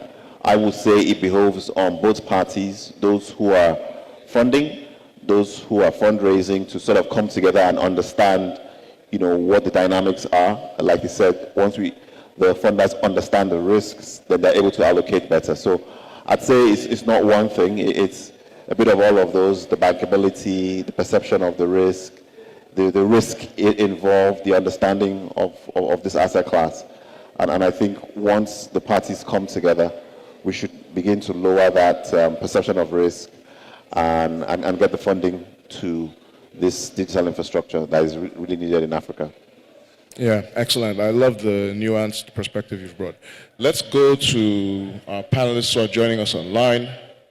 We'll start with Vivek. Thank you very much. Do you hear me clearly enough? Yes, I can hear you. Look, I think both Shayo and Uguche have dealt with the matter. But the reality is, I'll just add, so what is bankability, first of all? I think it's worth having a chat. When I ask a lot of people this all the time, most people say a project should be profitable. And that's fine. But there is another angle to bankability, which, the profit in an infrastructure project is a mix of revenue, the cost of capital, and the cost of building it, right? I mean, so that maths is not very difficult. What is difficult is the risk allocation, the risk mitigation, the risk elimination. So if I was to go to AFC and say, look, I have this plan for a big AI data center, which will be $100 million, here's the plan. They'll say, fantastic, come back when you've nailed down these 75 different risks. And those 75, I'm just taking a number, it's big. It's not a dozen risks, it's not 150 risks, but it is substantial. They require the input of many, many people. They require somebody who's going to build it, somebody who's going to supply the equipment, somebody who's going to, debt and equity. There are 4 or 5 different government agencies. There are lots of lawyers. There's lots of different technical advisors and the such like. And that process of unwrapping all the risks, that is what is complex. That is what is new. Now, data centers have been being built elsewhere in the world for a long time, but it's new to Africa.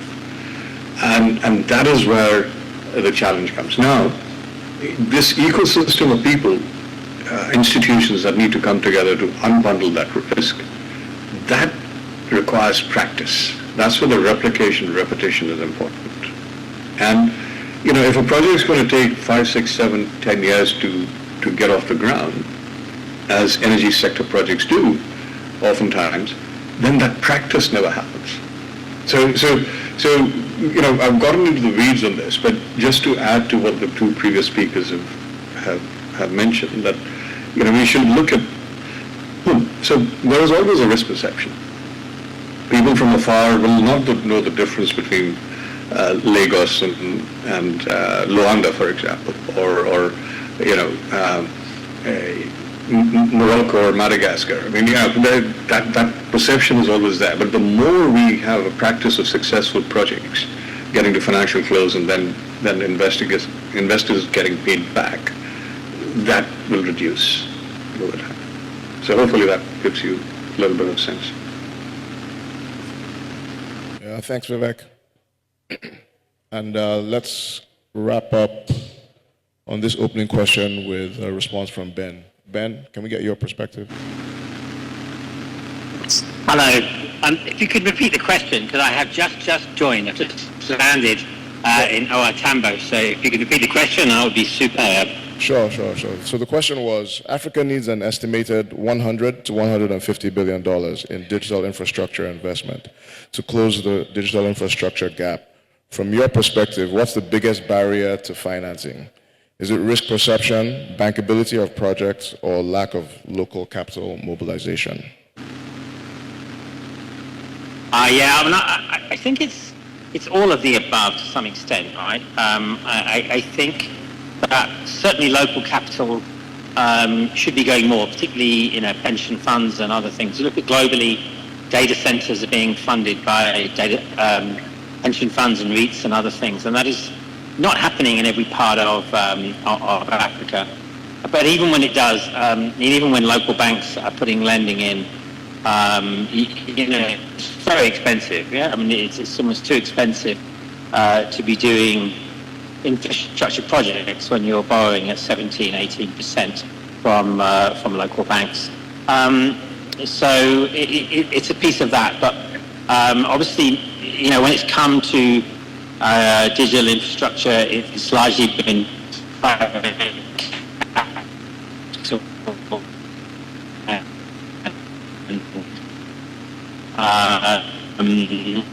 and DFI financing, which is and I think I just caught the end of what Vivek was saying, but projects and different types of ICT projects, is that energy projects often the offtake is de-risked by long-term agreements where the offtaker will basically commit to taking all the capacity of an energy project.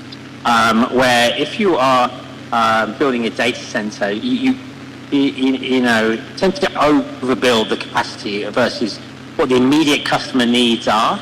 So there is an element, you have to de-risk it with anchored customers, but there's still a large element of build it and they will come. So you're building much more capacity for the future growth. Whereas the energy sector, it's like turn on from day one, the PPA kicks in and your full capacity is sold. And then fiber, fiber infrastructure and mobile networks and other things. Technology is always increasing, so the speeds, the available capacity is getting more and more and more.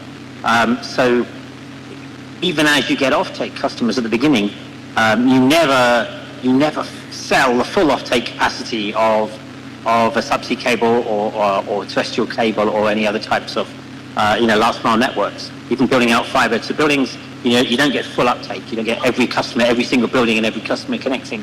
So there's the element of risk, which is probably I say it's more risk, but the de-risking is less than for the energy projects which Vivek was just talking about. So a whole bunch of things that are holding things back, but that for me would be certainly one of the main factors. Yeah. Excellent. Thanks, Ben. I really like all of the responses that I've gotten, because I think what it's kind of showing is that question is a bit of a trick question, really. It's a many-faceted problem.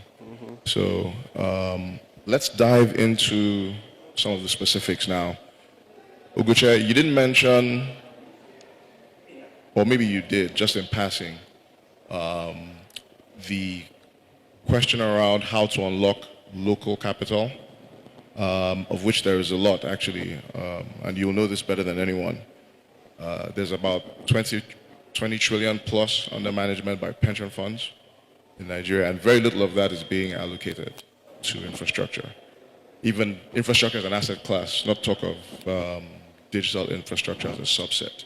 So I want to ask you, what regulatory or structural changes do you think would unlock pension funds as a major source of patient capital for digital projects?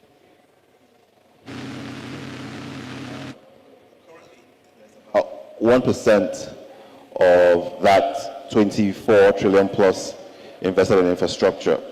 And that's a miserly number, but I always say it's actually grown from 0% maybe 6-7 years ago, so there's some progress. In terms of regulatory levers, the regulator has done something recently over the last 2 weeks. They've released new investment guidelines, and I think that should see more investments in infrastructure. The challenge now is which infrastructure, because as a country and as a continent, we're infrastructure starved, whether it's road, whether it's power, whether it's transport, and whether it's digital infrastructure, right? So how do we prioritize? What I think needs to happen is that there needs to be sort of a grand vision from a country, continent point of view that we are prioritizing this. If we want to grow, we need to prioritize these levels of infrastructure, because when the funding is unlocked, it's now a case of who is bringing projects that have better returns, who is bringing projects that are quote unquote sexier in sectors that people understand more. So in terms of what levers the regulator can push, and I think they've begun to do that, and they do deserve a pat on the back.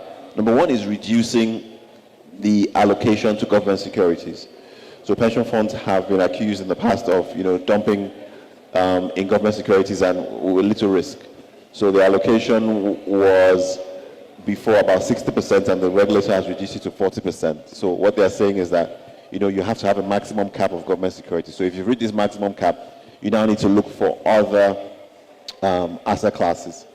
They've also increased allocation to infrastructure funds, infrastructure bonds, private equity. So that, I think, they should be commended. And this was just 2 weeks ago. So I think we'll begin to see the pass-through from that in the next couple of weeks, months. And for project sponsors and like AFC and the rest, is begin to engage with the pension funds to say, what do we need to do? How can we unlock this? In the sense that even though you're moving from government securities to real infrastructure, the risk profile shouldn't be, that's outsized, so that, they're even scared to make those calls. So regulator has done some. I think it's now up to the market to begin to see how we can, jump on what the regulator has done. Okay, thank you. Let me ask Vivek the next question, because it's flowing from the question I've just asked you, which is Nigeria specific. I want to ask the same question more or less, but from a continental context. So Vivek, how do you think other African markets can replicate pension-led financing models for data centers, fiber, and cloud infrastructure? It's not a question of pension funds allocating funds specifically to data centers or fiber. Infrastructure has, if it's done right, has a long-term yielding nature. So there's a lot of predictability in the cash flows. But there are challenges, right? So I would look, there is not a lot of precedent on the continent, I'm afraid, not even in South Africa, where it has taken hold. So the risk, it's comparing a horse to a camel. Pension funds have access to capital market instruments, they can invest in shares or government securities that have quite a lot of liquidity. There are instruments that allow for liquidity in infrastructure. And it's taken a while, even in the US and UK and other developed markets, for that to take hold. It's a mindset issue, which was mentioned in the earlier panel over there. In Australia, in Canada, and Denmark, for example, pension funds have more or less abandoned government securities and treasuries in favor of long-term equity or hybrid equity debt instruments in infrastructure. That mindset takes a little bit of time. So if you look at it from a pension fund's point of view, they get a certain return at relatively low risk by giving money to the government compared to the local currency. And then they have to do all this analysis, and then Ben comes along and says your interest rate is too high, or your return requirement for infrastructure is too high. And all this risk is very difficult for the institutions to take on. Ben, where do you see the best opportunities for public-private partnerships in digital infrastructure? And what lessons can be drawn from power and transport sectors?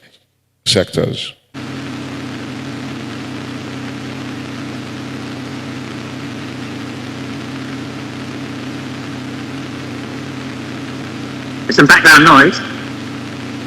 Yeah. Sorry. Yeah, so I think, look, when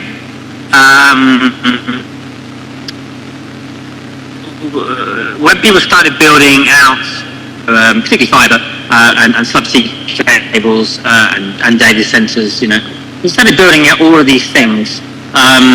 The first ones to get built were the lower-hanging fruit, right? What were the most commercially exciting routes of fiber, the most commercially exciting locations for data centers, and the subsea cables, the most commercially exciting, were built out. But we haven't yet built all of those needed, right? So let's take West Africa, for example. There are a whole bunch of countries in West Africa that have only one subsea cable touching their shores. That subsea cable as well, it's got a finite lifespan and might, become end of service in a few years.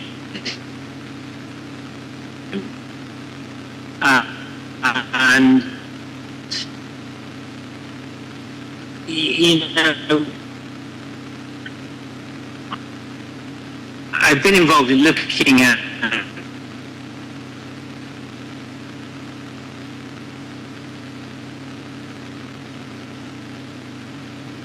Yeah. some of these. When you Yeah, Ben, I'm afraid we are struggling to hear you. Your connection seems unstable. I imagine you're dialing in from somewhere in Africa. Okay, Ben, we'll have to move on. The digital infrastructure gap strikes again. Let's move on to the next question. Our time is actually up, so I'm just going to move to closing remarks for Vivek, who I think is still with us, and Shayo and Oguche.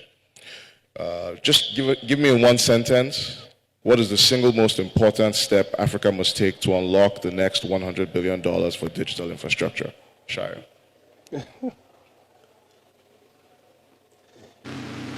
I'll keep it easy for me. I'll keep it in the theme of the discussion I've been saying.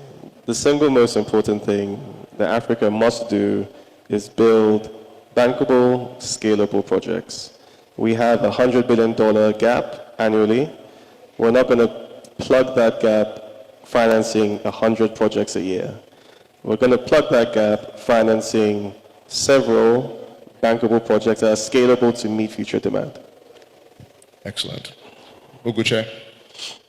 I think it's really capacity building of the financiers.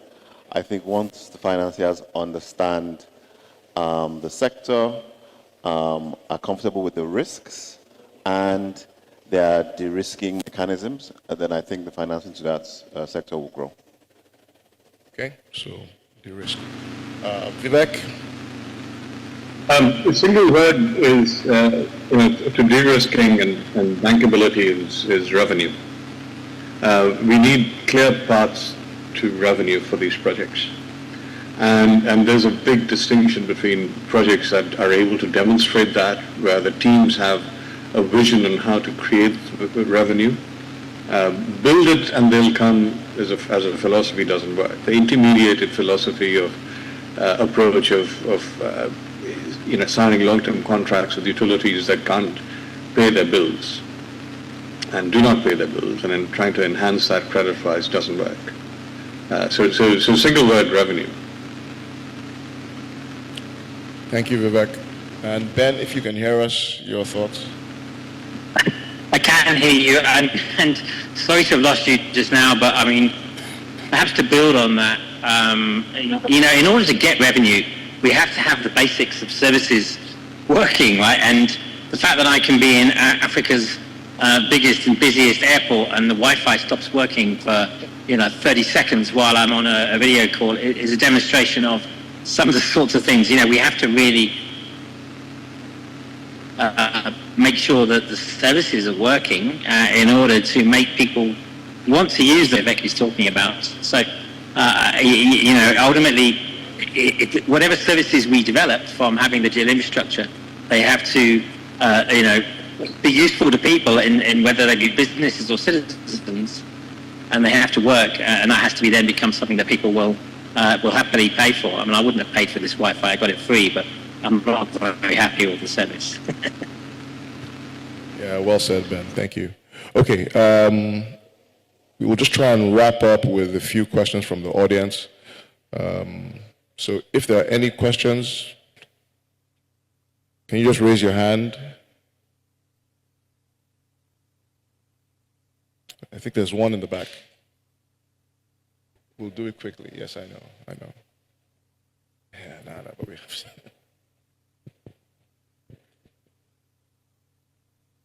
Tell us your name and straight to your question. 1 minute. Yeah, my name is Peter. So just the subsea fund for Africa tech is already hard. So I don't know how AI and this new age, how we are going to tap into this. We are seeing companies raise billions and billions, and African tech companies are already struggling to even raise $1 million. So I don't know how we can work on that to improve on that, because we need this funding to grow our product and grow our tech. Thank you. The guys on this panel are more infrastructure focused.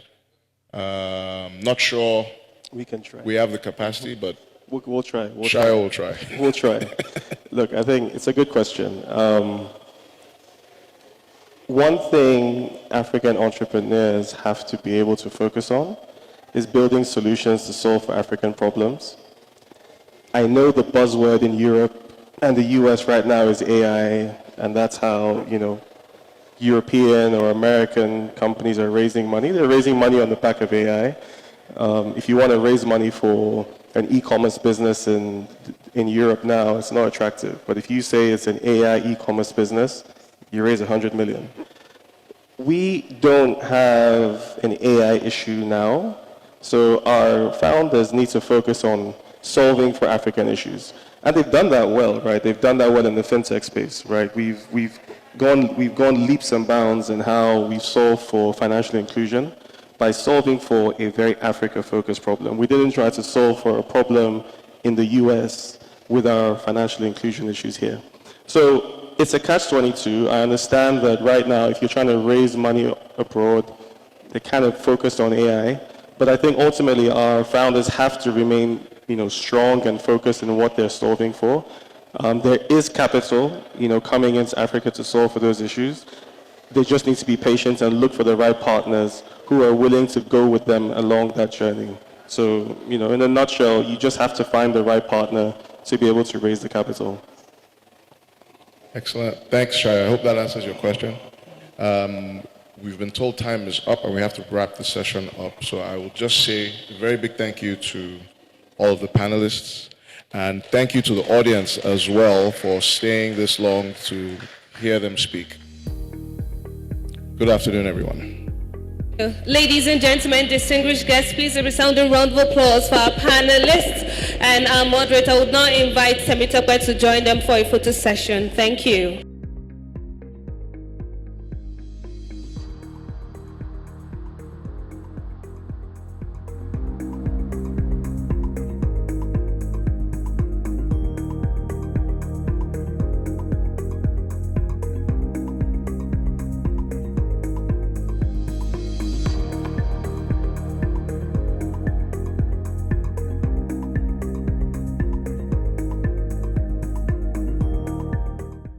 Thank you very much. Ladies and gentlemen, once again, please appreciate them. Thank you so much. We have just one panel session and we'll be done for today. Just one very short panel session and we're done for today.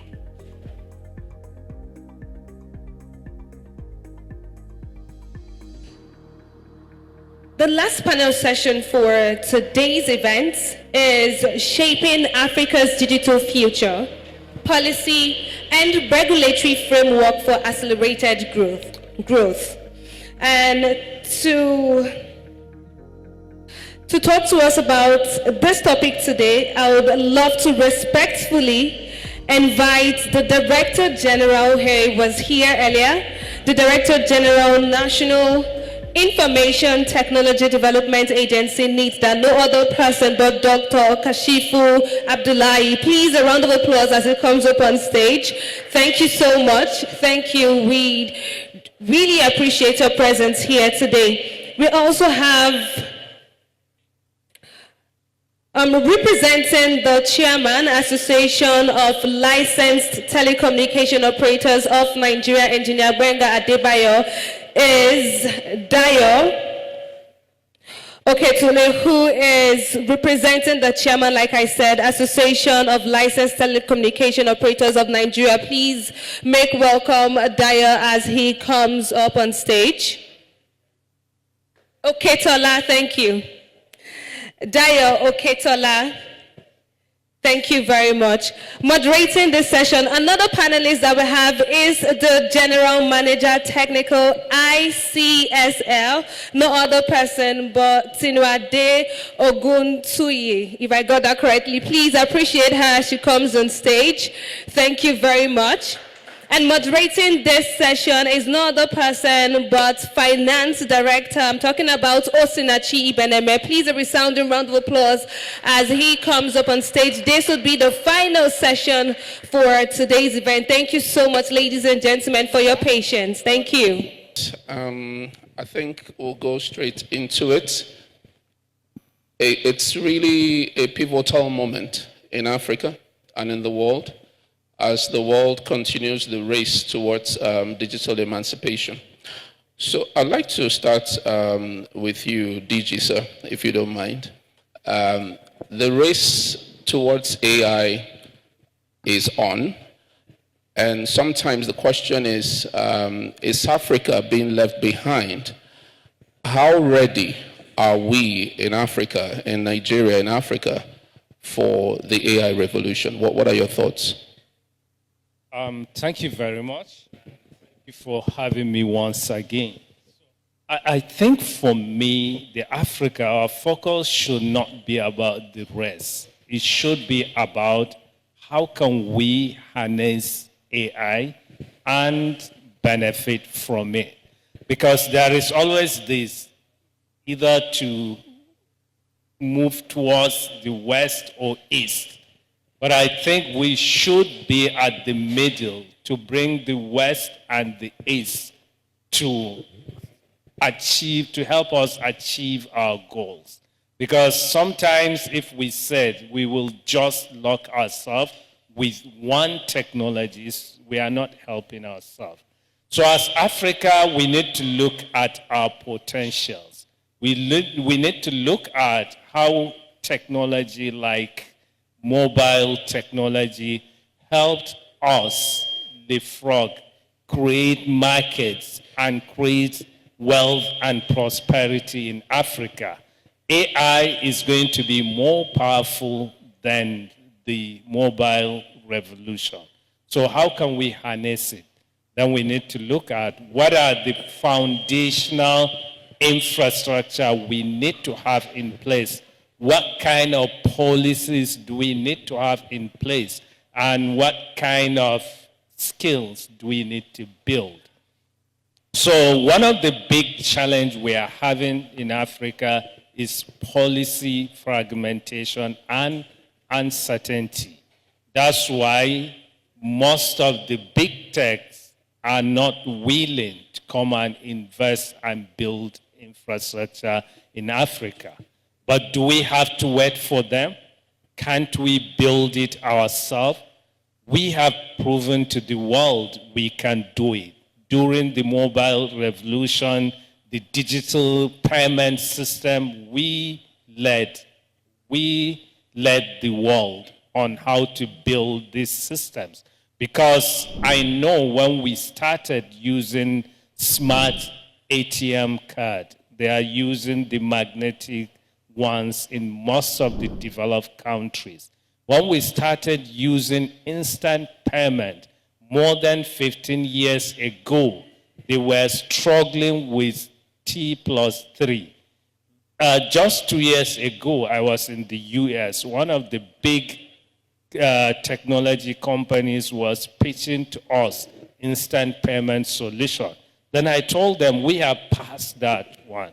We've done it 15 years ago. So we can do it the same thing with AI. And we should not allow the challenges we have to be an obstacle to us. When Mo Ibrahim wanted to start investing in telecommunication, people were laughing at him. Who will buy mobile phones in Africa? People were struggling to have 3 meals. But he looked at it from different perspectives, as a tool, as an enabler. When he started, the place he started, there were no electricity. He built it using solar. And that's one of the essence. We are having this platform to see how we can bring all the data center providers, including the hyperscalers, to build African compute infrastructure. Thank you. Wonderful. That's quite a comprehensive answer there. I particularly like the reference you made to policy, all right, as being key to unlocking the potentials that we have. And I think it's also interesting where you said that Africa can actually lead in this revolution because we have what it takes, right? Particularly in terms of human resources. Nigeria, for example, has one of the highest population of young people. But when we look at infrastructure, and I'll come to you now, Dio, infrastructure is key for digital revolution. Whether you're talking about building more towers, more fiber, more data centers. So the question is, how can policy help to encourage more investments in infrastructure? What, in your opinion, are some of the changes we need to see in our regulatory framework that would encourage more investments in digital infrastructure in Africa? Thank you very much. Yeah, as the anchor person said earlier, I'm standing in for Engineer Gbenga Adebayo, the chairman of Alton. Yeah, so my take is this. There's really nothing we can achieve, when it comes to our infrastructural desires if our policies are not right. It is the policies that bring together all the things we're doing in different clusters and help us as a nation to mobilize those things together and make impact for them. So what do I mean? The Nida Dij was talking about AI the other time, and of course I agree with everything he has said, because it appears as if the greatest tech revolution we're having in this age is AI. I reason to say that it's going to be bigger than everything we've had in the past. And from all indication, Africa is already left behind because the policies are not there. And of course, you need the right infrastructure to be able to maximize the opportunities that AI, portends for us. So we need a lot of collaboration, both nationally, regionally, and globally. The fact that AI is working in other countries, or the fact that people are making giant leaps with AI in other countries doesn't mean it will work in Africa automatically. If we don't sit down together, the policymakers, the operators, and government, private sector, to localize AI, in relation to our peculiar reality, begin to build models that work for us. But I'm going to end by saying that we need to develop new skill sets in policy making for us to be able to take advantage of AI. Both the policymakers and the operators must understand what AI means. If you don't understand, you can't make. So for me, I'll propose that we need an overhaul. We need to develop new skill sets. Most of the time, why we have policy somersault in Nigeria is because the people who are supposed to make the policies and also drive it know very little, most of the time, about the policy. Most of the time. And of course, operators don't often end up being in the position of policy makers. So at the end of the day, and because you cannot also fight your regulators, you just flow with them, even when they don't really know what they are saying. So we need a general overhaul in this area, in the area of policy, for us to be able to take advantage of AI. I hope I've been able to address that question.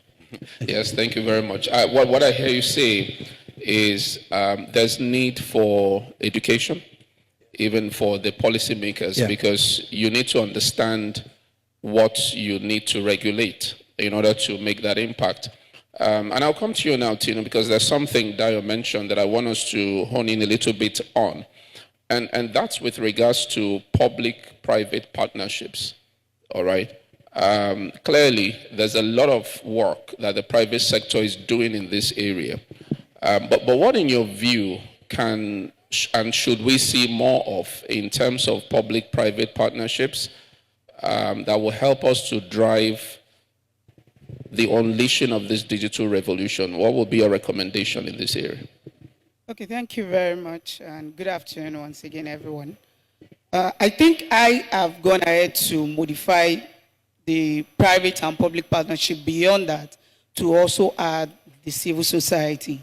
And maybe I'm biased because I'm also a member of the Internet Society, while I'm also in the technical community. would want to quickly react to something before I take this question. Please permit me. And that was what Mr. Dio was saying. I think largely I bet to differ in some things, and I will say why.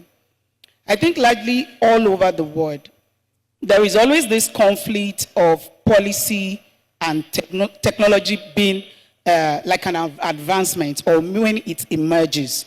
And this is why I said so. If we wait to make the policy before we utilize, I tell you, by the time you're done, another technology has emerged.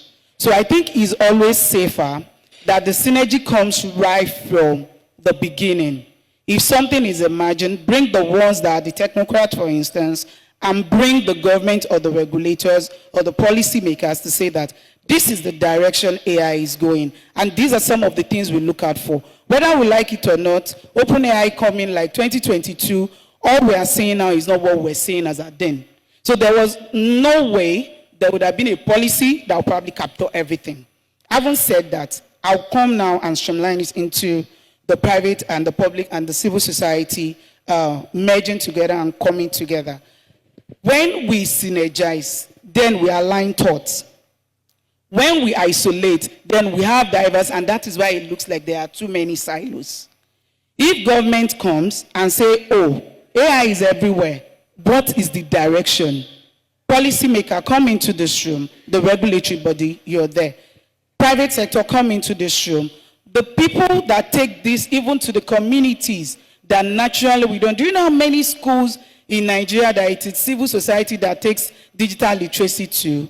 Good, we have the DG of NIDA here, and I know they have done even more. But before now, you will see how many clubs were you, at least if you are a Nigerian, back in secondary schools that were not initiated by one civil society or the other. So everybody should come together, sit and let's discuss this. And it is a continuum. It's not something that we can do once and for all. And that's why the word amendment exists. So we all come, or if the private sector wants to put the funds, we put the funds. Government wants to shape it so that nobody is out at the other day. And some people definitely will implement. I think looking at it from that direction, we will not be counterproductive. So I will not be trying to fund something that government will wake up and say, no, you can't do it like that, because I think I will make enough money to run my government. So it is that synergy right from, we build it from inception and we grow like that. That way we get the benefits of what the partnerships will bring. Thank you. Thank you very much. That's quite insightful. I like the way you've presented the public-private collaboration. And just to hone that in on synergy, I want to go to another type of synergy, and I'll come to you now, DG, sir, which is the synergy we should be seeing in Africa. So this is about regional collaboration now, right, which I believe is key for us to get the full benefits of AI and digital revolution in Africa. And so whether it's in terms of, spectrum or cybersecurity or data governance, the question is, how can we collaborate more as African countries, right, in a way that will help us to win in this digital revolution that we're looking at today? Is there an opportunity for collaboration in a way that, of course, does not work against national priorities?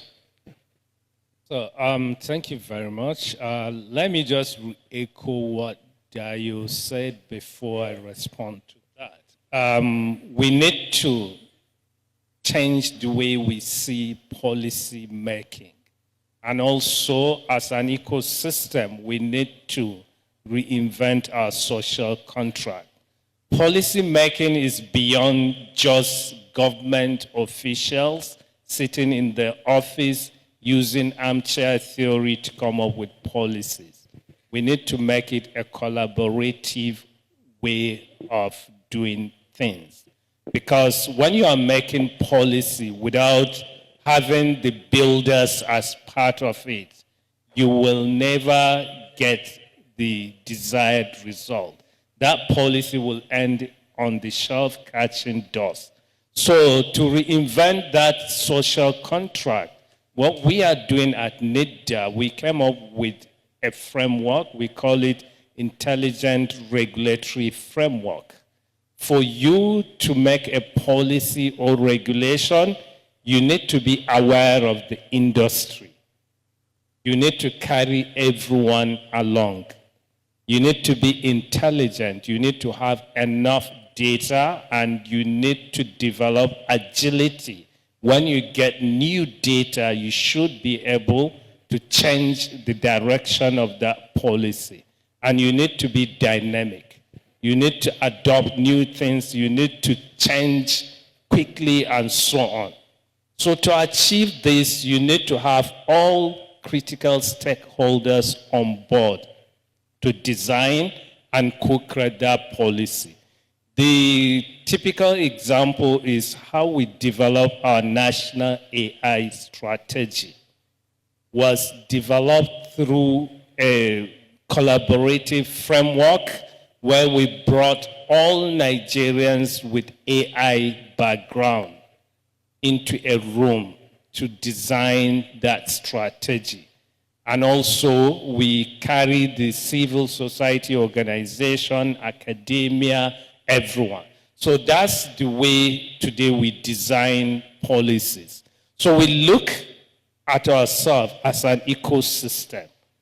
It's not one stakeholder having it or knowing it all. Because as a government, there are things we can do the private sector cannot do. And there are things private sector can do, government cannot do. But together, we can do greater things. So with that in mind, we make sure everyone is carried along. So when it comes to Africa, also we need to look at it. Like in tech, we used to say Nigerian tech ecosystem, African tech ecosystem, global tech ecosystem. That means no one can succeed in isolation. And IT doesn't respect border or jurisdiction. It goes across. As we are building systems, we build it to solve the immediate, our environmental challenges. But while building, we should build with the bigger picture in mind. That system you are building to solve a problem, maybe in Lagos or in Zamfara or in your village, can scale up to solve problem within your state, within the country, within the continent, and to the world. That's how all these big techs were built. Facebook was built in the Harvard campus to solve just the networking problem between students. But today, we are all using it. Likewise, internet was built in that way. So Africa also as a country, we need to have that bigger picture, but we need to build small. So as you dream big, but you build small, that's the only way we can succeed. So that cut across the policy making, the technology building, and the infrastructure as well. So if we do that, it will help us break the barriers. Fantastic. Thank you so much. Dream big, but build small. That's quite insightful. So we'll start to wrap up now because we're kind of out of time. So what I would like for you to do is, and I'll start with you, Bayo. In one sentence, what in your opinion is the most critical thing that policymakers can start to do to help us go further in this digital revolution and to build a truly digital economy in Nigeria and in Africa? In one sentence. Yeah, thank you very much. I'm going to say that policymakers must come up with policies to drive digital inclusion in Nigeria and Africa. As we speak, it's easier for us to be gathered here in Lagos, have this beautiful conference, and discuss all these technologies and all of that. Beyond Lagos and the major cities, it's almost a blackout. A lot of Africans are, as we speak, left behind in the digital revolution. Whatever the future we're talking about, they're not there yet. So policies must be get together. For me, I like to humanize government policies. How does it affect, that woman, that small older farmer in Funtua, or in a village in Oyo State? So policies that do not affect lives at that level is not the kind of policy we're looking at, because the impact is very minimal. And at the end of the day, we'll speak big grammar here, and 10 years down the line, you realize that there are a lot of Nigerians who need this more. They've not been captured. So policies should be geared towards digital inclusion driven by AI. AI is the enabler now. AI has given Africa and Nigeria particularly the leap that the ground we're looking for to be able to do a major catch-up with the rest of the world. But we can only maximize the opportunities therein if we get our policies right. And finally, I'm sorry, Madam was talking about that we don't need to wait for policy, but we can develop and, of course, allow policies to catch up. It's a model. But there's another model. How come developed nations are always prepared? AI didn't just happen.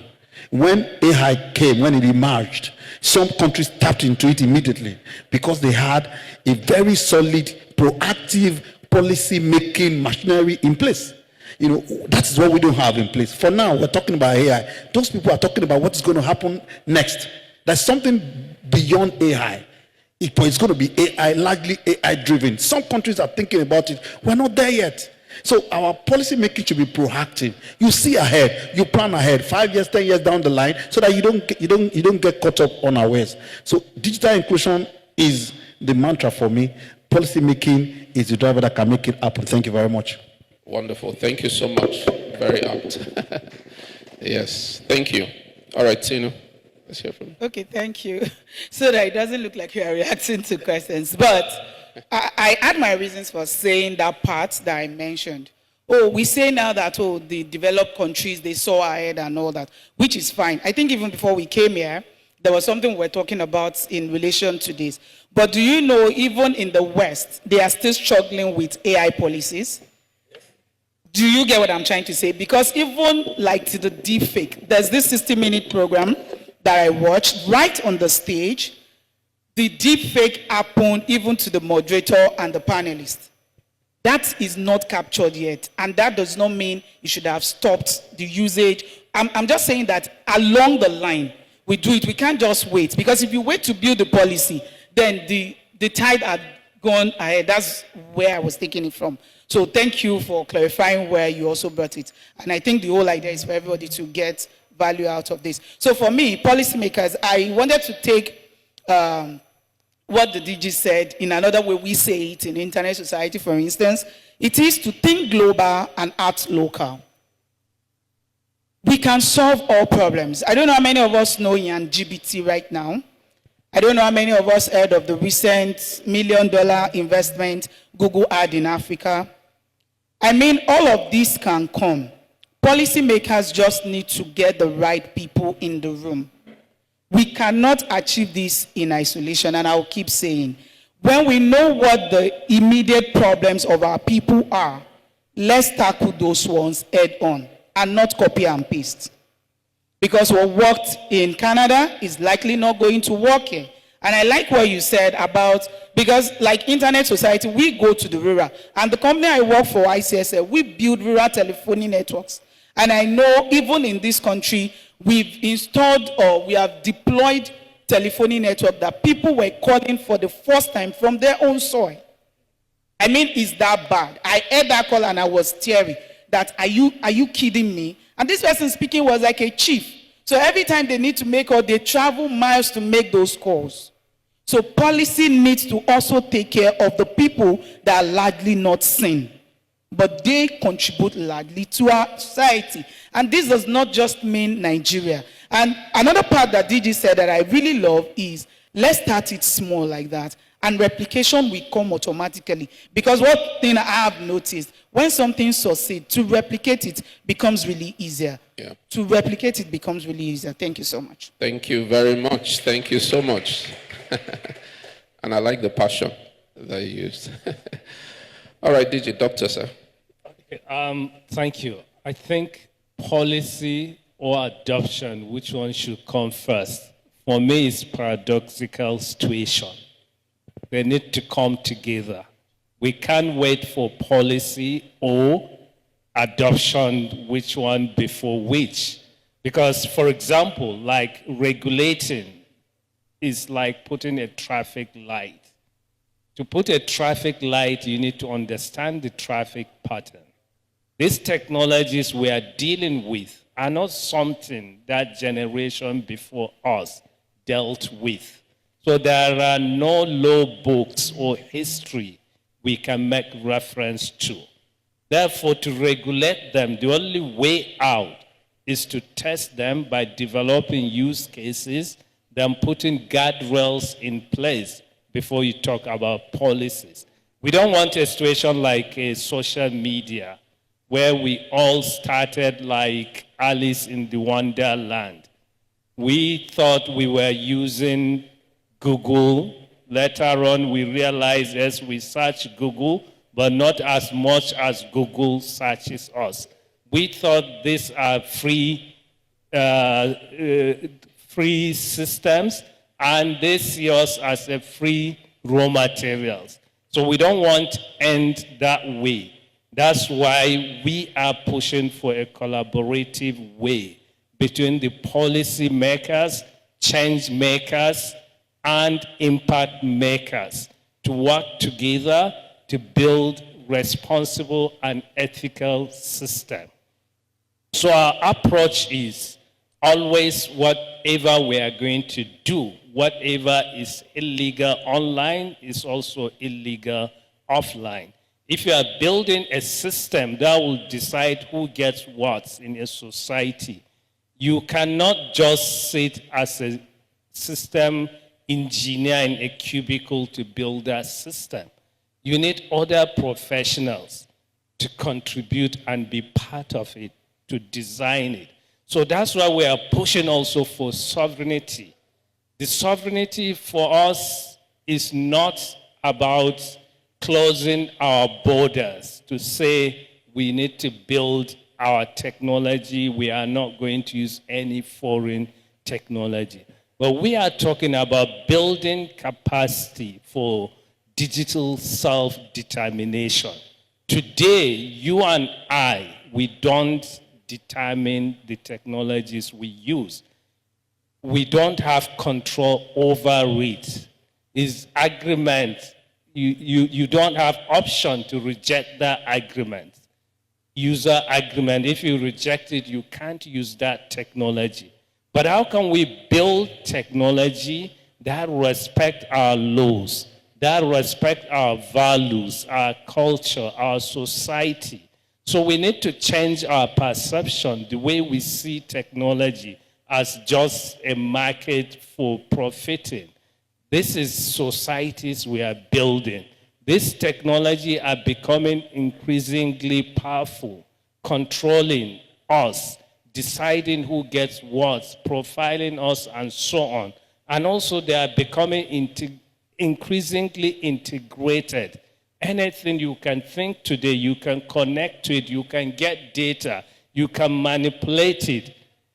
These big techs, they control all of us. They control what we see, what we buy, what we believe, who we friend, and so on. So whoever controls your data controls you. So that means we don't have sovereignty, we don't have control over it. And also, our society is becoming increasingly quantified. Everything you do today is captured, processed, and stored. Where is it stored? Who controls it? Who knows what you do? So these are the kind of policies we should push for. So Africa, we should look at how to collaboratively build and implement intelligent and harmonized policies that prioritize and risk private investment for shared and foundational public infrastructure. So that's the only way out for us as a continent. Thank you. Yes, thank you. Thank you so much. And thank you, DG, for bringing that balance between policymakers and industry players. Thank you, that was helpful. So to wrap this up, the reality is we're living in a different world today. This is a totally different world from what we had 20, 30 years ago. The digital age is right here with us. As simple as today, when you leave your home and you leave your smartphone behind, it's almost like you can't function. And yet you didn't have that 20 years ago. So that's the different world that we're living in today. And who knows what the next 20 years is going to bring. We cannot afford to be left behind. Like our distinguished panelists have spoken, we must be in the forefront of this race. I like what the DG said about digital self-determination. Very important. Africa has challenges, but those challenges are platforms for us to come up with solutions, homegrown solutions that are tailored to meet our specific needs. And this is something we must really do as Nigerians and as Africans. You know, Nigeria celebrated 65 years of independence a few days ago. We will soon start talking about digital independence, where we wean ourselves from the influences of external forces. So I think that's a very important point to take home. And also the point on digital inclusion is absolutely important. Nigeria is not just Lagos, it's not just Abuja. The vast majority of Nigerians do not have access. And this is something policy should really look into to unlock the potentials of those who don't have access, to make sure they have access, to live a better life, and more importantly, to contribute their part towards building a better economy. I'd like to thank especially our panelists here. Please give them a big hand as they go back to their seats. Thank you so much for coming. Thank you. Distinguished guests, ladies and gentlemen, and finally, we have come to the end of Hyperscalers Convergence Africa 2025. What a thrilling time. And at this point, I would love to call on the managing partner, Salem Analytics, and board member, Hyperscalers Convergence Africa, no other person but Guy Zibi. Please, a round of applause as he comes up on stage for the closing remarks. Thank you. Thank you. I think I'm here to let you go home. So, on behalf of the board of Hyperscaler Africa, I just want to thank you for taking the time to sit through all these sessions.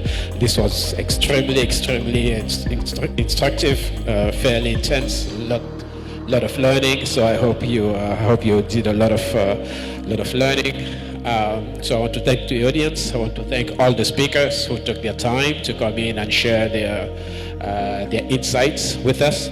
And obviously a special thanks to Temi and the Hyperscalers team that put this event together.